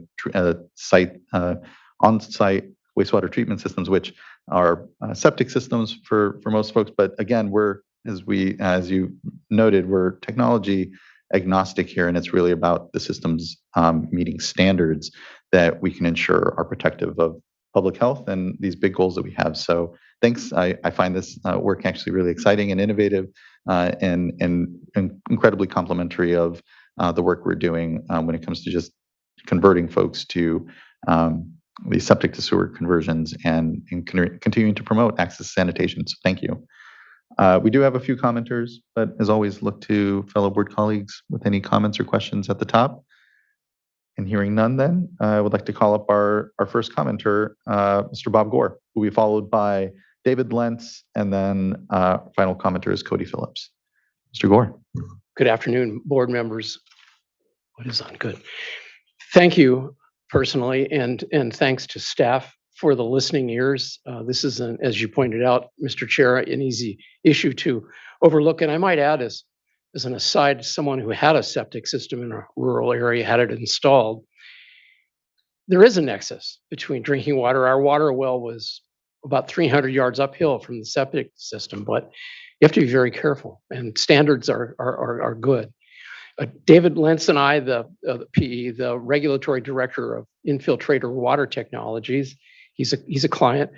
We engaged since October in this process, and we deeply appreciate everybody who spoke with us, and we hope to remain continually involved in this, offering agnostic guidance for combined technology development.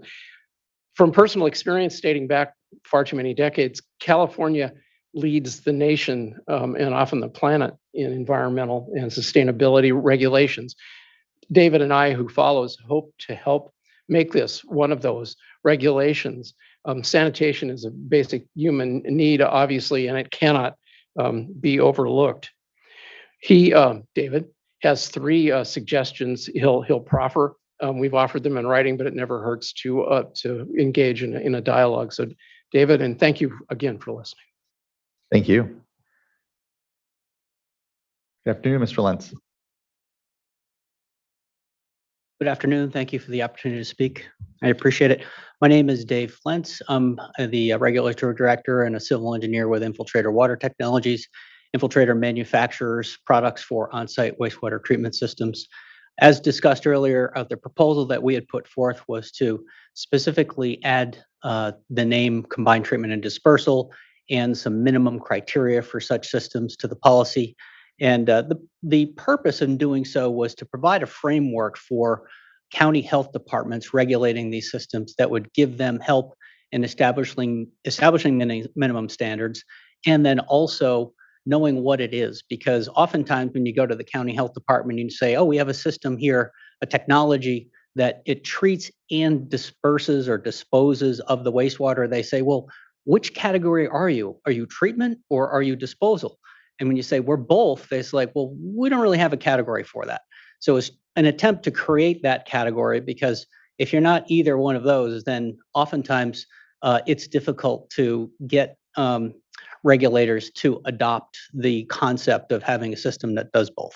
So what it is, just as I spoke in October and we made comments to the agency, it's a system that provides treatment to secondary US EPA secondary wastewater treatment standards without the need for electricity. It basically uses the microbes that are in soil and a sand to provide the treatment, and it's a non-mechanical system that it works whether the electricity is on or off, and they're resilient, and they're proven in use across North America over the past 25 plus years.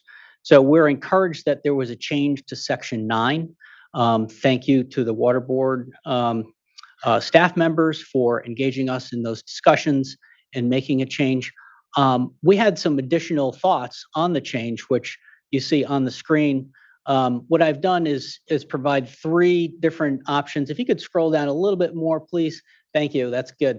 The first option, it's titled as currently proposed, is the language that was added to Section 9 that talks about alternative collection and disposal systems that use subsurface disposal. In hearing the comments earlier about this and not wanting to have the term combined treatment and dispersal, it might be a little bit more clear in discussions with county health departments if we could enhance that language slightly. One alternative would be to add treatment, which is highlighted yellow, in the second alternative, so it's clear that these systems are treating. Alternatively, there's one more option there, which is to say systems that combine treatment and subsurface disposal. That is not a specific reference to the technology, and my hope is that it would not trigger a need to have an extensive review of alternative technologies, but it would pave the way for county health departments to understand what we're speaking about when we engage with them, and we being industry, not specifically our company. There was one other item that I wanted to bring up that has a file, and we had proposed a framework for expanding the OUTS policy guidance webpage During the discussions on this over the past several months, there was a mention that possibly the guidance could be expanded to include this technology to provide county health departments with that framework that I discussed earlier. I did provide that framework to staff as food for thought. And basically what it does, I'm not going to read the whole thing, it's been submitted, but it provides minimum standards. What type of certification would such a system use? What tiers would it apply to? There are a variety of considerations that would be important for a county regulating these systems. And I think having this in addition to a description of what is a combined treatment and dispersal system would help in the process of regulating. And then lastly, and I'm talking about information that was submitted previously, I wanted just to discuss the response to comments. There were a couple of responses to comments that were concerning that I thought might be worthwhile to take a look at for staff. There was one indicating that a combined treatment and dispersal was proposed for tier 1 systems, which it was not the case. It would only be applicable to tier 2. And then secondly, that there was a proposal to use an aerial sizing, so the footprint of the system out in the field, that would be less than a sizing factor of 0.7. And currently, there's a reference in the policy for sizing IAPMO certified disposal systems with a sizing factor of 0.7, and that cannot go lower than 0.7, which the lower the number goes, the smaller the footprint would be. So we did not propose that in our comments. We propose using the same 0.7 sizing or greater. So a factor of 1.0 would be the same size as a conventional gravel and pipe system, and 0.7 would be 30% less area. So I just ask that that wording be reviewed. We did provide proposed revised language that would clarify our concern. Then last item I'd like to talk about is looking forward to 2028. We'd like to see innovation, like the chair discussed, innovation in the policy. I think it would be helpful for the state. Like Mr. Gore talked about, California is at the forefront of developing technologies that are sustainable and innovative. So we'd like to continue the discussion with staff on this and work closely with the staff on the review of technologies. Perhaps there are more than one technology that would require review, that may require peer review or other analysis, but we'd like to continue that discussion. Thank you. Thank you, Mr. Lentz. Appreciate the participation in the proceeding and the work here. And yes, as we even go toward implementation and future updates, a lot more still to do. So thank you. Mr. Cody Phillips. Good afternoon, Cody Phillips with California Coastkeeper Alliance. First, just like to thank staff for working with us and engaging on our comments and proposals. They did an excellent job really listening and communicating. I do have a final comment I'd like to share today, that the conditional waiver should be amended to require clear evidence that a water body is no longer listed on the 303D list, that aughts are no longer causing or contributing to impairment, or that new aughts will no longer cause or contribute to impairment before a water body is removed from attachment 2. Water bodies were initially added to attachment 2 based on information available at the time that it was listed on the 303D list. And if it's whether the water body was impaired, that aughts were likely causing or contributing to that impairment, or that new aughts would likely cause or contribute to that impairment. However, water bodies can still just be removed from attachment 2 based on, quote, new information. Amending the conditional waiver to require a clear showing that the factors needed to add the water body to the list no longer are applicable to remove the water from the list helps create a really clear framework for measuring clean water success and giving the regional boards an important roadmap on what they need to provide to justify removing a water body from attachment 2. Staff even agree during this report, they noted that those are the conditions they looked at to remove water bodies from attachment 2. And so even though this is the current understanding and happening behind the scenes, because this is not a requirement, it can lead to confusion. And our comments last year were largely focused on seemingly unjustified water body delistings. As a result of our comments and staff engagement, more information did have to be gathered, and the waiver was modified, the staff report was modified. And we're happy to see these updated justifications, but we believe the process would have been cleaner and clearer if these requirements were simply incorporated into the waiver. Thank you. Thank you, Mr. Phillips. I appreciate the comment. How much would be a significant, looking to our folks at this point to try to incorporate those would be a significant exercise. It's not something that we'd be. Yeah, like we've heard other items today, there's no water quality policy or general permit that has it's hard to do a one size fits all. We acknowledge there's challenges with the setup of tier 3, how it interacts with the tier 2 lamps and with the attachment to water bodies. It's a pretty holistic thing. We agree there are gaps with it, but it's a little bit, staff believe it's out of scope at this time.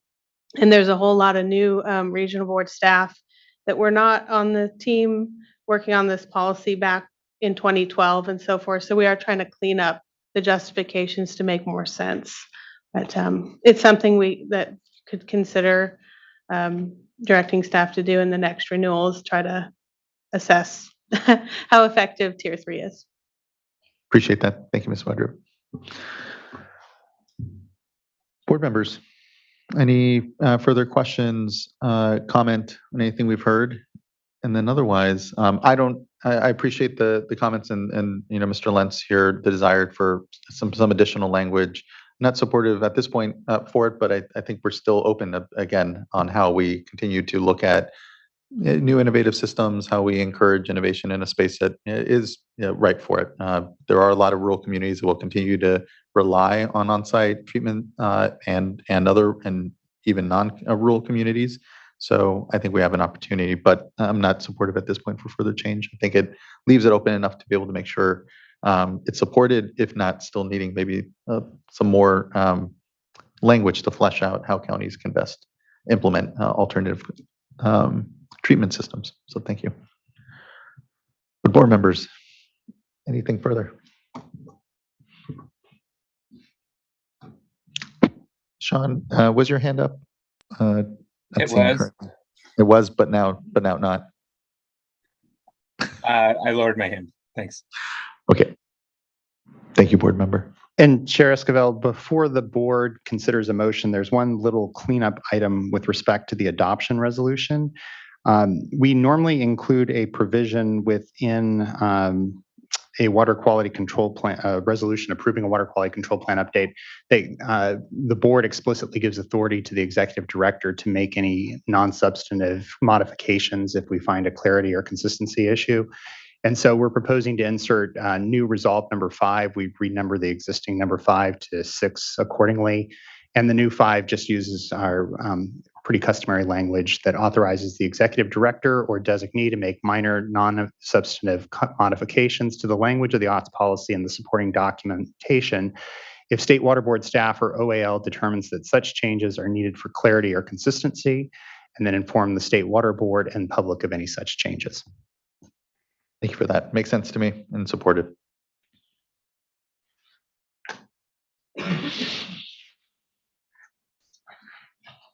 Board members, if nothing further, would I entertain a motion? Motion to adopt item number 8 with new resolve 5 as read into the record. Second. Thank you both.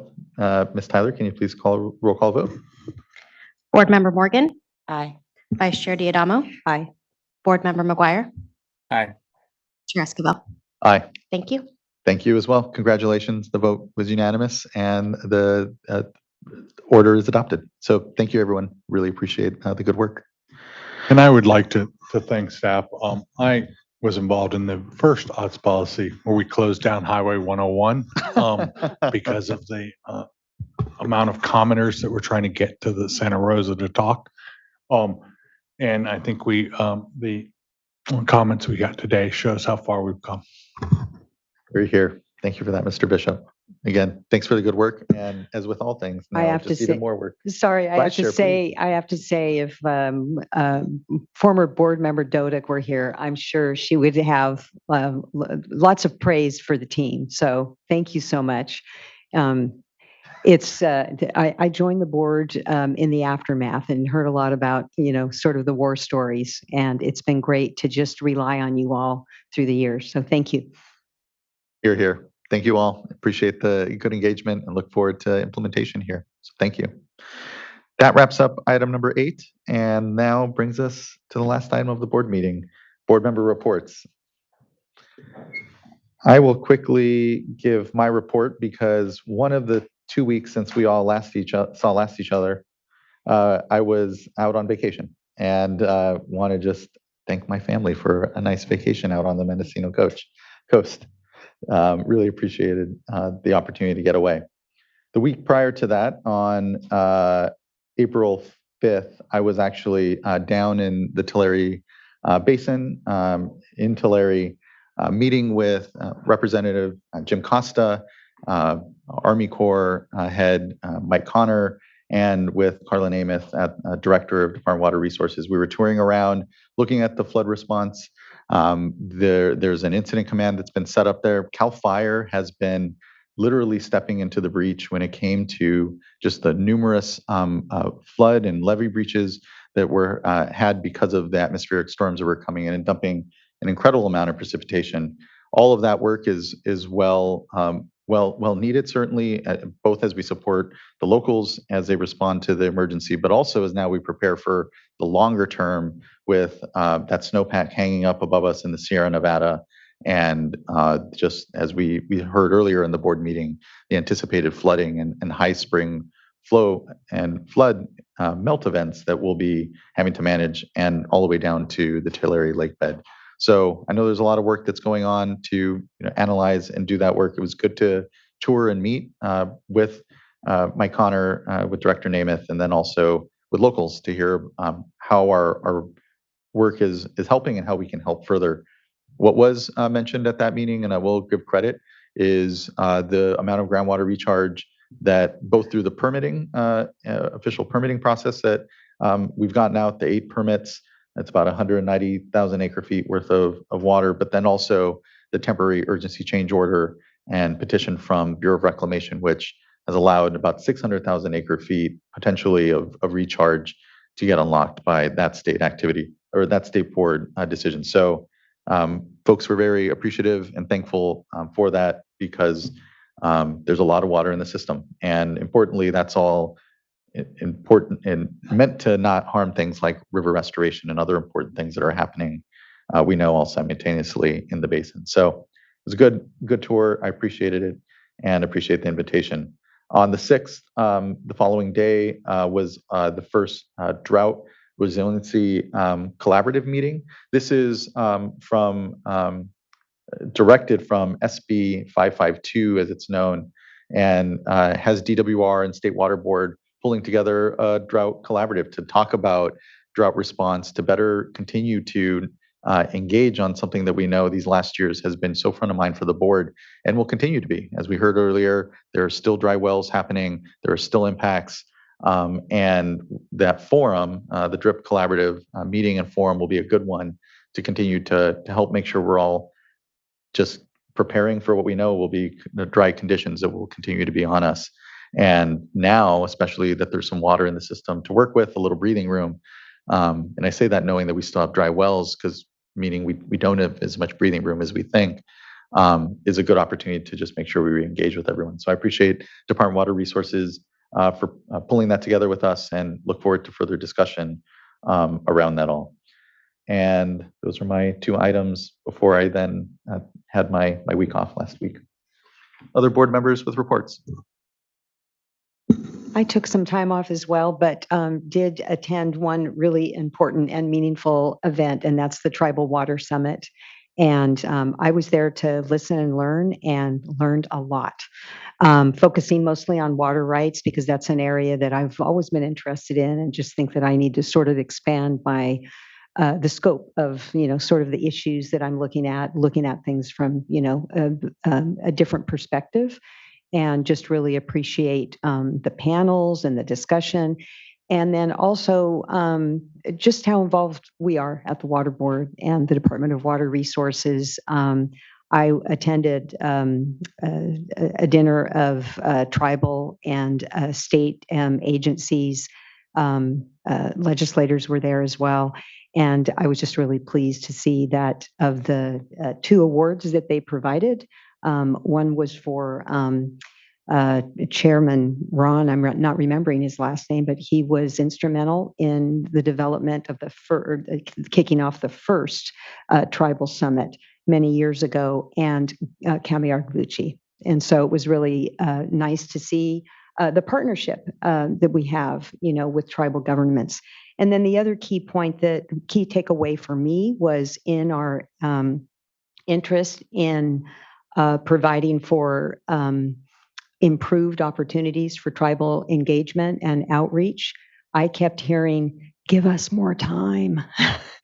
Don't give us 30 days. Don't give us 45 days. We're swamped. We're getting so many notices. There is a lot of activity, not just from us, but from, other entities, and they need to, it's not with blanket. I think it's different for different tribes, but getting capacity to be able to process those requests and to be able to meaningfully comment. And they're just really finding that, the amount of time they're given just isn't enough. And of course, a request for additional technical assistance that would help them to be able to process the information and be able to more meaningfully comment.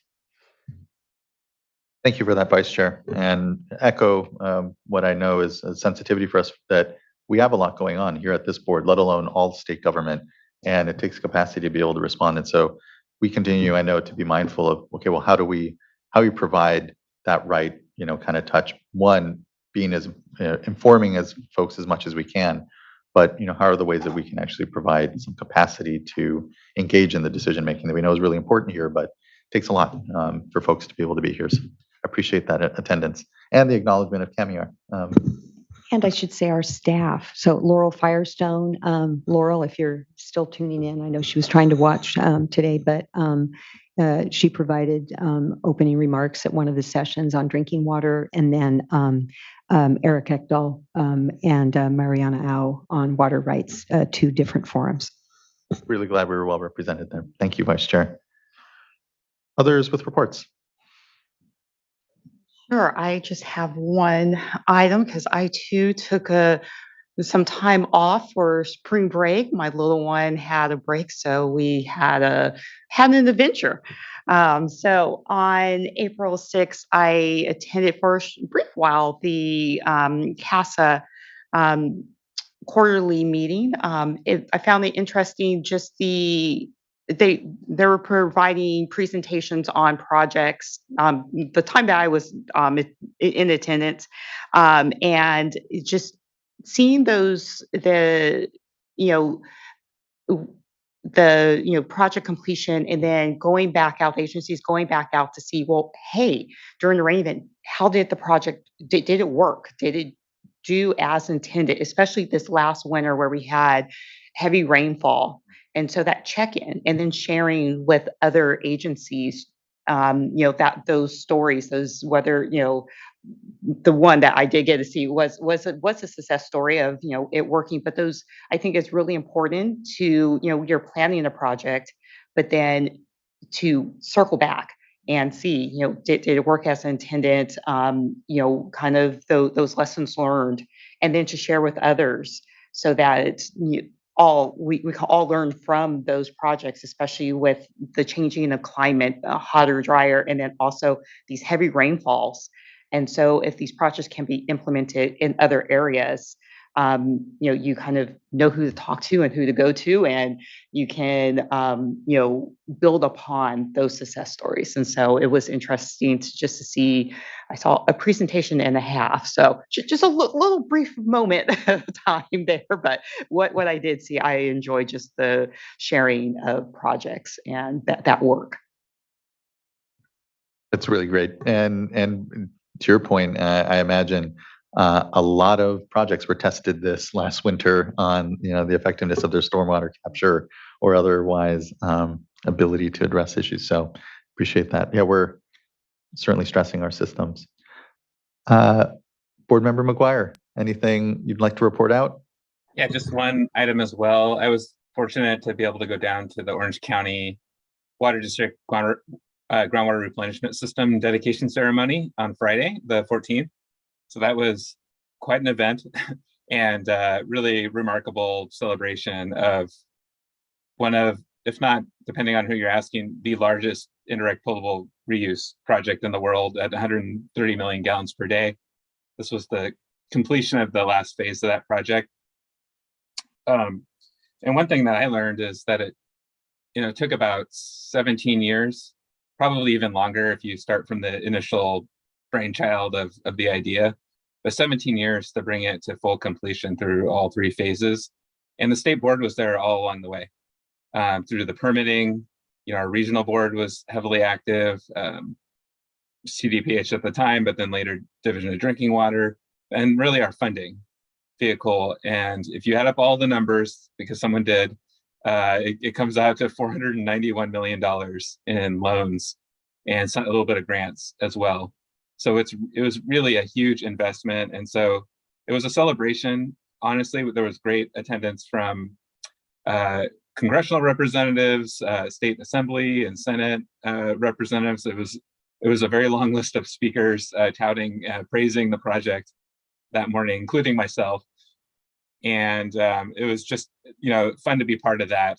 And so I'd say, for those of you, if you haven't been there before, I recommend going down, making the trip and seeing the facility. It's really remarkable. And, the other item is just, this is one project we can check off the list. It's now fully operational. There's so many more that we need to realize our full potential for recycled water and potable reuse statewide. So much more to come, I'm sure, but it was a good celebration and well worthwhile. That's all. That's a huge one, and thank you for going and representing us well there. And to your point, proud that we've been able to, here as an institution, be there with the local leadership that actually makes that happen. But being able to fund, being able to here regulate and provide the public trust around the protection of public health is it's a nice place to be. And to your point, you have so many people lining up because everyone loves a good success, and it's hard to not see that as something here in the state to be incredibly proud of.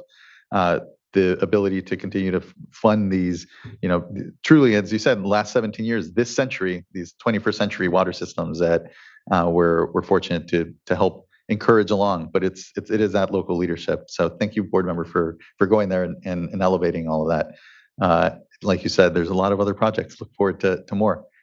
So thank you. Okay, I think that brings us to the end of item number 9, and then the end of the board meeting. We will not have closed session. That was a placeholder for our AHO item. And so we're here at the end of the meeting. Our next meeting will be on May 2nd and potentially 3rd. We'll see if we're going to have a 2-day yet. And then otherwise, thank you, everyone. I appreciate the participation in today's discussions. Thank you. This meeting is adjourned. We'll see you in 2 weeks. Take care. Be well.